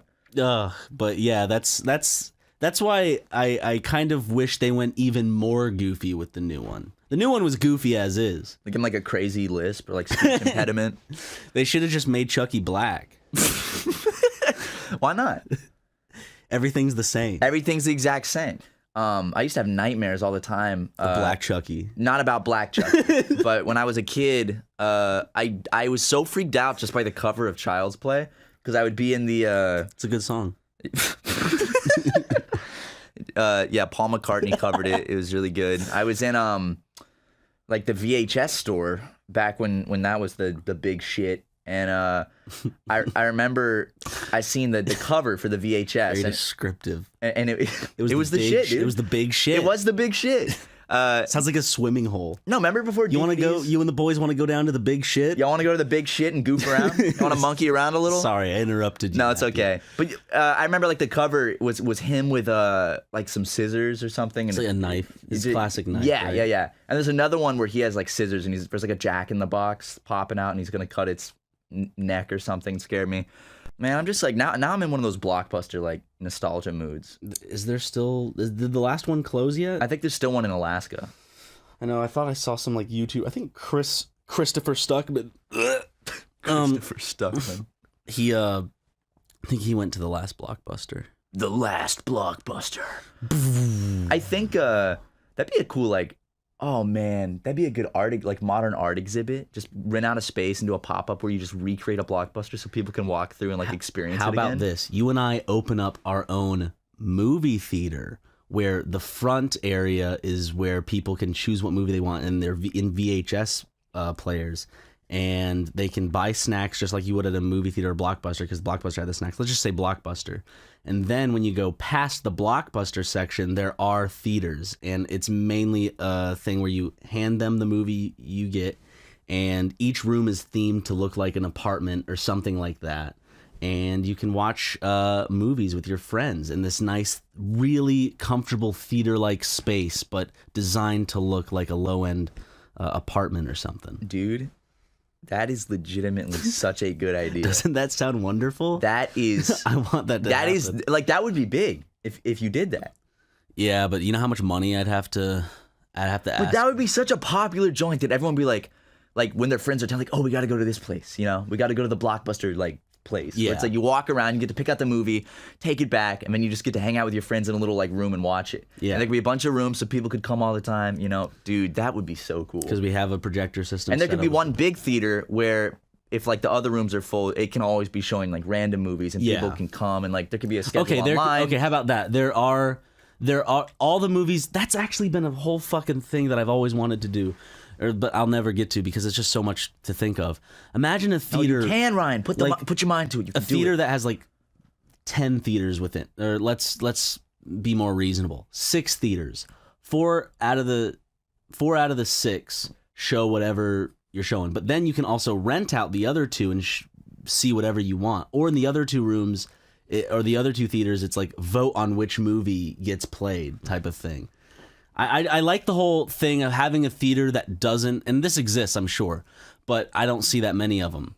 And we could theme it out wonderfully. Like a theater that doesn't show anything new. It's all like movies that have, like we could play Daddy Daycare. We could play Great Top movie. Gun. We could play, pretty much what I'm going for is like any bad 2000s movie, or like go to the classics of Jaws. And Just the like when you would walk down 1970s an cinema of aisle in Star Blockbuster, Wars. yeah. Yeah. And it would have that vibe. So you'd be watching a lot of retro stuff that's very nostalgic. I love that idea. And nostalgia never goes out of business. It's his job now. Was there a dream you talked about recently where something about a cat came on you? Yeah. It was horrifying. Yeah. Like it did it, like, and it shot across the room and it hit me, and I was like petrified. I was like, oh, get a towel, get a towel. I was like, ugh. I don't even like thinking about it, bro. Damn. What? No, I'm just saying I'm sure being come on by a cat's not fun. No, not at all. Ask Shane Dawson. He came on the cat. Sorry, the cat didn't come on him. You know, Doc, I've just Then been he got down on both knees. On bended knees. on bended knees. Yeah, dude, that was a weird dream. Not a fan of that one. Fans ask to do a lot of things when we take pictures of like meet and greets. There's a lot of poses. I'm like, I'm not gonna do that one, but my least favorite pose to do is the Bella Delphine type pose. I don't like being asked to do that one. Oh, the tongue out, crossed eyes. The ahe gal. Yeah, whenever they ask to do that, I just put up both of my fingers as peace signs, and that's it. I just do nothing. I'm just like, why no? I'm like, no, I'm not. I don't want to do that. One. Oh, come on! They support you for years, and you can't make one stupid, silly face. You can't make a sexual anime face for the photo and embarrass yourself and put it online. You talk about cats coming on you, and you talk about sexually assaulting each other's mothers. The least you can do is make a funny "come on my face" face. That's true. I mean, honestly, Ryan. That'll be a Patreon tier, guys. We'll do that face. Yeah, there's a fun little thing now that you guys, I guess, what a fun fact. Ryan know like that face. That's true. How interesting is it that you can get married at such a young age, which is a huge decision that changes your whole life, like financially and like lawfully it changes your life. But you can't drink until 21. I don't get the whole 21 thing. I don't get the age. Like, it seems so random when you think of like ages and whether it's like drinking and marriage and consent and all that other shit. I think like I don't know how they decide those things. I think 18 is just fine for drinking, like most countries. There's places in get some high schoolers drinking and driving. Yeah, well they're gonna do it anyways. Yeah, that's the thing. It's like I was never the kid to like sneak into my parents' alcohol, and well, you know me, I don't like alcohol. I didn't drink growing up. Like I didn't drink or I didn't smoke weed until college or something. Like I didn't drink until college. Not until after college, actually. Until after I had left USC. My freshman year I never got drunk once. Was the first time you smoked weed in college? It was with you guys. That's what I thought. It was like with Daniel and I. Yeah, I did it once. On my back porch. But you said you didn't get high or something? I didn't. No, this kid showed up. I was like, oh, dude, I got weed. And I was really nervous. I was like, oh, no. I hope my neighbors don't see. And it tasted horrible. It did. It was disgusting. I didn't get high. And then my mom got home and I had to like confess. I was like, Mom, I smoked marijuana. She's like, that's okay. This is in high school? Yeah. Freshman? No, like senior. How is it that when you were a little tyke, you would always like run to like a teacher or mom, like you'd tattle on someone, you'd be like, Mommy, I did it bad. Still in senior year, you were like, Mommy, I did it bad. OCD. Or were you just like, hey Mom, I just want to tell you, like I smoked weed. Like that, yeah. Okay. And that was because of my OCD back then. A lot of scrupulosity. So it's gotten better though. Now Matthew OCD Watson. Don't call bringing me it up every video now. No, I'm not. He wants to make sure that you know. You just asked me about it. He's the one. You are the one. The only one with OCD? Yeah, it's like at the beginning of a movie where you find out that you accidentally fell into a vat of acid and came out with OCD. I wake up and I'm the only one who knows what OCD is. Yeah. In a universe. So you have to explain to everyone else. I'm like, what are you just crazy? You become like this fucking phenomenal doctor because you know the symptoms so well. And I can just classify it to everyone. Like Wally. Wally had OCD. You're like Wally. Or you're like Winnie the Pooh had OCD. Do you know what OCD is? A lie that was perpetuated by the government. So you keep believing in your fantasies, Matthew. Yeah, and I recently learned that, and my life has never been the same. I threw that medicine away, and you know what? I've never been happier. Guys, throw your medicine away. Medicine, it's all a sham. Okay. Mental health is just a reason for the youth to make themselves feel better for being socially inept because their parents didn't teach them the ways. It's OCD is just what the internet has brought. Of course.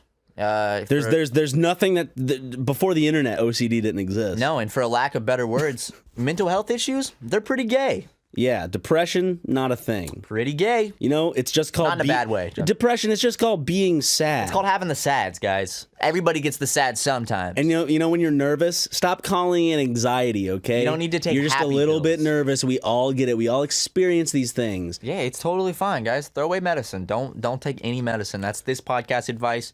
Medicine is a sham. Fuck all medicine. Modern medicine, throw it away. I say we go back to ancient civilization types of medicine. I say we go back to herbs, we go back to roots, shit like that. You cut yourself, guys, rub some dirt in it. Go outside, rub some dirt in it. I feel like we do have to... Yes, OCD is a real thing. And Matt has it because he's weak.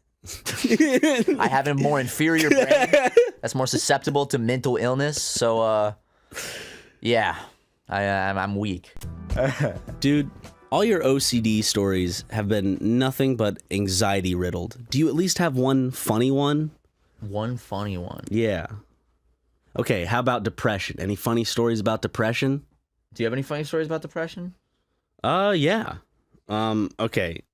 So I was home alone at night and I was really hating myself. I didn't like how I looked and I didn't like how I think I looked. I didn't like how my mind worked. So, I ordered some food. Nice. And using Postmates.com. You can imagine. And he brought me the food over, and I didn't have to go out. I don't have to deal with being anxious, being around people. So he brought me my food, and I go out there in slippers, and I'm like, thanks, man. This is funny. And I walk back onto my front porch in a clear view of my neighbor who's outside working on his big muscular car. And the delivery man, and then as I'm walking back inside, the front of my living space was wet, and some would call it a porch, and I slipped and fell right on my ass, and that was all because of depression. I just blame everything for depression. God damn it, dude! I slipped. That goddamn depression. I don't. Reality's just crazy. Shit really be wild sometimes. That's why I live in the computer realm, where I can fight dragons and protect the villagers from whatever dangers are thrust upon them. Yes, I agree. I can climb to the peak of the tallest mountains. I can mine my way through the deepest of caverns. And they tell me get a life. Guess what? I've already lived 20, 30. Thousands. You remember that video? Yeah, it was great. That video essay that guy made. Good. I don't need to get a job. I already am a blacksmith, a miner. It's like all this, like, dude, an archer, a scientist. It's like, yeah, a man with a cup for a head, a man who sits in his room and doesn't actually face any reality. A plumber in a side-scrolling world. I wish he just inserted that. See, the Earth is flat. See. Let's talk about the elephant, the big thing, the big thing, which it felt like an elephant was in the room. Yeah. we're earthquakes. Yeah, so which actually will provide us a good segue into the next topic, which is funny. So we experienced two decently sized earthquakes here in California. They were up about 90 to 100 miles up in Ridgecrest. The first one was around a 6.4 magnitude, and the second one was anywhere between, like, I've heard 6.9 to 7.1 magnitude. I heard it was 7.1, but they downgraded it, and then they re-upgraded it back up to 7.1, which, that's a big fucking earthquake. Oh, yeah. I was actually surprised because I thought that a 7.1 would be bigger than what it was.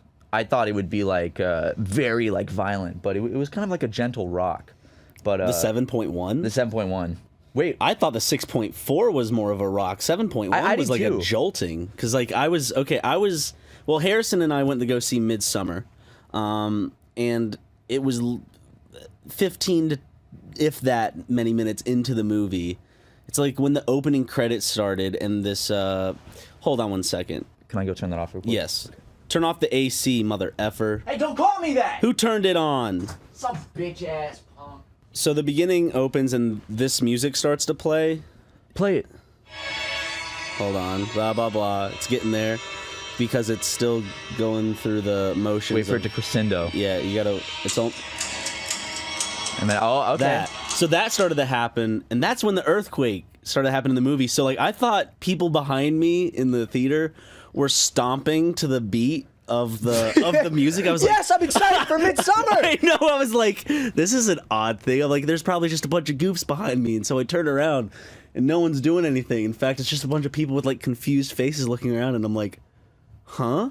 And then I look forward, and a bunch of people are starting to like stand up, and like some people are like running out of the theater, and I'm just like, something bad's happening. Earthquake time. I'd be the one to die in this situation because my legs are just planted. Harrison and I kept going from standing up, should we leave, to sitting down and watching the movie because we were like invested because something big just happened. I could see. I can picture that so perfectly. Both of you guys just like kind of confused, like standing. And sitting. No, we were at the ArcLight Hollywood, and we were in the lower theaters. So if something fucked up happened, yeah, you're like underground. Yeah, hiding under a theater chair isn't gonna really save us from the tons of cement that makes up the floor and ceilings of the two above levels. I love how like the one place you like don't want to be during an earthquake is underground, and it's like maybe like the 0.1% of your week you are underground is when a 7.1 earthquake hit LA.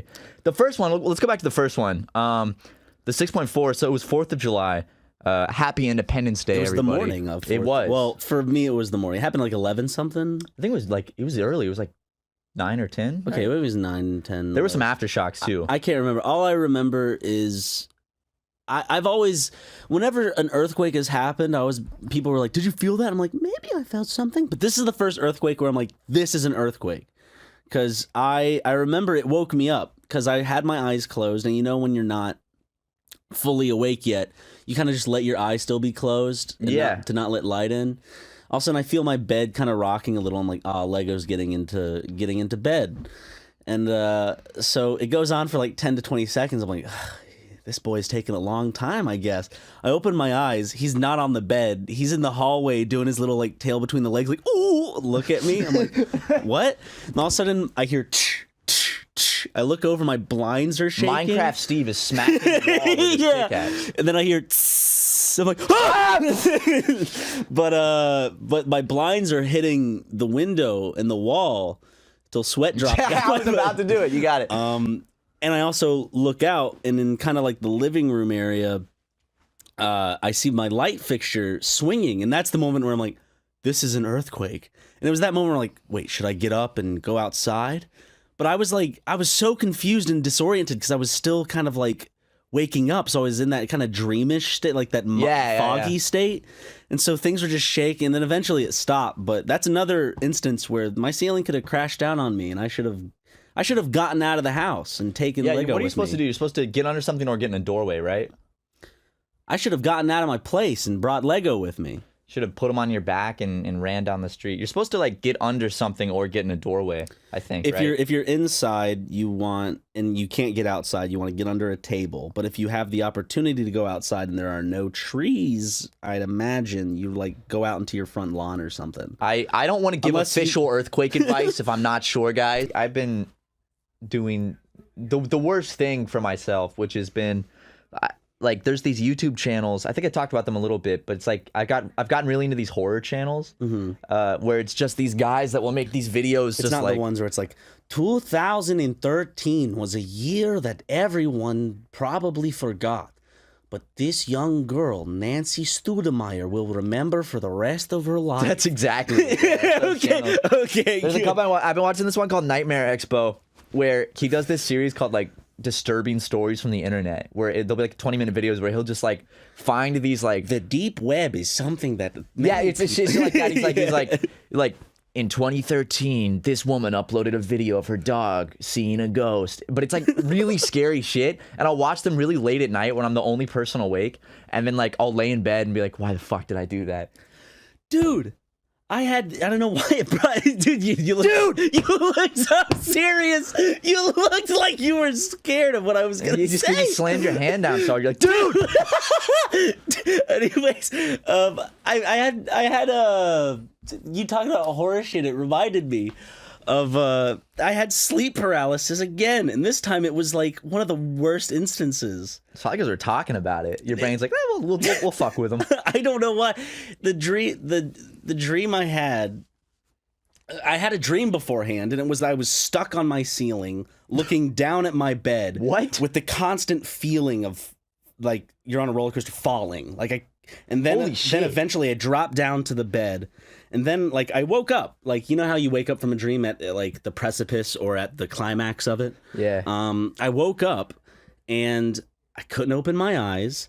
I knew like I was awake too, and I tried to move everything, and I tried to call Lego. Eventually, I was able to let out a Lego, and I started to hit the bed, and then I was like Lego, and then he came onto the bed, and he came. I hugged him for a good long while because I was scary, man. You almost got pulled into the shadow realm. I know, but so sorry. You were just talking about horror, and I reminded him, like, God damn it! No, dude. I had sleep paralysis again. I was just saying I've been watching these channels, and it's been stupid guy. But these channels are super entertaining. There's one just called Horror Stories. Okay, and I was about to say if you recommended one. There's two. I really like Nightmare Expo, and I like Horror Stories. And Horror Stories, I like him because he's so matter of fact. He'll just talk about these like incidents, and then he'll in the video, like he won't say thanks for watching, subscribe. He'll just be like, and then she died. I mean, like the video just ends. Like he just ends his videos. I was almost hoping it would be like, and then she died.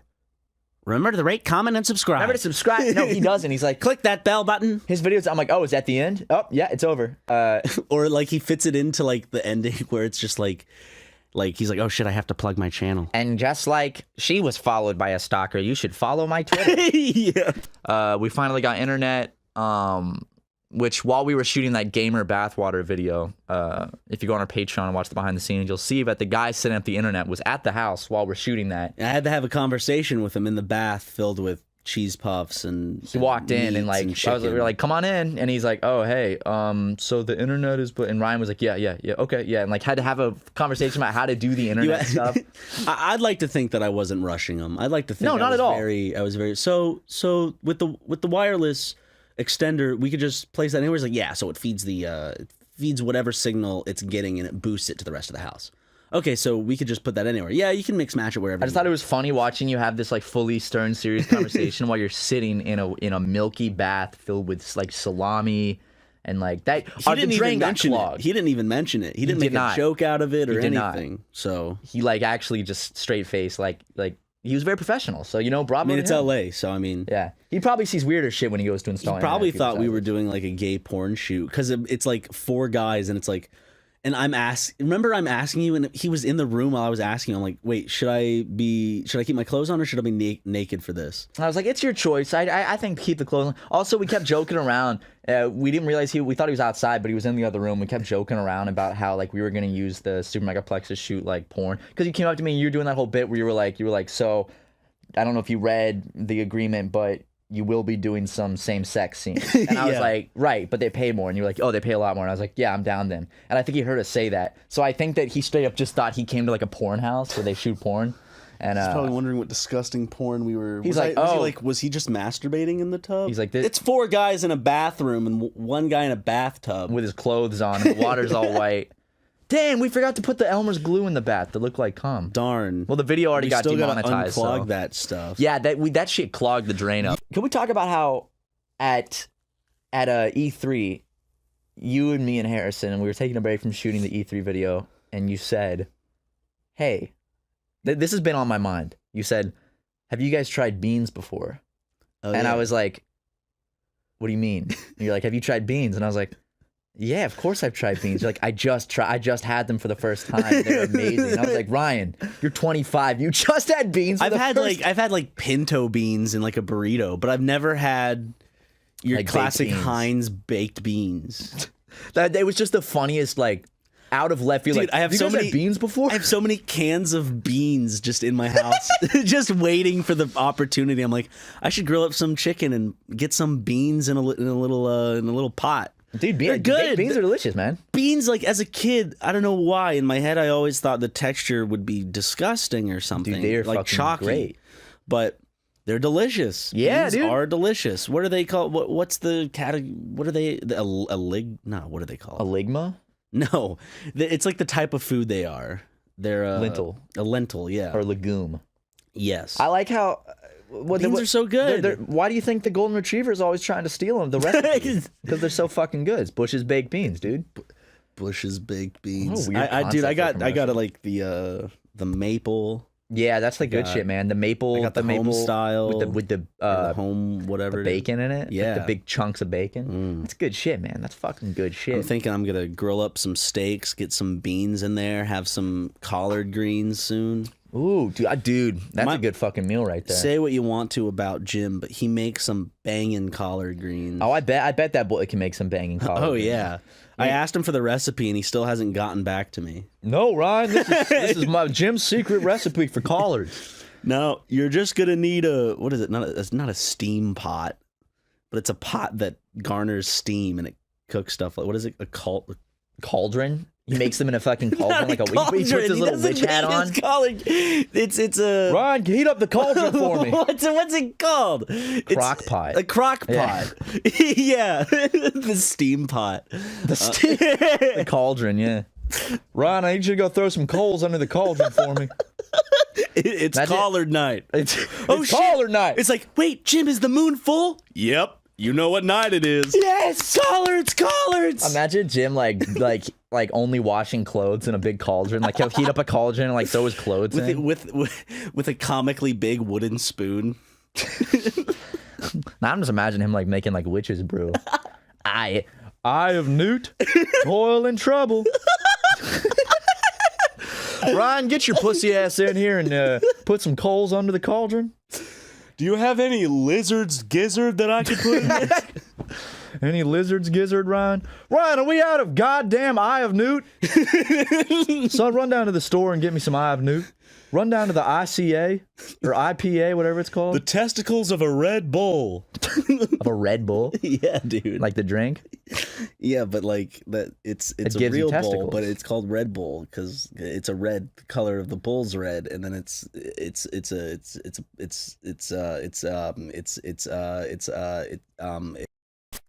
good though. It's what? It's just good. Okay, That's it. it's just good. there's a bit of odd silence. I didn't know It's what good. to It's you know, it's I was waiting for you to say something. Yeah. How you been though, man? You been doing good? What you been up to lately?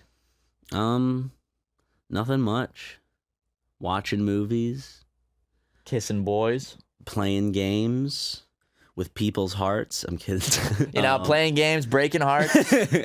I have been just doing what Ryan does, which is watch movies, play video games, and masturbate. Yeah. So I was making the motion. I was like, doing a little bit of that. A little bit of this. A little bit of that. A little bit of that. It started with a jizz. Now we're up to bat. See, I mixed up the lyrics. Started with a jizz. Started with some jizz. Now, kick back, relax. Ooh. Yeah. Dude, my favorite mornings are the ones where I wake up super late, jerk off, and then go back to bed for 5 hours. Yeah? Yeah, it's a horrible, horrible way to spend the day.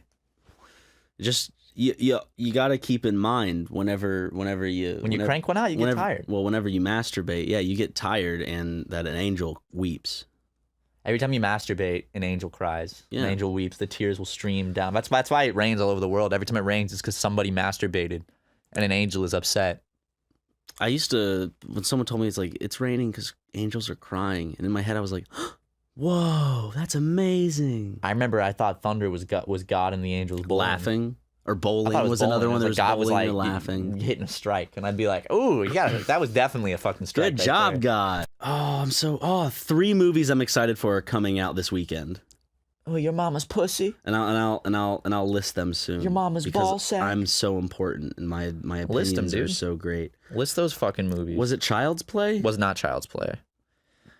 Okay. It was before that. John Wick 3, we both Dude, loved. John Wick 3, fucking phenomenal movie. And I also had a dream I met Keanu Reeves. Was it the other Detective night. Pikachu? It was Detective Pikachu. That's what it was. Yeah. Because I didn't like it that much. I like Detective Pikachu. And you thought, and like, that's fine. Like, I don't, like, I'm not going to attack you because you thought Detective Pikachu was fun.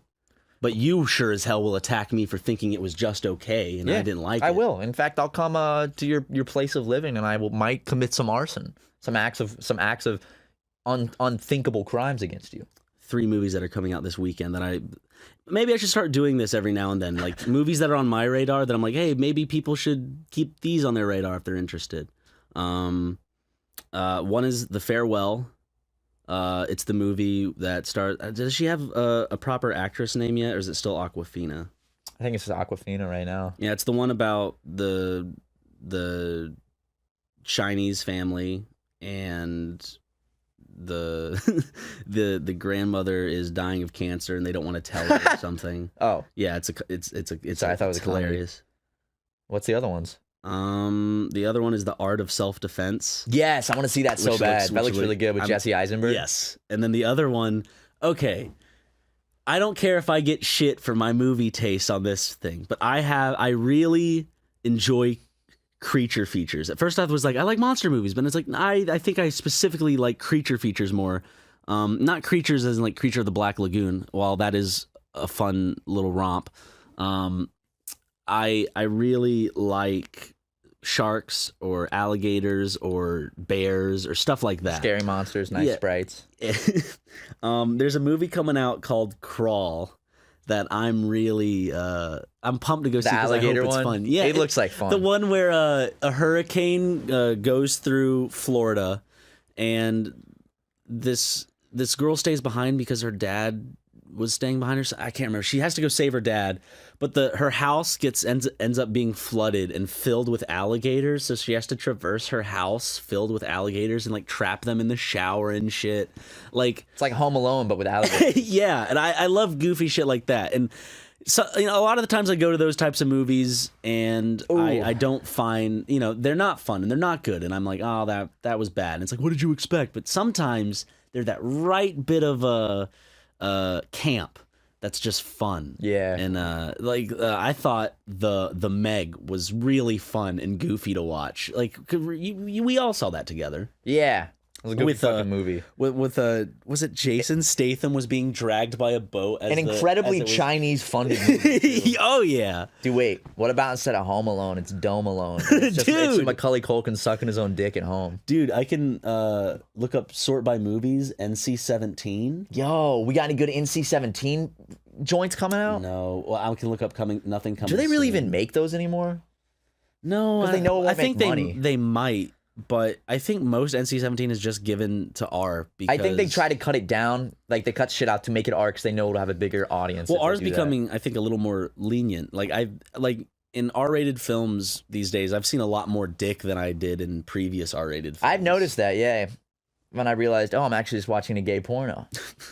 Dude, we should run a movie theater. Midsummer had some penis. Penis? Had multiple peni in it. It's funny how like male frontal nudity is like the worst thing you can show in a movie, pretty much. Like, why is that regarded as like so much worse than like? Because I think a penis is a lot more jarring to be exposed to than like a vagina than a vaginal breasts. crease. Yeah. Why is that though? Because penises are aggressive. Because it's like in nature, out. I guess. It's projecting outwards towards you. Yeah, but most of the I don't think they can show an erect penis in R-rated films. I think they can only show flaccid. I guess because that's too sexual by nature. Yeah, it's too sexually charged. Yeah. I don't know. The MPAA is stupid. Dude, don't say that. They're going to rate us R. There's a good documentary about it. I forget what it's called. Just look up MPAA documentary. It's called The MPAA is Stupid. A documentary by Ryan McGee. But you just find out like the rating system in America is like kind of it's not real. It's driven. Yes, it's a corporation and it's a business, but it's ultimately driven by just kind of like everyday, just kind of like older, like 40s and 50-year-old people that just kind of like make up the rules as they go. And like there's no. It's kind of like YouTube in a sense where there's no clear identification of what you can and cannot put. It's just kind of like movies eventually have felt out. You know how PG-13 I think it still does it today, or for the longest time they had the one fuck rule. Oh, and like, but also it's so weird because if you go back, it's shifted for sure. Because if you go back and watch like 80s PG movies, they'll say like shit and stuff. That is because in a PG movie. Well, Jaws was rated PG because PG was in between PG-13 and R. I don't think they had did they have a rating above PG for a while? Didn't they have PG-13? PG-13 was new because Jaws was PG, and I don't think PG-13 was out in the 70s. Oh, I didn't know that. Yeah, that's interesting. Let me look that up. When was PG-13 introduced? TV has weird ratings too. Like there's like Y7, right? Isn't there? There's like Y7. PG-13 on August 10th, 1984, only 3 months after parents were outraged over the release of PG-rated Temple of Doom, Red Dawn, and a drama starring Patrick Swayze, became the first film to be released with PG-13. Oh, so Red Dawn was the first PG-13 film. Wow. Because of the outrage of Indiana Jones' Temple of Doom being PG. Really? Yeah. Oh, because he shows his penis in that movie. I'm gonna see when was rated movie. Remember like rated X. I remember when I was a kid, I thought like there were X-rated movies that they'd show in theaters, and like X was like. I remember X was such a mysterious thing as a kid because I remember like believing in this thing called Planet X, where like I was like, that's a planet beyond Pluto that has like, my friend told me there were like seal aliens on it, like seals, so I believed in that for a while. I was a stupid fucking kid.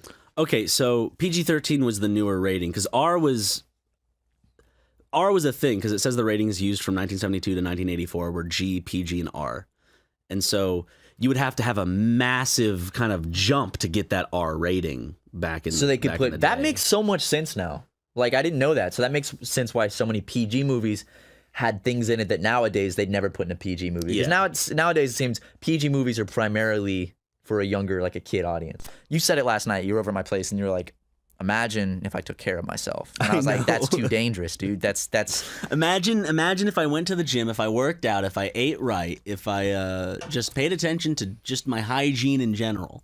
Imagine what a difference that would make. But no, I like being abusive to my body. You wouldn't be Ryan McGee. Yes, you would. You would be. I've always wondered. I've had this like in the back of my head. I'm like, I feel like one day there'll be like a Ryan Renaissance, and like I'll just change and do everything good for myself. You'll be like, yeah, and you'll be like this fucking like Fabio-esque hunk. Which I mean, you already are incredible looking now, and not so fat by nice. the way. But well, again, on many occasions, I never said fat in this conversation. No, I'm just saying in general because I know you think that. So I was just saying you're not fat by any means. Thanks.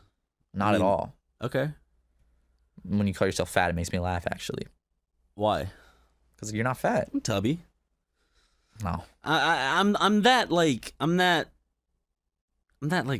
pear shape. No, you're not. Where my side comes a little Ryan, farther out than up remember here. in Nashville? That's a pear shape. Remember in Nashville, we saw that woman that was built like the Liberty Bell? That was pear shape. Like, sorry, the reason it's so funny is because she was literally built like a Mike I've never Wazowski. seen it. Like if Mike Wazowski was shaped like the Liberty Bell. We were in a gas station parking lot, and I just looked around. And it wasn't really because she was fat. It was because she had like a bizarre body shape. Yeah, it was just like, odd. I was like, Ryan, she built like the Liberty Bell over there, and he looked and like lost it. She was though, like, and I'm not saying it was unattractive or anything. I'm just saying it was a statement. It was an observation. The reason it's so funny is because it's like, who's that Pokemon? And you know how it shows the silhouette? She was the silhouette of the Liberty Bell. It was weird, like just the curves and everything. Yeah, I didn't understand. Like her basically, but her legs were so her thin. Her head was so far down that. Did you ever see Spider-Verse? By the way, no, I didn't. Ah, well, I can't. Well, Kingpin in it. It's like her head was do you like know the what top of the Gru bell. is in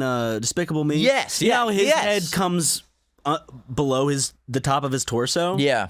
That's kind of like what she had. And I've never seen that in real life. I've only seen it with cartoon characters. Well, I think that's why it was so jarring, because it looks cartoon-esque, because the legs were so thin and long. Yeah. It was like, but then the body and the head, like the torso. The arms are pretty long too. It was like a Spore character. Yeah. This poor lady. We're just roasting this random poor lady. She doesn't make ourselves feel better, but she. No one knows who she. I don't even know who she is. Yeah. But to the Liberty Bell lady out there, Godspeed. Yo, I fucking love softball. It's Freddie Dredd, love throwing that softball up at your head. Can I get one of those clean bitches? Bitch. That's it. That's the Freddie Dredd. Is that what bitch you're known right for? there. Yeah, it's either like it's either Doom Shot motherfucker or bitch. You have a very clean bitch. It's very clean. Your bitch is really clean. You listen to Freddie. music. I have worked on it. Your for a bitch little is bit. incredibly clean. How long did it take you to clean your bitch? It took me about like probably a year to clean my bitch. You trained that bitch well. It Didn't started you? off as bitch, and then it was bitch, and then it was bitch. Well, I'm just super happy that you're able to just clean your bitch so Have well such a and really. clean bitch. Thank you. My shit's trash. I hate it. No, Freddie, your shit's good. He's been mixing records in my house. It's been interesting to watch, but I haven't done that. No, that's not me. I hit him up on Instagram, and then he was like, "I love SuperMega. Ha! Yes, Daddy likes Matt watching from SuperMega. Matt and Ryan, I love SuperMega. I love SuperMega. I actually so funny. You actually sent me an audio clip through the DMs, Freddie, and you were like, "Hey, I love you. I just want to be on your podcast. If you can make that happen." That's not what I said. I said I don't want to say what you said because there's a few epithets that would tank my career. But yes, that's the general he's been idea. staying with me. I believe I've heard it. Yeah, he just say the whole thing. he did that funny thing where he wrote like you know how there's all things like, oh, I asked her to prom by writing prom on my penis and I showed it to her. He wrote podcast on his penis. By the way, if you do that, that is sexual assault. Yes, do not do that. That's legitimately like that's exposing yourself to somebody. Don't do that. Excuse what? Freddie, did you do that? I did that once. You wrote prom on your penis? That I did it. Were you in high school? He wrote penis on his penis. You were in high school when you did this, correct? No, I was in elementary school. It was to the graduation. He went up on stage. I said, "Will you graduate with me on my ass?" And then I wrote balls on my dick, and then because you don't have any balls, and so you wanted people to know that this is where the balls would be. I only have a dick, but he didn't know where the balls went, so he wrote balls on top because he thought that's where the balls. Yeah, one day they just disappeared. I don't know where they are. Still to this day. It's like every now and then I'll like check a few pockets after the wash. Still can't find them. Still no balls anywhere. To be honest, I wished them away, and they just they left. They're gone in the morning. It's one of those like you have a dream and you wake up and you're like, oh. I mean, you look and your balls are gone. You had like a dream about you lived in a world with no balls, and you wake up and it's true. How beautiful it would be. A beautiful world. I hate those without shits, balls fueling all the violence in the world. Dude, if there were no balls, you know how much world peace there'd be? Balls fuel. Like, think about this, guys. Think about how much shit in the world is fueled by sex and by lust. That's because of balls. That's a little dangling sack, little shriveled up scrotum with two little round little chestnuts in there. That's the cause of most of the world's problems is balls. Yeah. Like if you want to break it down to specifics, it's balls. I mean, I'm not arguing.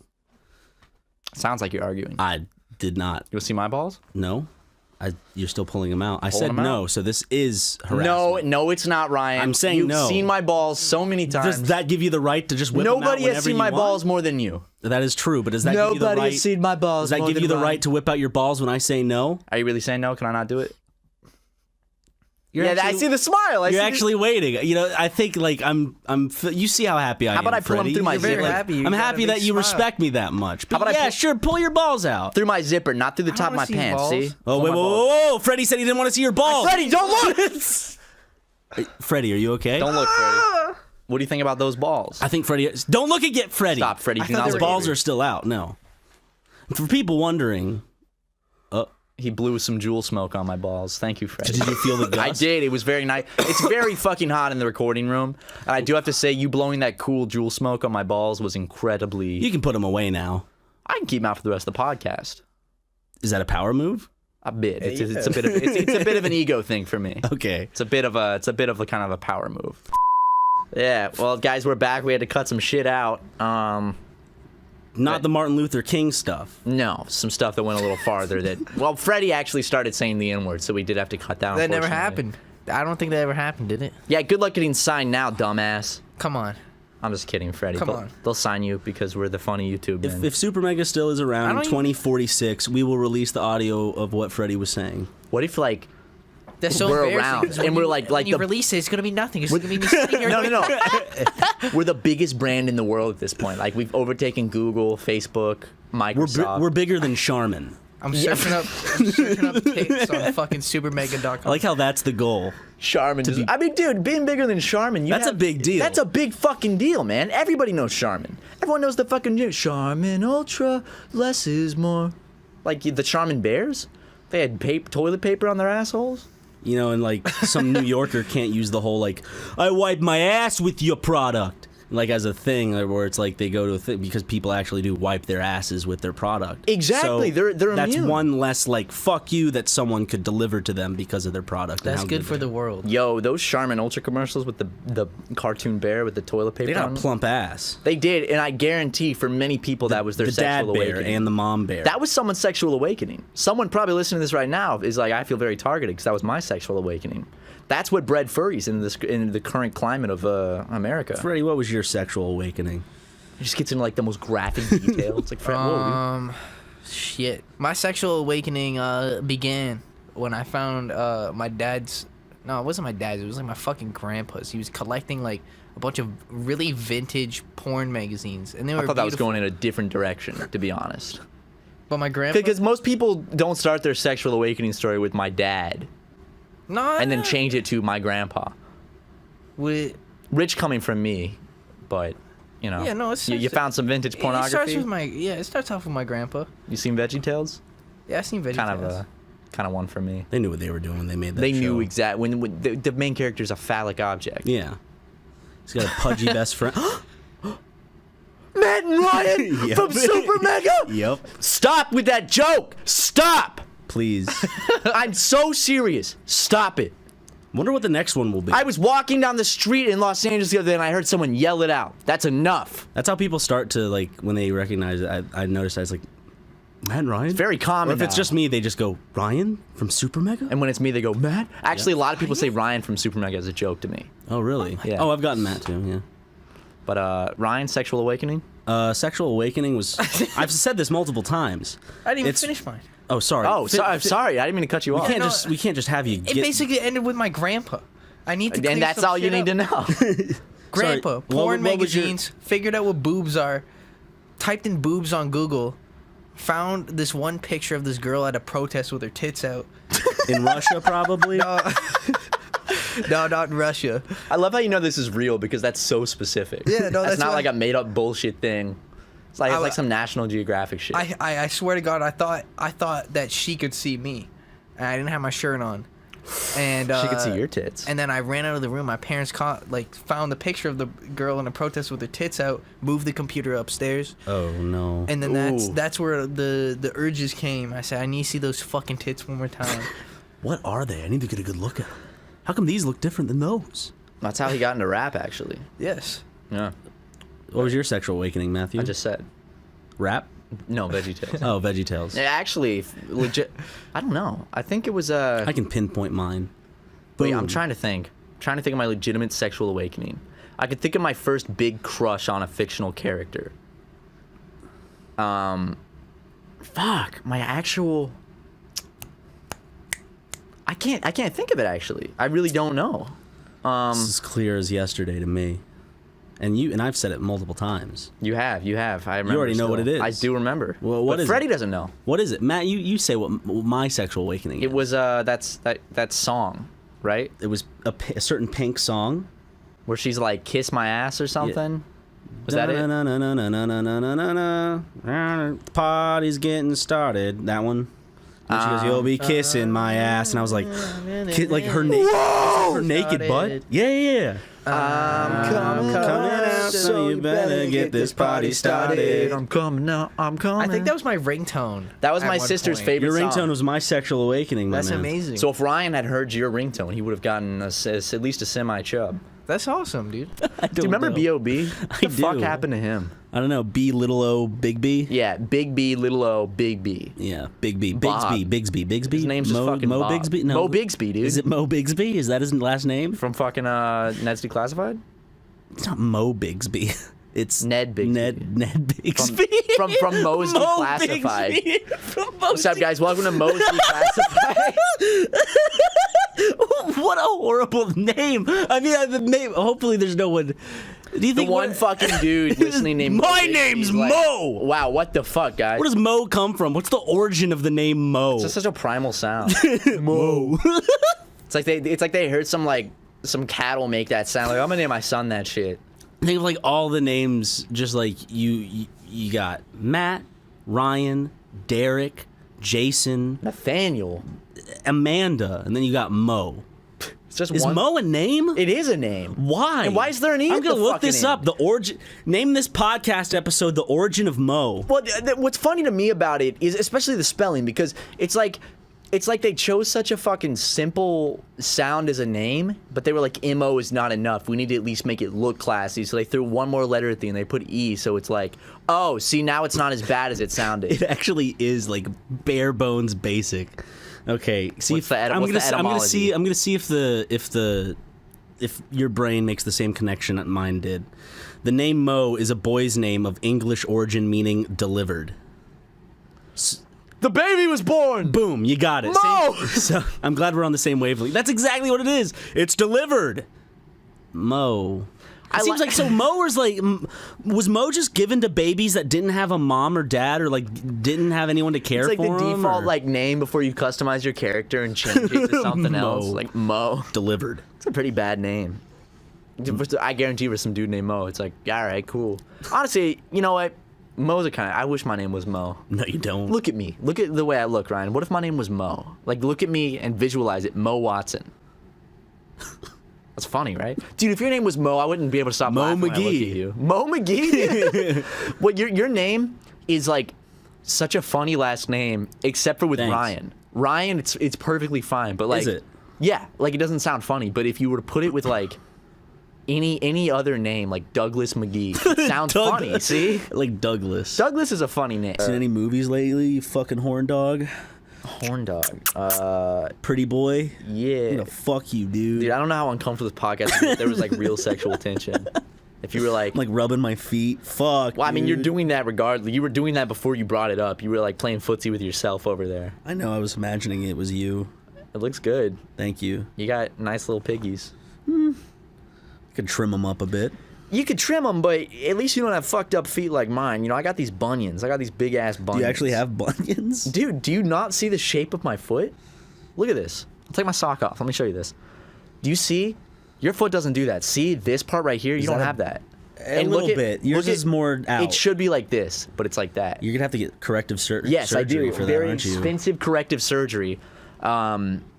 And it's going to be very painful. The doctor legitimately told me, he said this. He said, Matt, you got to have this corrective bunion surgery at some point in your life. But while you're here, I can also give you ass injections. And he did do that, and it actually was fantastic. I ended up not getting the surgery for the feet, but I did get the ass injections. I want to see you one day, Matt, just pridefully strolling by with your perfect feet, that perfect ass, and big new luscious lips. I might. Dude, okay, Wait, could you imagine if I had if you- big new luscious lips, like big Botox and ass injections, I might be able to dominate the gay porn market as like the #1 twink bottom in the world. And that's not me saying I'm a bottom. I'm just saying that would fit the type. All right, that's enough time in the spotlight, MeUndies. We gave you your time this week. Okay? Guess who's settle down. Guess who's turning? Oh, Ryan, I'm on 1% by the way, so this ad read might have to be up both our phones if my phone dies. That's fine. Go. Today's show is also brought to you by Horny.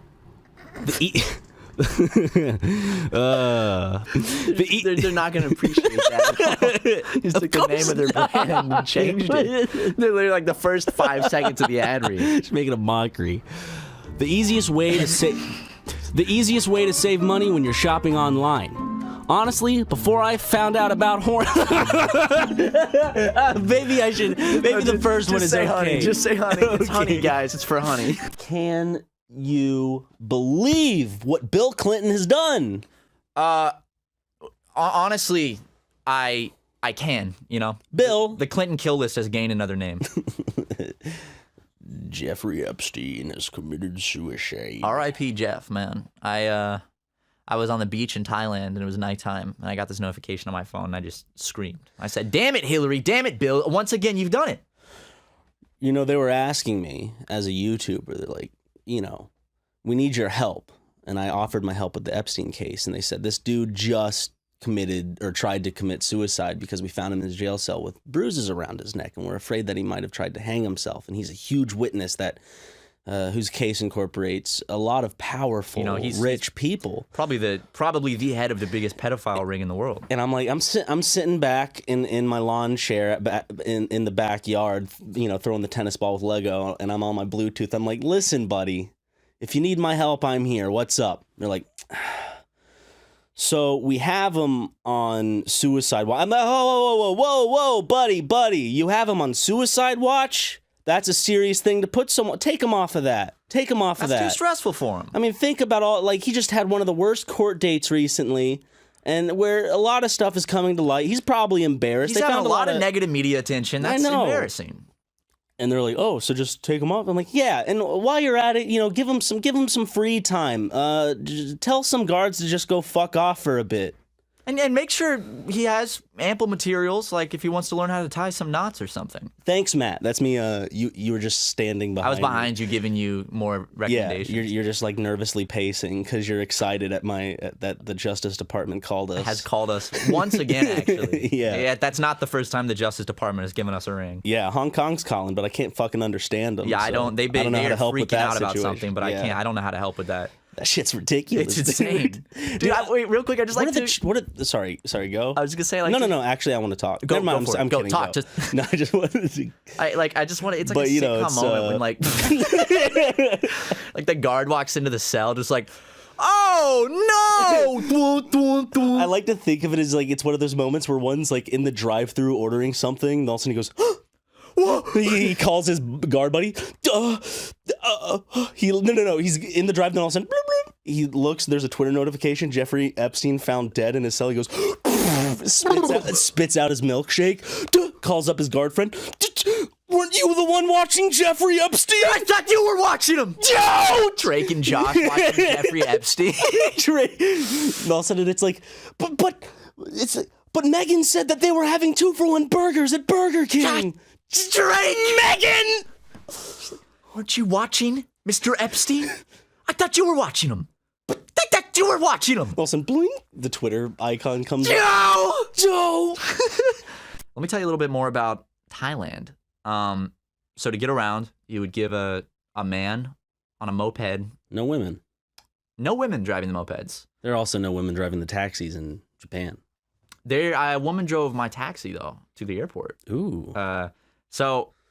Was she wearing, like, what are those, like, the glasses with the mustache? Hello. What are they called? Groucho Marx. Yeah, the Groucho I always want to say Marx. Karl Marx glasses. And I'm like, no, it's not Karl Marx. That would be a big glasses. bushy beard. Yeah, that'd be a big old beard and a bald cap. How I'm going to look in 10 years.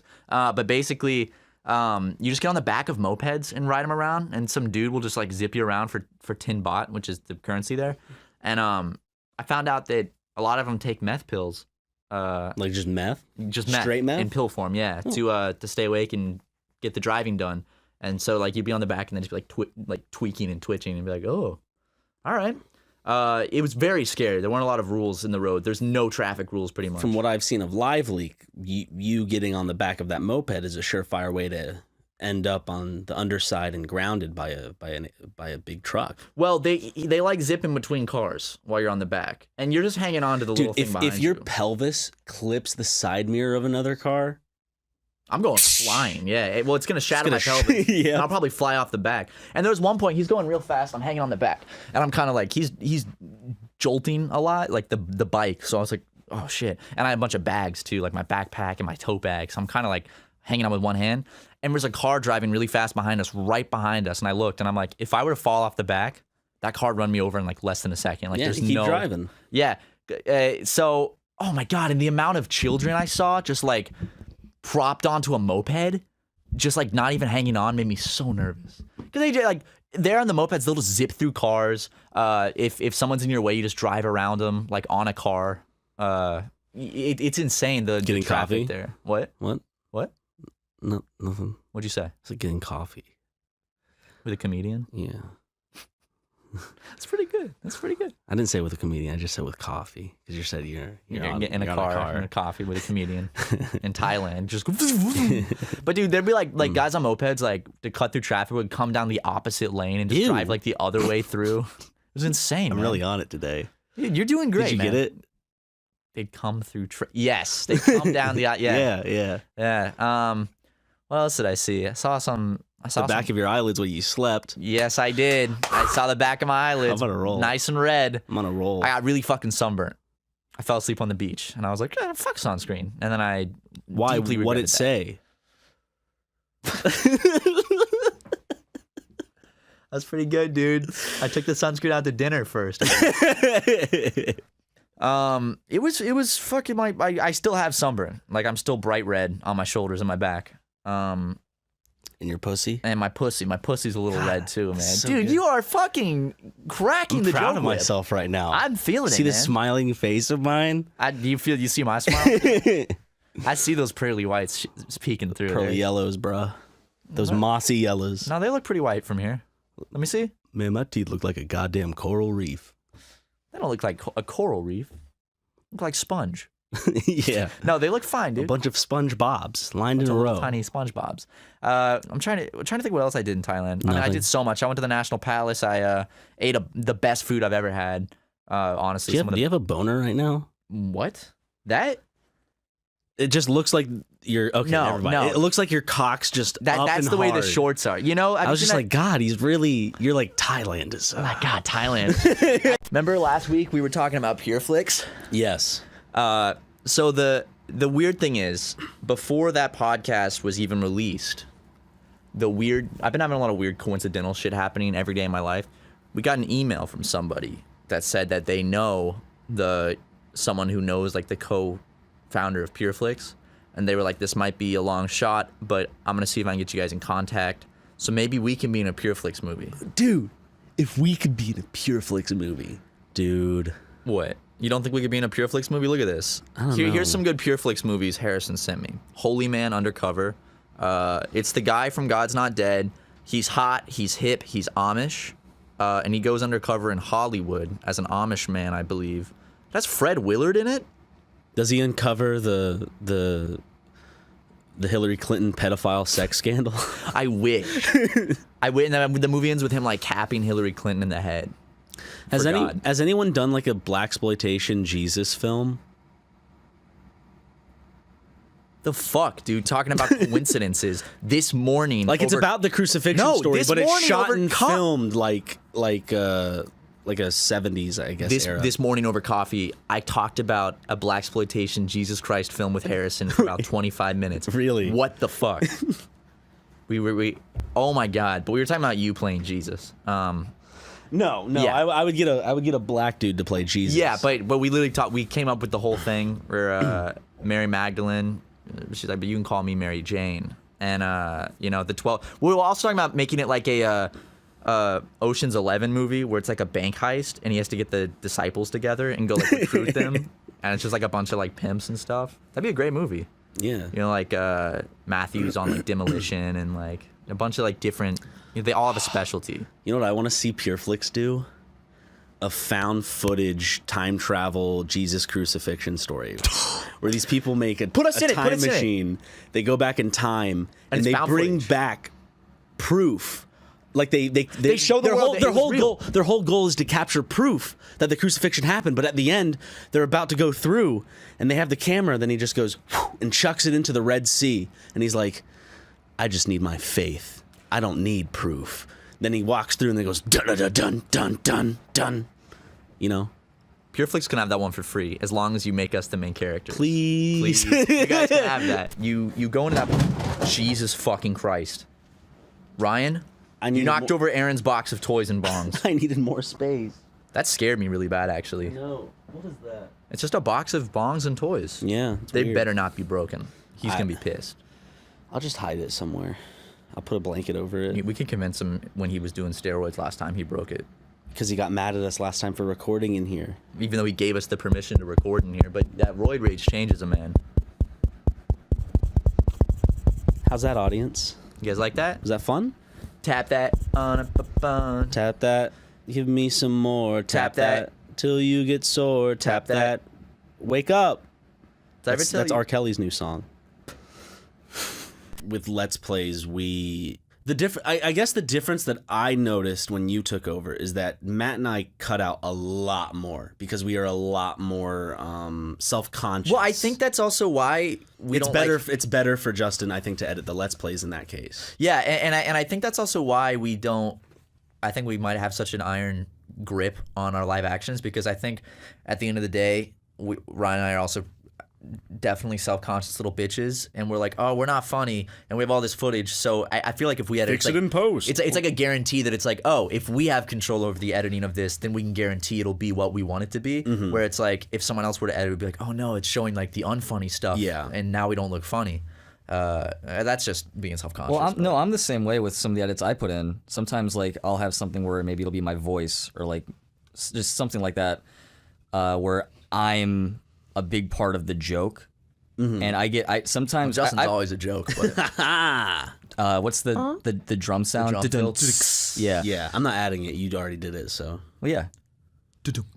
There you go. Another one if you But need yeah, it. sometimes I remember there was one on that Mario Let's Play that we did, which was like one of the second or third videos you guys gave me, where it was a really funny thing where I was like a newscaster, like replaying something stupid that Matt did. Oh yeah. When I fell down I remember that edit. Yeah, I was like halfway through. I had to do like a bunch of stuff with the font and stuff. But I was really self-conscious about putting myself in the video. No, those are my favorite. Oh, edits. when you like the recent one too, when you opened up the packages we sent you. Because that happened in episode 36, near the end, I guess. I think so. But I love the edits where you kind of put yourself in them, just because it's weird. It adds another layer. It's not just like adding to a joke that's in the video. It's just creating a new one out of thin air too. Right, which is like I like nice. making my own stuff, but it's just difficult. So that's why editing for you we guys always is throw like, you to dance and shit. You still haven't done some of the stuff we ask. Yeah. So what do you mean? I mean, well, because you guys haven't given me the Matt input asked for it you yet. graciously to throw up a picture of your penis, and I think the I don't think Sekiro you ever Let's put Play that in during the battle. Listen, with the, pal. with the monk. Sometimes Listen, leaving Justin, as your employer, I don't give a fuck what you have to say. Okay. If I ask you to throw up a picture of your penis in episode, he was telling you, Justin. If I tell you, when your boss asks you something, tell you. But at any job, if your boss asks you something, He is telling you. He's telling you, right? It's just a nicer way of doing it. Could you give me some coffee? What, are you not going to get the boss? Like, coffee? oh no, I mean you asked, and I'm just Yes, saying, because no. Matt, do you want some coffee? You know, honestly, it's what time is it? It's 3:20 in the afternoon. I'm starting to get that 3 p.m. crash. Justin, could you? No, Justin. Also, our coffee machine. We have our coffee machine is, me and Harrison Jackson are little snobs about our coffee. So it's not like a Keurig. It's like we actually hand grind the beans and weigh them out. So if you can go do that real quick. Remember the ratio between water and coffee beans, by the way. It's very particular. N-bit. Ryan, would you like any creme brulee? Sure. Justin, go whip it up. Justin goes with like beautiful creme brulee. And then I leave and I become a world famous barista. Can we take a break? I think all of us, let's go pray to our separate gods. Hopefully it's the same one looking at you, Justin. And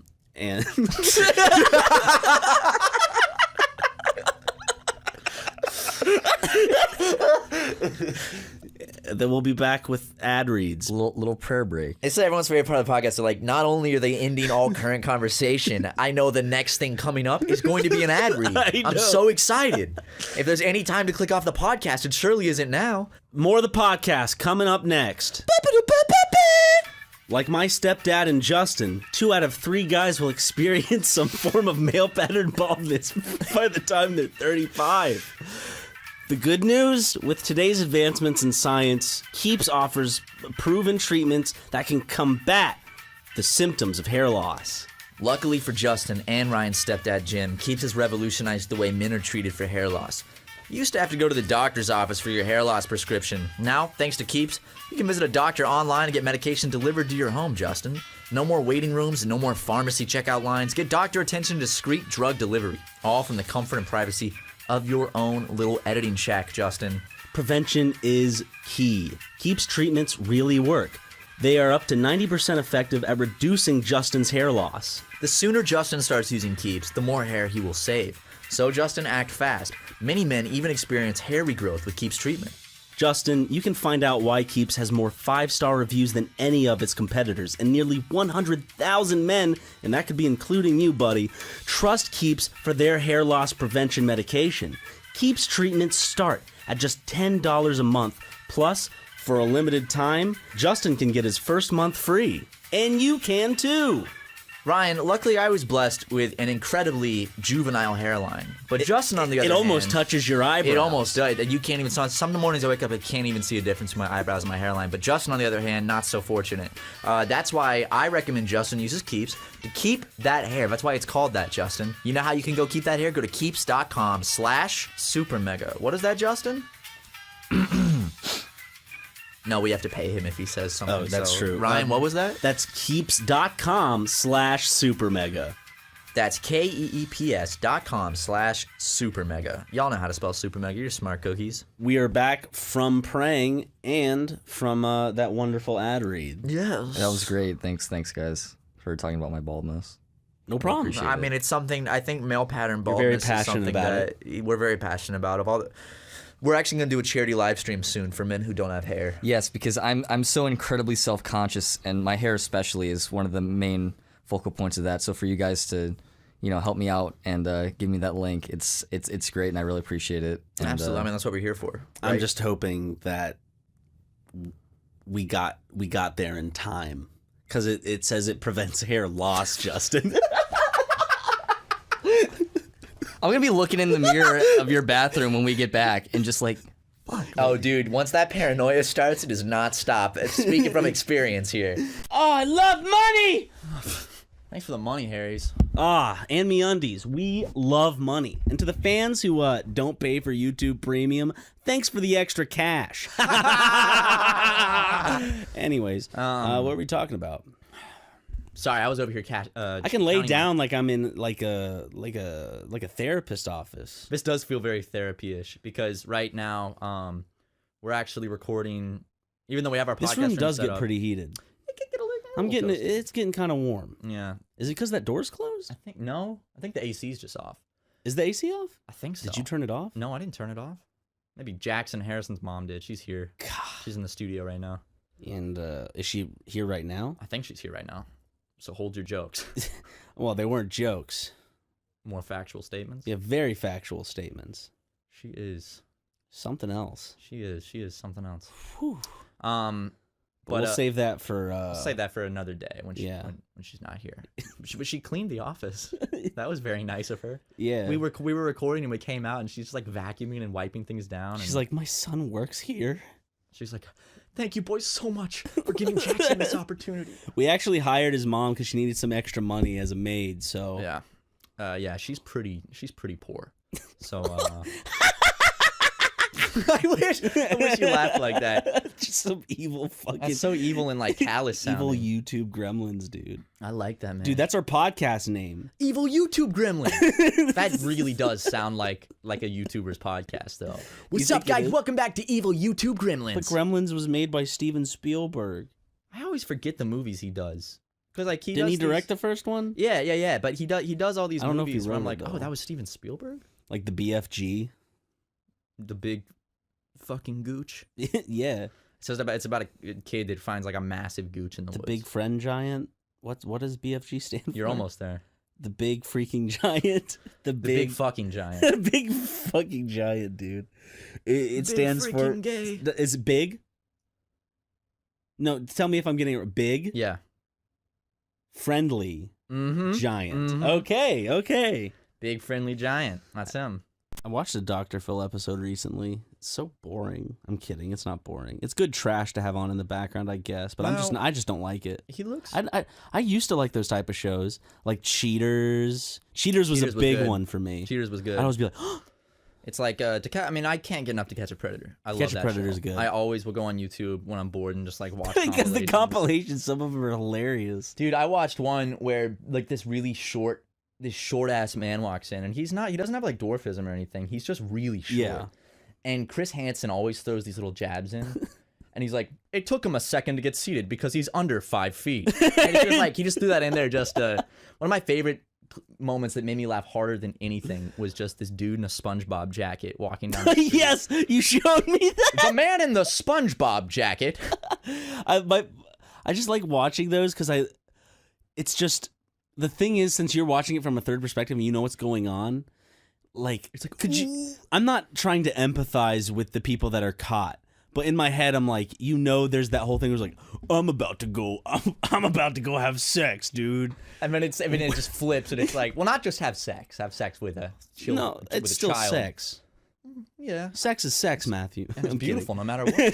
No, but like they're about to go in their eyes. Have the time of their life. No, I wasn't gonna do anything. I wasn't planning on. I was just coming to see if it was real. Why'd you? And I love it. Like just coming to hang out. They always the reason they get caught is because they get caught in the traps of first arriving to the house and trying to fuck a child. Yeah. And then the second one would be like, you packed 500 condoms in your backpack. What is this? What is this? A Miller High Life? Condoms? I love the parts where it's like we asked him to pick up Burger King on the way. And like they show up. With it. Yeah. Because Chris Hansen's just like, I'm fucking hungry, dude. Like, yo. Because they do several stings in a day. They do like. Or like over the course of like a week. And like one weekend they'll get like 50 dudes. I just love the whole thing where it's like, I just love like Chris Hansen's little like one-liners. Like, it's like, here, there's some cookies on the counter. And I'm like, okay. And like start This eating wasn't cookies. the cookies you thought you would be having, was it? Like a glass of milk with those cookies? Yeah. It's like, dude, Chris Hansen, man. Do you remember the Catch a Predator episode where they catch the guy? He's already on trial for the same thing. And then they catch him the next night again. Wait, isn't he just like, He's like, I've got a problem. He's like, obviously, you've got a problem. Has anyone ever gotten away? Yeah. Really? A lot of people do, I think. Like they get away from the cops? Oh, no, I thought you meant like they get off. No, I know they get off because they're sick bastards. They're disgusting. But no, I don't think anyone's ever escaped. I mean, they have the cops are like outside with the guns drawn. If there was a smoke bomb down. I want to see it, but like, why doesn't Batman or Spider-Man fight off like sex predators? I know, man. I don't give a shit if some dude's stealing $1 million from a rich man. It's like, oh, we got to stop him from stealing diamonds. It's like, why do I fucking care if some dude's getting his diamonds stolen? I want to stop a guy that's sexually attacking 13-year-olds. So why doesn't Batman do that kind of shit? I like I was talking with Justin about it. Apparently there's this like Marvel comic. I have to hold on. Let me pull it up real quick. Dude, imagine being Chris Hansen's son and he's like scolding you for something, you know? That's got to be the most like, he's good at that. He would make me feel real. Chris Hansen would be the type of dad where I'd say I'm sorry and he'd be like, I'm sorry too. Okay, here it is. So like Marvel Comics did a comic book where they took the real life event of 9/11 and made it like Spider-Man was helping out. What? They're talking about the villains and it's like, even those we thought our enemies are here because some things surpass rivalries and borders. Because the story of humanity is written not in towers, but in tears. And it's like this whole like comic book issue of the Amazing Spider-Man. So the Amazing Spider-Man was there at Ground Zero on 9/11. And so some villains helped out and helped clear the wreckage too. I mean, they kind of got a pass now then, right? Yeah. Like the Spider-Man can't go beating their asses anymore if they did Look, that. there's Spider-Man bending a beam. Now, why don't they all team up and go kick Al-Qaeda's ass? Why didn't they do that? Why did it take fucking 9 years to find Bin Laden? You know, Spider-Man's spidey senses could have sensed that he'd be out in the Middle East, and he's like, oh, I feel it, like he's nearby. I don't think Spider-Man's swinging around in the Middle East. Yeah, there's not much to swing on. I know. But Bin Laden had that big compound. He could have been swinging up those steps. Imagine that scene from Zero Dark 30, but instead of him creeping up the stairs with a gun, it's Spider-Man just like flinging around the stairs and kicking the dudes in the face. Okay, I imagined it. Now what? Just remove your slacks. How long do you guys shake after you do a piss to get all the piss out? I'll do a couple shakes. I'm just like da da da, and then I'm done. I remember seeing a movie when I was really young where the guy told the kid who was shaking or More something. than 3 years playing with your Yeah, and I remember that stuck with me. I was like, same. I can't get all the piss out of my dick in 3 shakes. Am I abnormal? No, I'm the same way. I'm uncircumcised, and Okay. I think that is part of the problem because piss gets stuck in your foreskin. Oh, it's fucking gross. Really? Yeah, but probably. I mean, I'm just Wait, how does guessing. piss get stuck in your foreskin? Well, because your dick Does closes it back hang up. over the? Well, when I it just closes up. After, well, See, what like, do you think wait, conversation? wait, you what do you can't. think- what do you It's think like a foreskin magnetic. is? Like it's magnetic at the tip and like You're- closes when you up. have a foreskin, it doesn't. You don't. The head doesn't stay out like normally. The skin hangs over it. Normally. Yeah, like an anteater thing. Yeah, like Chad's exactly. penis. Yeah. So you're what saying, I'm saying is even after 3 shakes it doesn't. Well, because like what I do is like I'll piss and then I'll let my dick like drip a little bit, and then I'll shake after the Actually, drip stops. Fitz told us, because I think I might have mentioned something like this on his episode. Chad, why are you on your phone constantly? Because you bored, bro? I'm not. I'm taking care of something that I can't ignore. He'd rather be on some cold whore. ones. It's definitely a fucking whore. It's a whore problem. We It's respect literally a women. whore problem. Matt. No, on this podcast we respect Lovely, women. lovely probably. women. Honestly, we respect women on this Sorry, podcast there more. are whores that exist though, right? Some women as are a whores. job title, but not as a personality That's not a description. job title. What the fuck? whore? Yes, it is. Wait, is A it whore is a sex job work? title. Sex work is whore. absolutely a legitimate job. No, sex work, not being a whore. No, No, but they whores call it der- escorts, The bro. word whore derived from like escort is just a simple is like the good, Classy, nice, cooper classy way word. of saying it. Back in the day, it's like I'm gonna go get me a whore. Like in Is that, medieval where, is that where it times. comes from? Probably. Am I- Is there what? Is that where it comes from? Whore? Yeah, whore. Like it was one of the working terms. Like the whole, like you go to a brothel and get you a whore. Oh, I thought you were just calling Like a women, prostitute. yeah. I mean, like I'm back one in of medieval those. times, they didn't say prostitute or escort. I They think said they whore. just said woman. I'm No. going to buy me I'm a gonna woman get me a because they have no whore. rights. No, whore, Oh whore my is like Back in the days, we're talking You guys about are not fucked. now. You're talking about Chad, me not Chad's acting all respecting high and women. mighty, like, oh, you guys don't respect women. I Oh. do, bro, Meanwhile, all the time. The other day, man. Chad's like, I think I'm a sexist. How about you met my Tinder date the other night when she came around with a few drinks. She was nice. nice. She was very yeah, sweet. they met her They're- as well. I mean, they're She was a nice, very nice but person. there's always something in their eyes where I'm just like, are you okay? You're not. This isn't against your will or anything, is it? You can see, like, when Chad leaves the room, you just want to ask, like, you're all right? This is of your own free will. What the fuck are you talking about? No, you respect him, Chad. I know.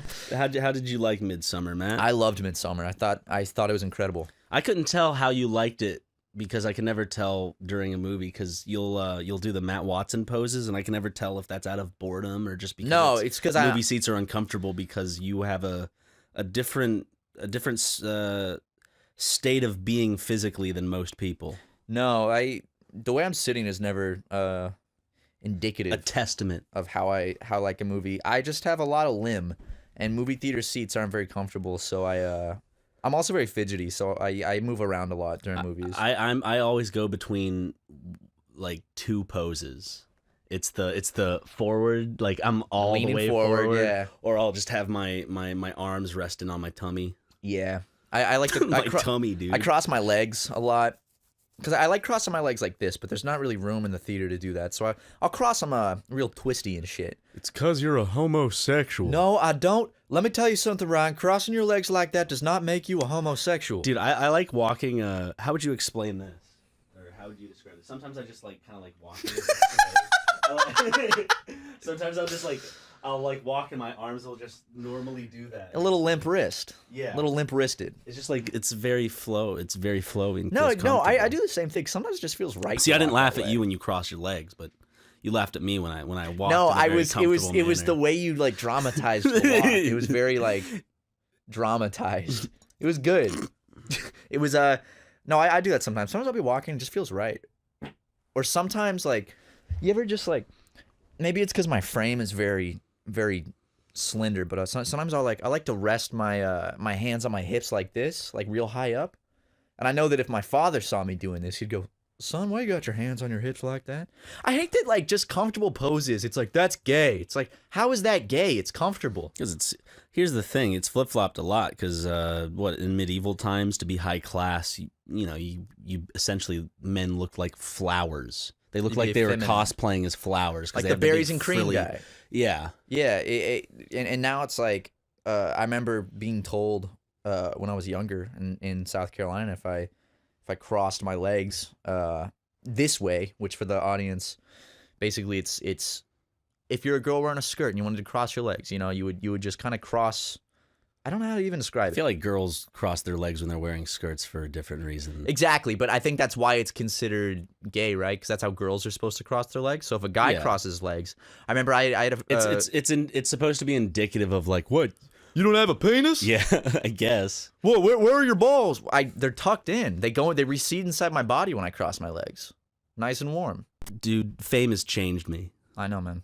It's gone to I'm your sorry. head, and I see you floating up in the clouds. I need to pull you back down. I need to grab your ankles and jerk you back down, man. By the way, before we went to the movie, that fucking Thai place we went to was amazing. That's probably the best Thai meal I've had in LA. Ooh, it was so good. It's on Sunset Boulevard. It's called Toy on Sunset. Toy on Sunset's TOI. really good. Go to, if you're in LA, check it out. Tasty restaurant. God, I still have a craving for fucking oysters, my man. And I'm not talking about your mommy's oyster.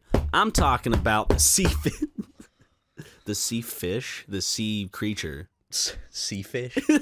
I can eat some sea fish tonight. Sea fish. And he shows his beautiful pussy. I just imagine a southern man with a very beautiful pussy, and that's the joke. I feel like can you have a beautiful pussy and be a southern man? Absolutely. I feel like part of the pussy's allure is who is attached to.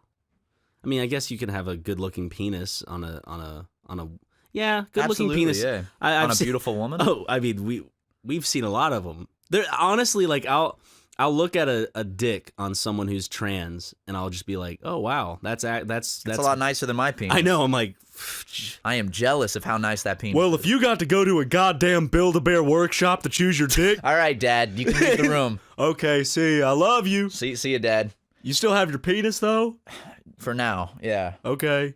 You ain't drinking cider, are you? I am drinking a cider right now. That's a pussy beer. Why don't you pour that down your goddamn hymen, you piece of shit?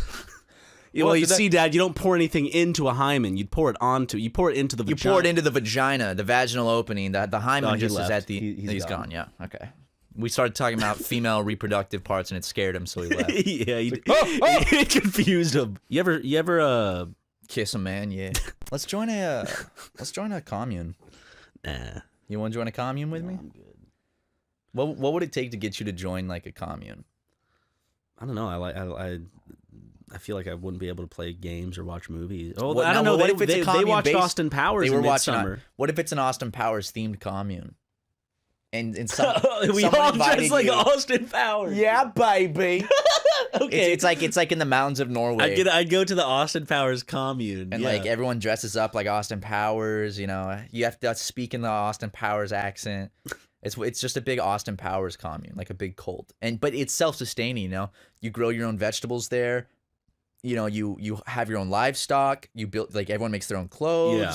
It's like a really self-sustaining, beautiful community of people that care about each other and just want the best for their little ecosphere. But you all it's- have like bowl cuts and dress up as Austin Powers. Yeah, baby. It's just Yeah, a big baby, Austin yeah. Powers cult. Groovy, baby. Dude, I would... Have you seen any of the movies? I haven't.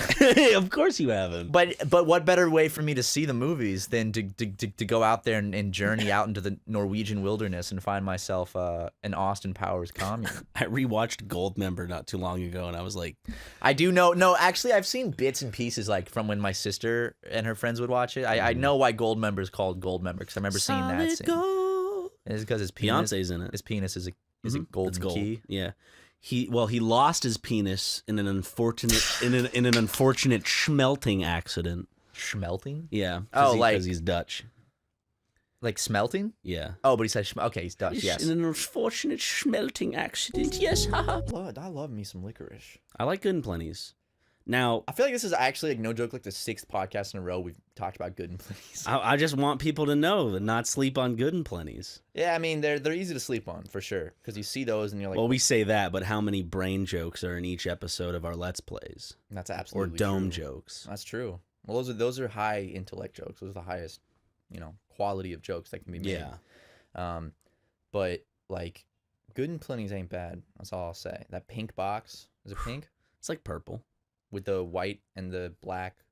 The white and the pink. White and the pink. That's right. They look like grandma pills. Like pills. It's a very grandma candy, but they're not bad. You know, definitely not bad. Now someone's gonna make a Good and Plenty's compilation. Why doesn't Good and Plenty's sponsor us? We can make a dope ass commercial for Good and Plenty. Because I don't think that we could bring Good and Plenty's to a new generation. They do need the word spread though, because everyone when they look at Good and Plenty's, they oh damn, your microphone just lost its groove. There you go. Because what does this generation think of Good and Plenty's, Ryan? They don't want Good and Plenty's. They don't want those little pill-looking licorice shits. They want some fucking Sweetums, dude. They want some fucking Fortnite candies. They don't want those little grandma things. That's why we have to spread the word. People just don't know. Is there a Fortnite cereal? That would sell well. Is there a Good and Plenty cereal? Just black licorice flavored cereal? Your milk tasting like pure licorice. Your milk just becomes like it's the mixture of pink and black and just becomes like a nice dark brown. I love my Good and Plenty-O's. Pure black licorice cereal. Anyway, I ate my lunch. I had some delicious poke. Ooh. The problem was this though. Uh-oh. There was not enough rice in the poke. Little too much. We were just fish. talking about it. It's a good thing you had more fish than rice, my boy. That's protein. Get yeah. some protein in your system. You know what I'm gonna have to do after this episode of the podcast ends? No. Might have to go work those carbs off. I might have to go grab the skateboard. Did you bring the skateboard? I mean, these are some nice hills. Lakes. I might have to go hit the streets of Los Angeles for a couple minutes, get a little exercise in on my skating board. And I might have to hit my kids. Bye, guys. Just kidding. I don't think I'd beat my kids. I don't know. I don't have them yet. If I had, I will see. That's the thing. I can't positively say I'm not going to beat my kids. I hope I wouldn't. Yeah, I hope I wouldn't too. But God forbid they do something that pisses me off. That's the thing. If it's out of my control. If I beat them, it's their fault for doing. I'm a man. I have testosterone. I get built up. My as we were saying in one of the Manscaped ad, our balls are a major feature of us being who we are, as testosterone pumping, hormone. Machines, yeah, dude. I need more ball pride. Yeah. The balls control so much in this world. Just look at these babies. Let me see those nuts. Hold on, I want to just pull out my nuts. Just the balls. Just the balls. I'm just trying to get my nuts out. There we go. See that? Hold on. Now I see why they call it brain. Look at that. You got big ass balls, dude. Thanks, man. Dude, you know in Spy Kids when it's like the third brain or whatever, and it's like the little tiny brains. Yeah. It's like this, dude. Dude, if you squeeze your nuts really hard, they just become incredibly shiny. See that? I want to see what's the pressure. Okay, let's both do this. Let's go up in pressure and see when it starts hurting. Are you ready? Okay, ready? Hold on. I need to tuck that away and just get. There we go. Okay, ready? Yeah. It's starting to hurt. Ow. Fuck, dude. That was quick. Welcome to the podcast bit where we literally slapped our own balls. Are we really gonna put audio in this podcast of the sound of our hands slapping our balls? I mean, could you hear that on mic? That's what we've come to. Do you think the mic? Episode 161. Do you think the mic? The sound of us slapping our fucking balls. Oh my god. And that's gonna be on the internet forever.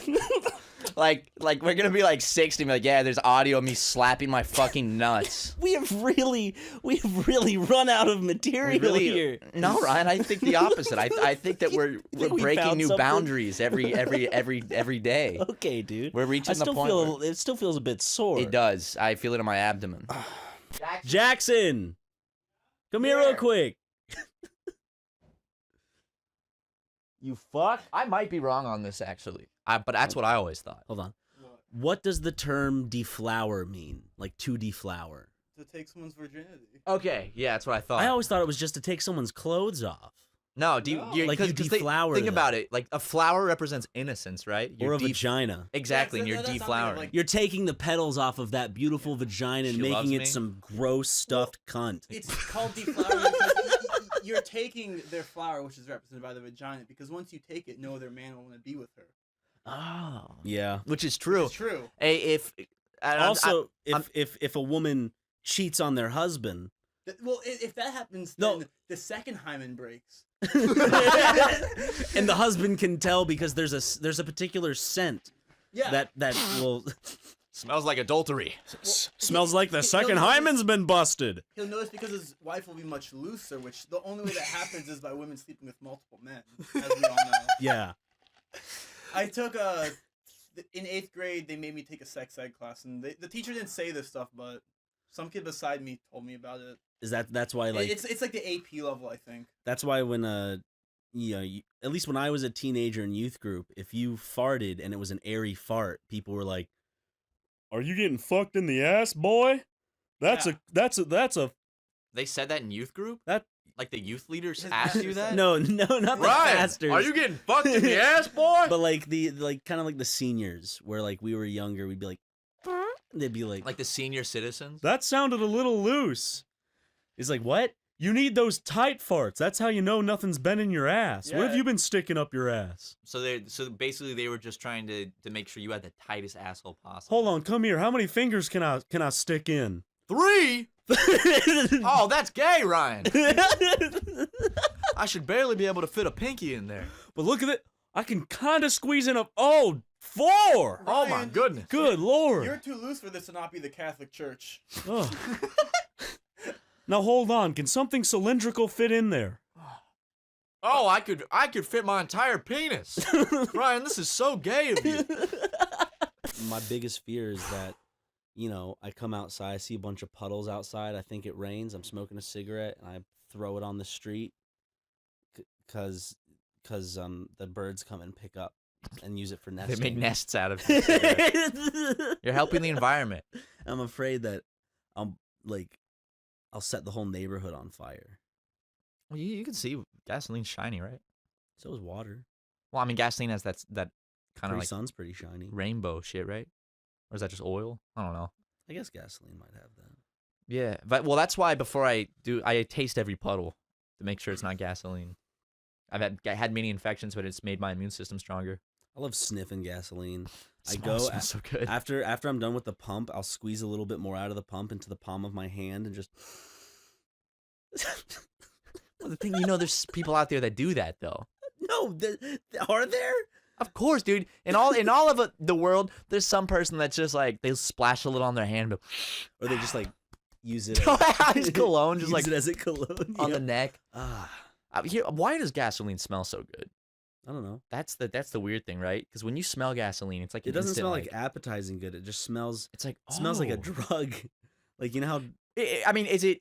It's like. Does it smell good because it's? I'm getting lightheaded. Does it smell good because it's like making you feel good? That's why people sniff like a glue chemical. And Sharpies. Exactly. Or is it like? I never sniffed glue. I never sniffed. I sniffed glue Sharpies either. and magic marker and shit like that though. I've never. Not like. Like I would just like. Ooh. Do you like the smell of Sharpies? Remember when they made them purposely scented? Yeah. And so they actually just had a bunch of kids sniffing markers. They still do that.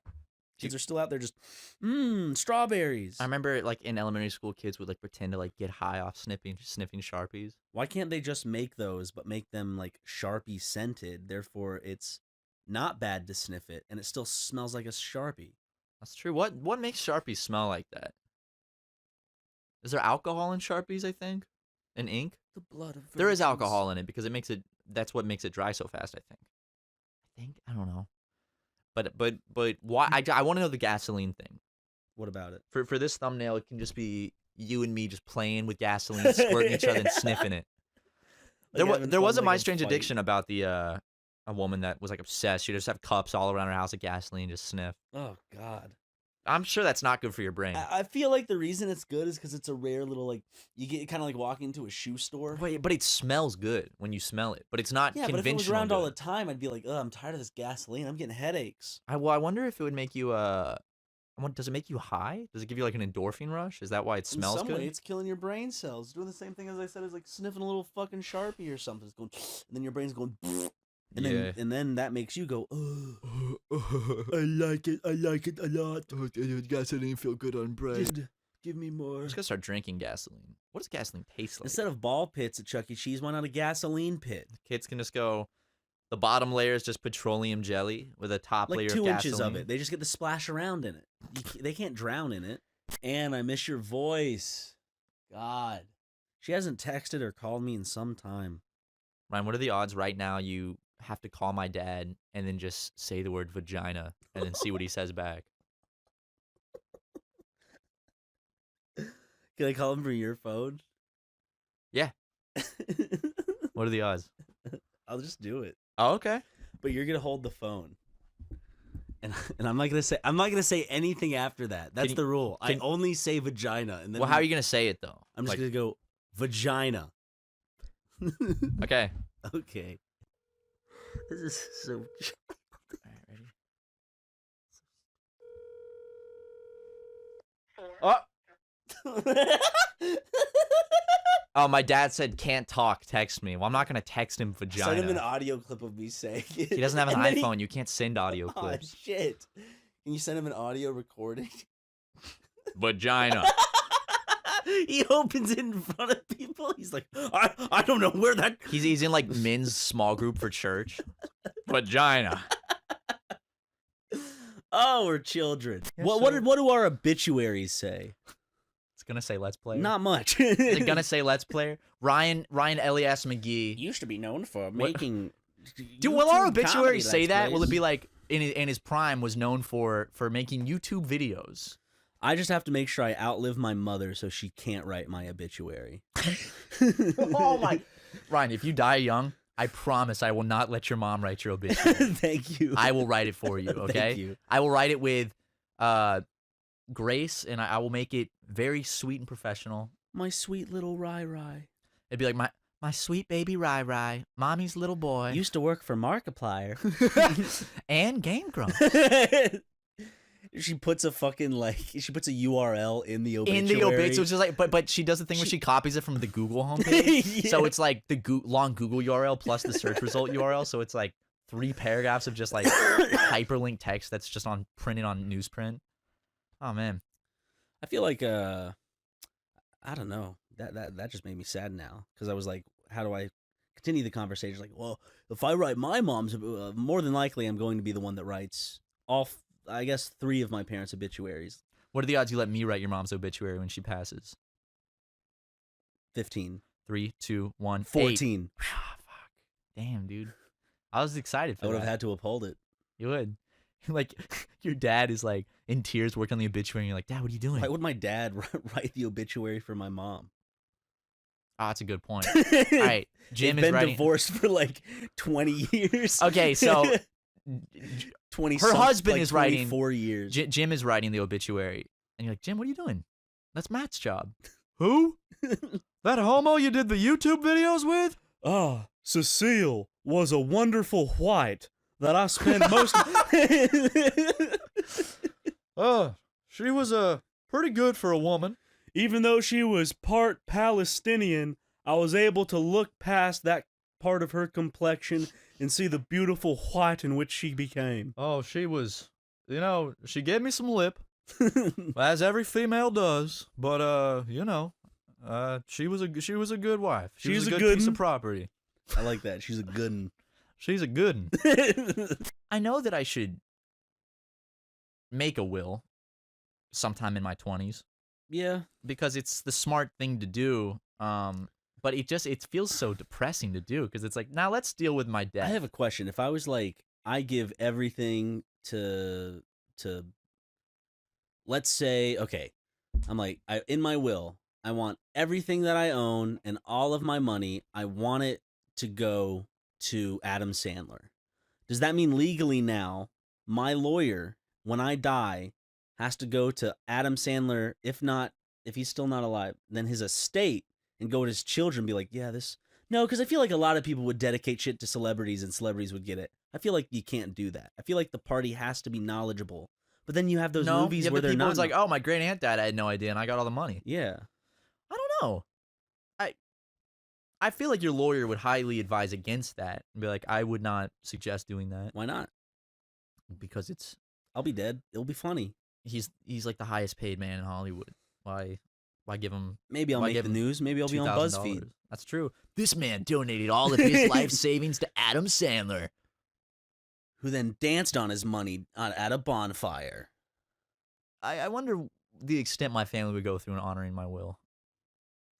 What if in my will, if I put like weird shit in there? If I was like, I want to be consumed by Adam Sandler. No. Would you sneak into a restaurant with a salt shaker, switch the salt or pepper shaker out with my ashes, and have him pepper up his pastas? With Now let's some of see, my Ryan. ashes? That's a big heist right there, because that means I have to be the waiter for Adam Sandler's table at a restaurant. So I'd probably have to, and I guarantee the go on restaurants- one of those Hollywood tours, find out what restaurant he goes to a lot, start working there. Eventually you will find him. And if you always like how Jesse always had that rice and cigarette in that pack of cigarettes for whenever he would need to use it in Breaking Bad, You can have that salt shaker with my ashes in it. No, I can have a cigarette with your ashes in it. I think that's a lot more on brand. You want a cigarette, Mr. Sandler? Thank you, son. Ooh, this is hitting stronger than usual. I like the flavor of I this realized I one. gave him the ricin cigarette by accident. I would like to get you.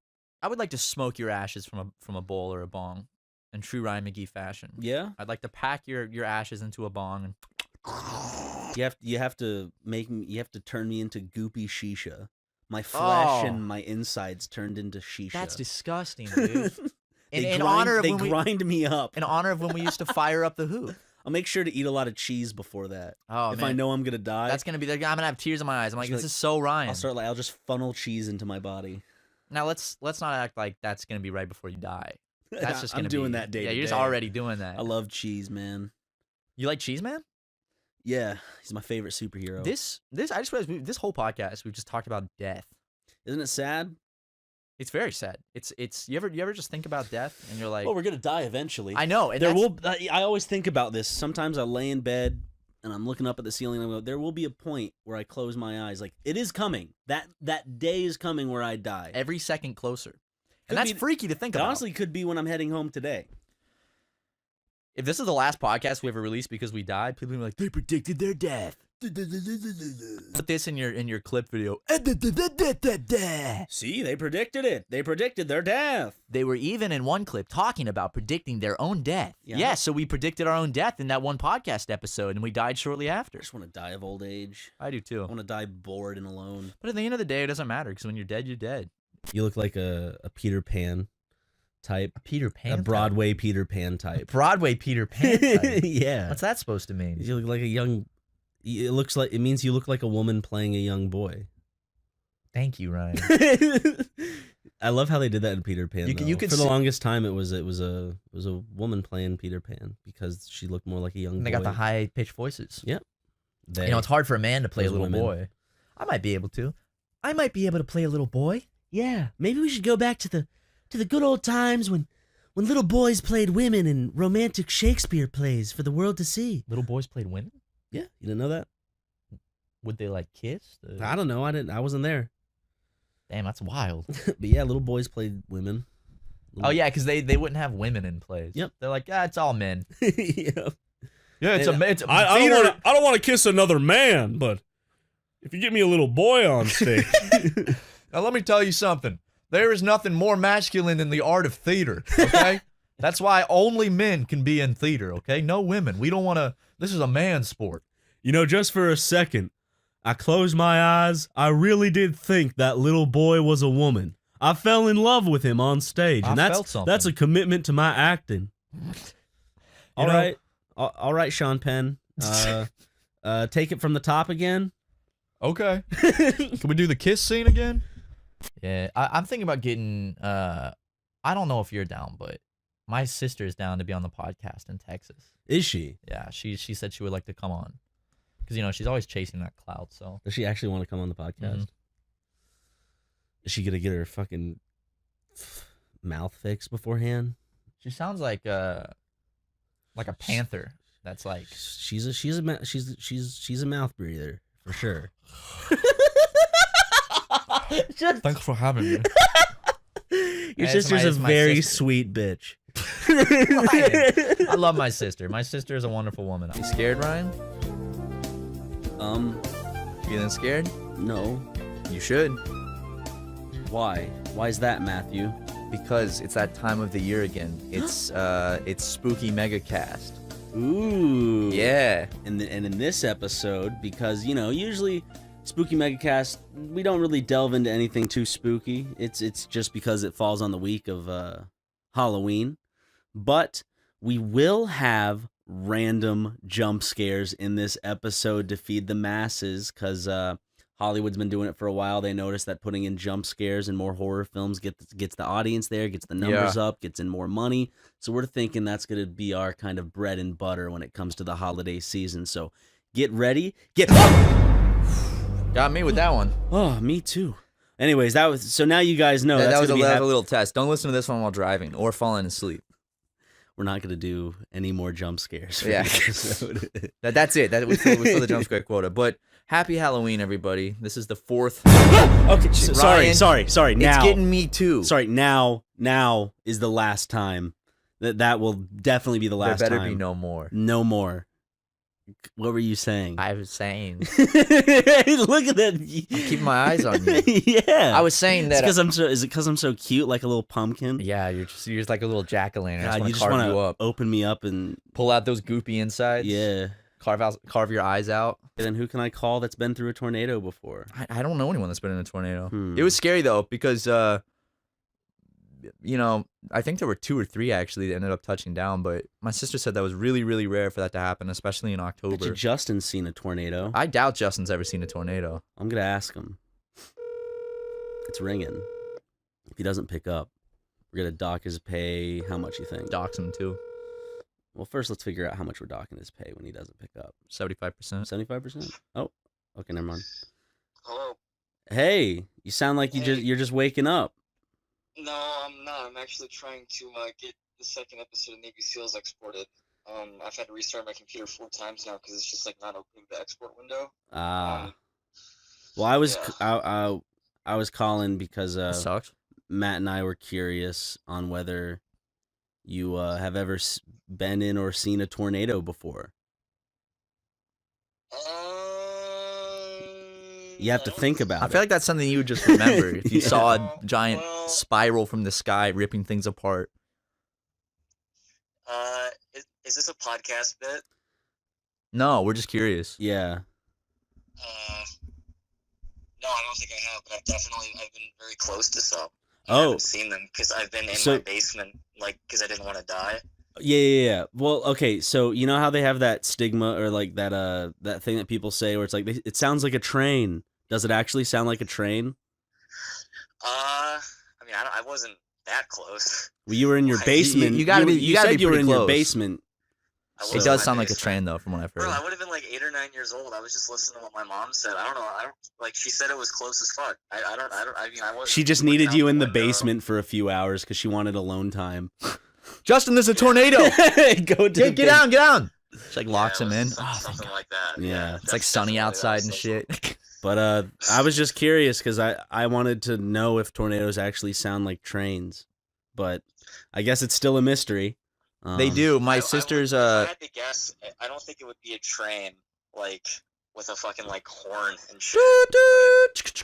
No. Yeah. Okay. What would it be then? Just the rumble of a freight train. Fucking windy, rumbly, shaky, not safe. Okay. Something like that. I was hoping it sounded like a giant, scary horn or something. No, it's my sister's friend was really close, and I went right over her house, and she said it sounded just like a freight train going by. Just a big. You should go to the middle of Kansas during tornado season. That's my plan. Tornado cars. I'd like to go to Oklahoma. Can we go in an indestructible ball? Just put ourselves in the middle of it, like a hamster ball, like a big hamster ball. Yeah, thank you, Justin. Thank you very much. Yeah. All right. Okay. Yeah, see ya. Okay. Bye. Why? Justin hates us. He does. You Yeah. hear the disdain in his voice. You know what? Because it's SuperMegaCast. Ooh. We haven't mentioned the most scary thing of all. The debt collector. No, he is. He's hounding me right now. But Oh, okay. You're gay. See, I just called the debt collector gay. What's he gonna do? Matthew, I was listening to your podcast to learn information about, just you and how responsible you are in paying back your debts so I can go about this case. I take my cases seriously. When I heard that you called me gay, I was actually gonna go easy on you. I like your podcast so much, but then you called me a homosexual, and I got to tell you, that didn't sit right with me. It embarrassed me. And my husband. Yep. And unfortunately, we're going to have to pursue you much harder. We haven't come out yet. So that was very rude of you. Thanks for that. Yeah, thanks. Kind of stole the moment. Anyway. Could you imagine if aliens existed? What? I feel like we need Neil deGrasse Tyson up in here, dude, to school us. What happens is light is continuously expanding, and so then he always does that shit. I'm Neil deGrasse Tyson, bitch. When he explains Man, Zoolander 2. You came around to it. I refuse to watch it again. Dude, let's hang out soon. Well, let's watch it. We'll do a double feature. We'll do Delta Farce and then Zoolander 2. After the last podcast with the Delta Farce talk, like I really do. Yeah, you were coming to me. He's like, dude, are you free this week? Like, I want to go watch it. You really want to watch I Delta want to watch Farce. it, man. You've never experienced it. I've seen it twice or like 2 to 3 times. So my first exposure to it was my cousin Forrest was always quoting it when we were growing up. He thought it was so funny because there's a scene where they're in an airplane and somebody farts and he's like, "Who fucking farted?" or something like that.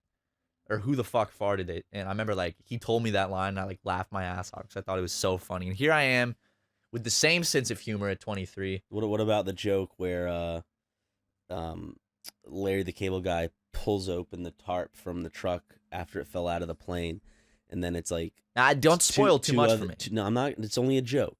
2 dudes are cuddling, and he goes, "What in the Sam, Harold?" And then they go, "What?" He goes, "What was going on here?" They go, "Don't ask." And the other one gets up and goes, "Don't tell." It's good. It's good.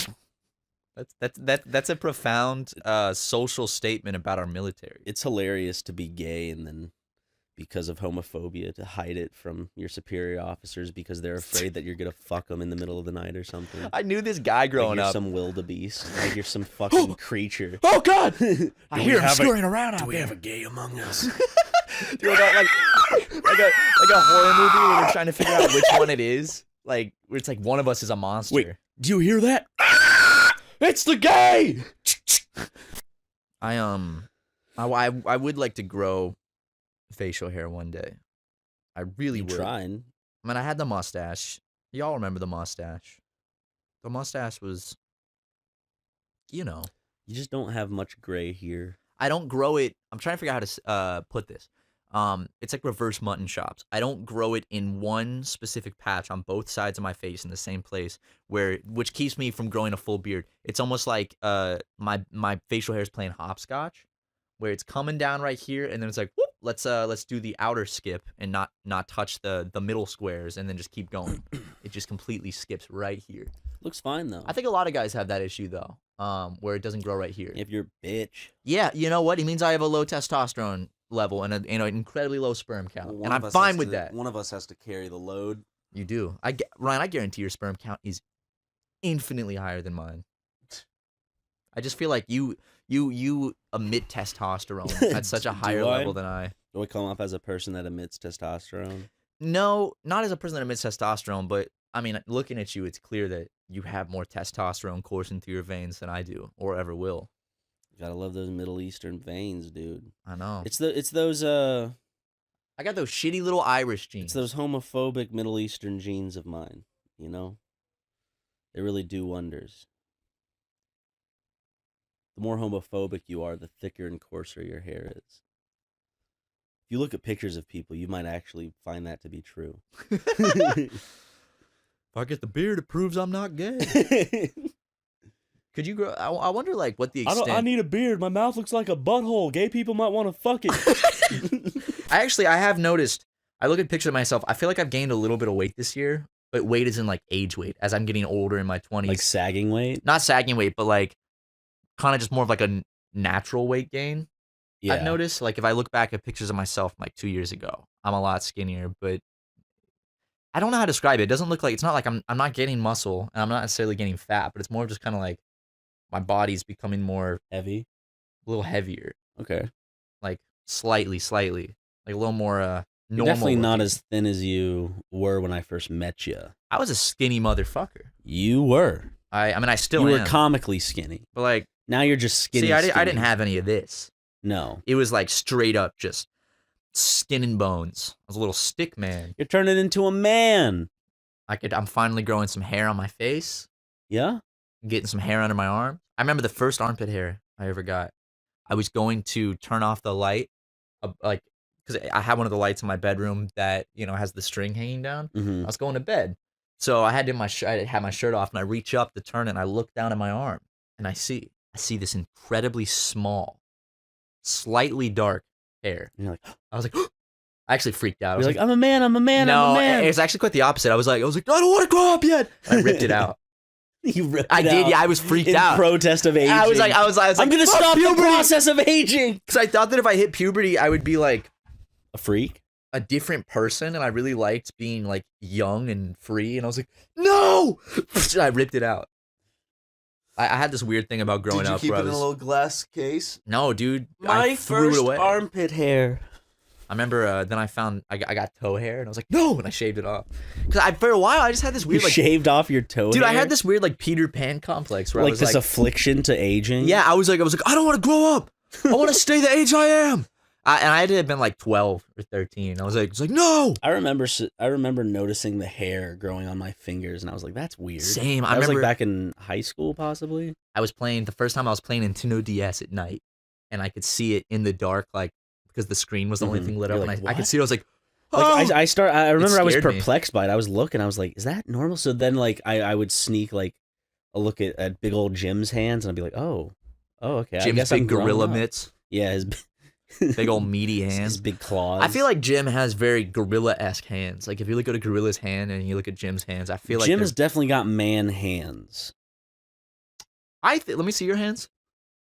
You have good man hands. You have very like solid. I have soft man hands. No, but your man hands are like I've said this before. You kind of have a hand model type hand where my hands are. Look at these, man. Do you see I like know what hand you can see model every type hand ligament? means. You have very nice shaped fingers, very proportionate, very man hands. Where I have more woman hands. I have Just more long, slender fingers. and like I do No, this like you have like aunt fingers.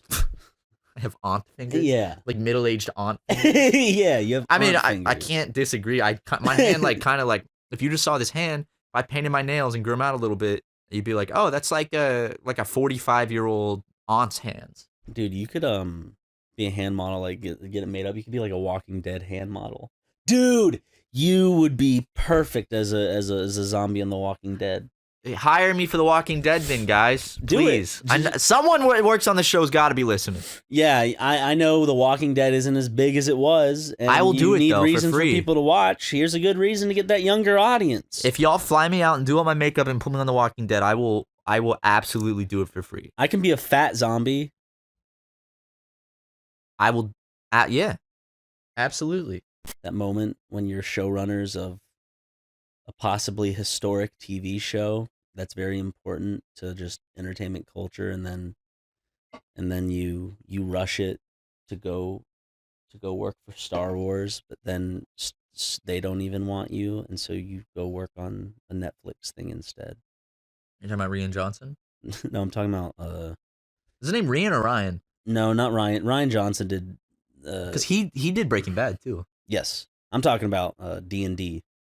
They are David and Doofus Benioff. Dobrik? whatever David their name- Dobrik worked on Star Wars? David Dobrik, mouth open. David Dobrik, the businessman? David Dobrik with mouth ajar? I gave friend Bentley. I gave friend 5 blowjob and a Bentley. How can I become friends with David Dobrik? Because if I had a friend that made YouTube videos and was like, "Oh, I gave my friend a McLaren," it's like, okay, I'll be friends with you. Can we start doing that to each other? The surprise video was like, I surprised my friend with like a used 2004 hatchback, Giving my side piece a used Honda Civic. You won't a believe her 2009 reaction. Honda Civic. Dude, I really want to surprise you soon with a gift for a video. like a 2002 Mini Cooper that has like 200,000 miles on it already. And it's like, wow, thanks, man. That's awesome. Surprising my friend with a studio apartment in Arkansas. I've just learned about a website, Ryan. Yeah.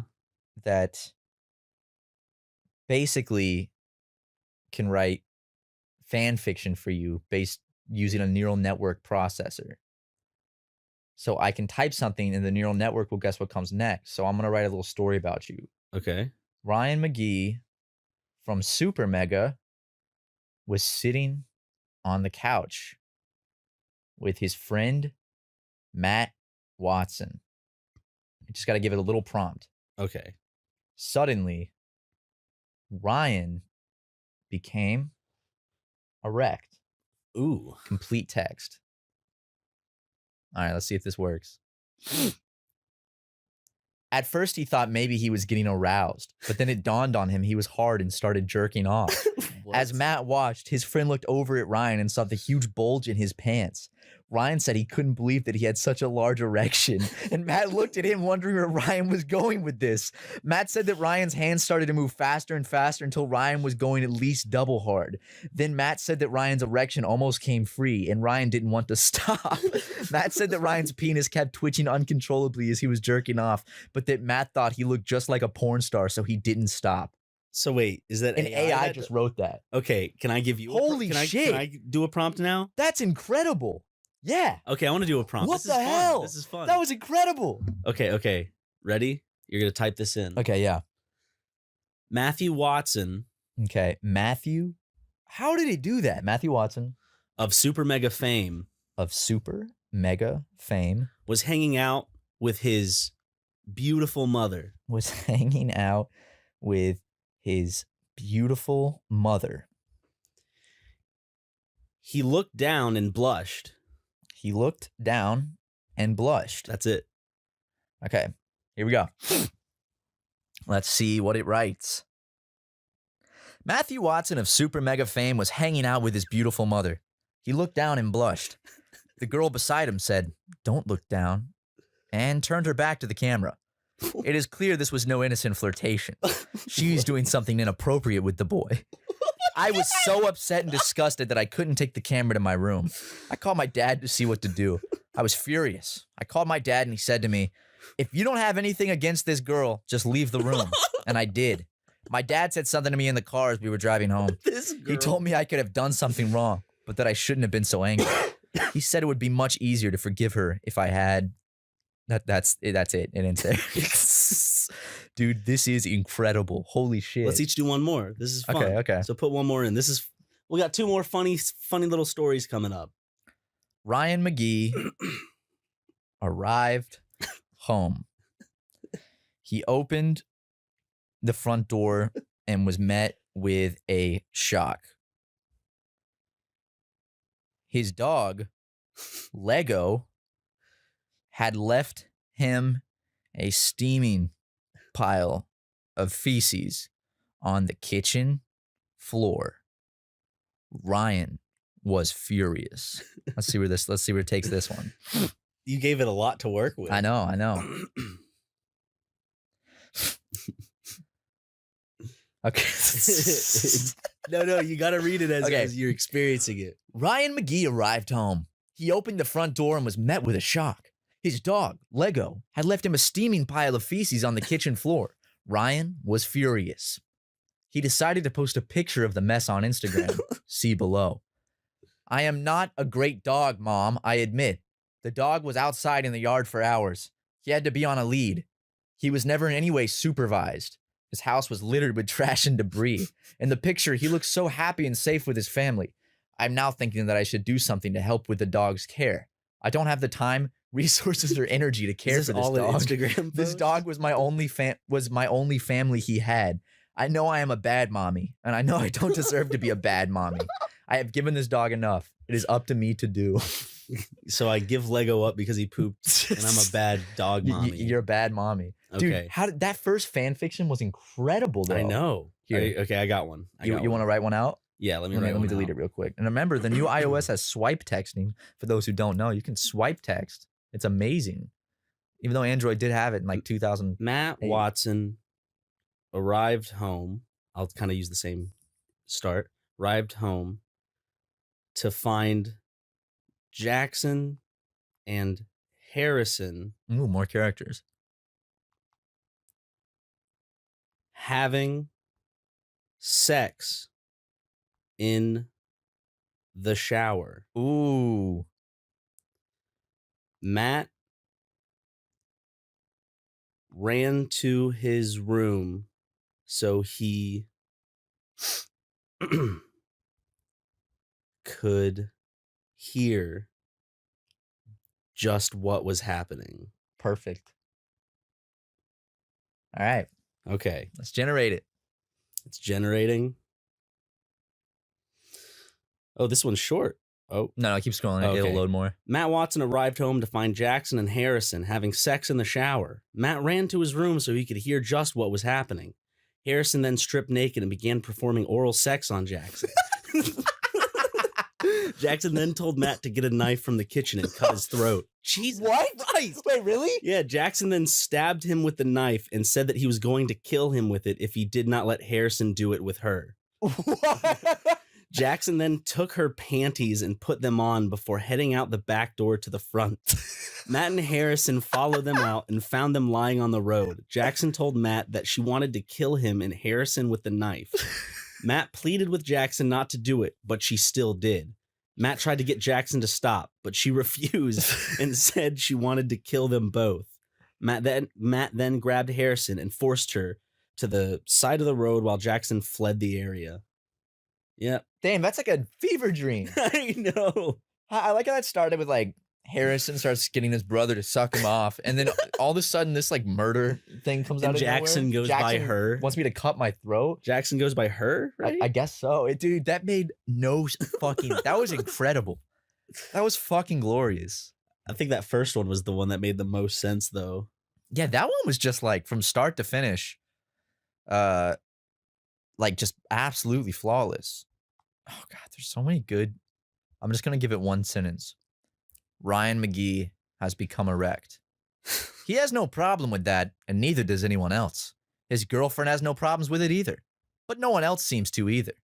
They've been dating for almost a year now. She's a good guy. The problem is that he is so incredibly hard to please that he often gets into arguments with her that end up getting him suspended from his job, and he's been kicked off a few more times because of them. I would recommend that you give this man the benefit of the doubt until the end. He's a good guy with good intentions. Did you write this, Ryan? No. He might also want to keep an eye out for his friend, but it's not really his fault. Wait, is that about me? You might also want to keep an eye out for his friend, but it's not really his fault. The most bizarre part of this situation is that the guy who was going to be taking care of him was on his way to work the next day. The police department was on full lockdown. Damn. Let me give one more? one. One more. I'm just to match it with you because you did a simple sentence. Give me a simple sentence, bro. Okay. Matt's. No, should I just say Ann Watson's. Why you gotta bring my mother into this? Pussy Ryan? stinks. Oh my God. What's this one gonna say? Okay, here we go. Ann Watson's pussy stinks. In her first appearance in the series, Penny meets the girl who will be her love interest and the only person who will have a relationship with her in the gang as a whole. Her character is a lot more developed. What the fuck is this? Her character is a lot more developed, and we got to know her a lot more. What is it writing? Penny is not a slut, and neither is she an easy target. She will not be able to just go in for the kiss and then immediately turn her back on it when she finds out she doesn't like it.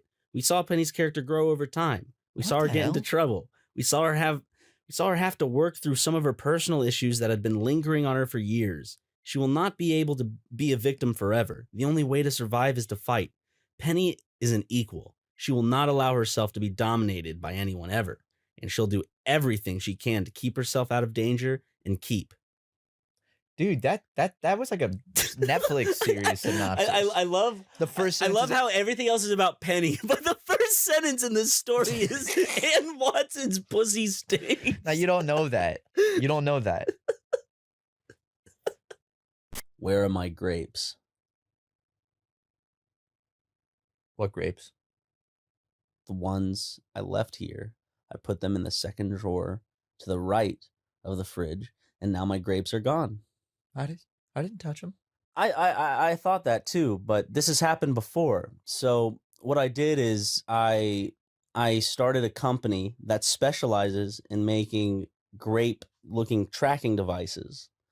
And so I put one of those grape tracking devices in that bag of grapes, and I looked, and it said it was at your house. Now, it could have been anybody. It could have been Harrison. It could have been Jackson. Or it could have been you. Who's Harrison? The point still remains that someone in your household stole my grapes. Am I the keeper of my house? I am the keeper of my grapes, and I'm. Well, you're gonna have to talk to them this. about it. I didn't fucking touch your grapes, dude. Okay, we'll see if the stories match up, because Harrison had some pretty damning things to say about you, but Well, I'll ask. I'll talk to Jackson. He seems to be the middleman in all this. We'll see. We'll see where the truth lies, where my grapes are. You have to do this on the podcast. I'll cut it out. I'll cut it out. To air this dirty fucking laundry. No, I'll cut it out. Well, take your fucking grapes, dude. It's a fucking bag of grapes. Yeah, it's my bag of $3. It's my bag of grapes. Yeah, it's your bag of grapes. I'll go buy you some more. Then why don't you just buy yourself some bag of grapes instead of taking my bag of grapes? Because I didn't know it'd be a big deal. I didn't. So you did take my bag of grapes. That was an admission of guilt. That was not an admission. See, I caught you in my Jordan Peterson mind game traps. Jordan Peterson is my fucking Obi-Wan. He's my. I'm the Padawan. I'm his Padawan. Happy Thanksgiving weekend, Americans. And if you're not American, it is Thanksgiving. What day is Thanksgiving? 28th. But everyone's on Thanksgiving break right now. Unless you're not American, then fuck you. So this podcast is exclusively for American citizens. If you're not an American citizen, you do not have the right to listen to this podcast. And Hong Kong citizens, because they know the definition of freedom. That's true. Yeah, they can. Unlike listen to this Germany. Also. Fuck you, Germany. It's like, fuck you. Germans are like, y'all still holding on to that. Come on. Sprechen Sie Deutsch, motherfucker. We outlawed that shit and everything. We held trials. Well, that's too bad. Yeah, I saw a video on a subreddit you introduced me to that I'm so glad you did. It's Hold My Feeding Tube. And it's just this, like, I think it's this dude on drugs and his head is on fire and he's just like walking around just chilling. And it's like, what the fuck is what? Dude, drugs are scary, man. I know. If drugs can literally make your head be on fire. Well, his head wasn't on fire because he took a drug and his head burst in the flame. Ah, shit. It's one of the negative side effects of drugs. No, but you're like, about to take a hit of weed. Is like, this is good stuff, right? It's like, it's not mixed with anything? Yeah, of course. That's why you shouldn't smoke pot, guys. There's a 0.02% chance that your head will spontaneously combust. I would never smoke marijuana if that would. That's too big a chance still, because it's so small. I think like 0.02, but crazy coincidences always happen that defy all odds in this universe. So it's like us existing. I think someone did math once to figure out like, well, us. What do you mean us existing? Because that's just because our parents fucked. No. I mean, like, well, see, that's crazy because I never thought my parents would do such a simple act. Yeah, okay.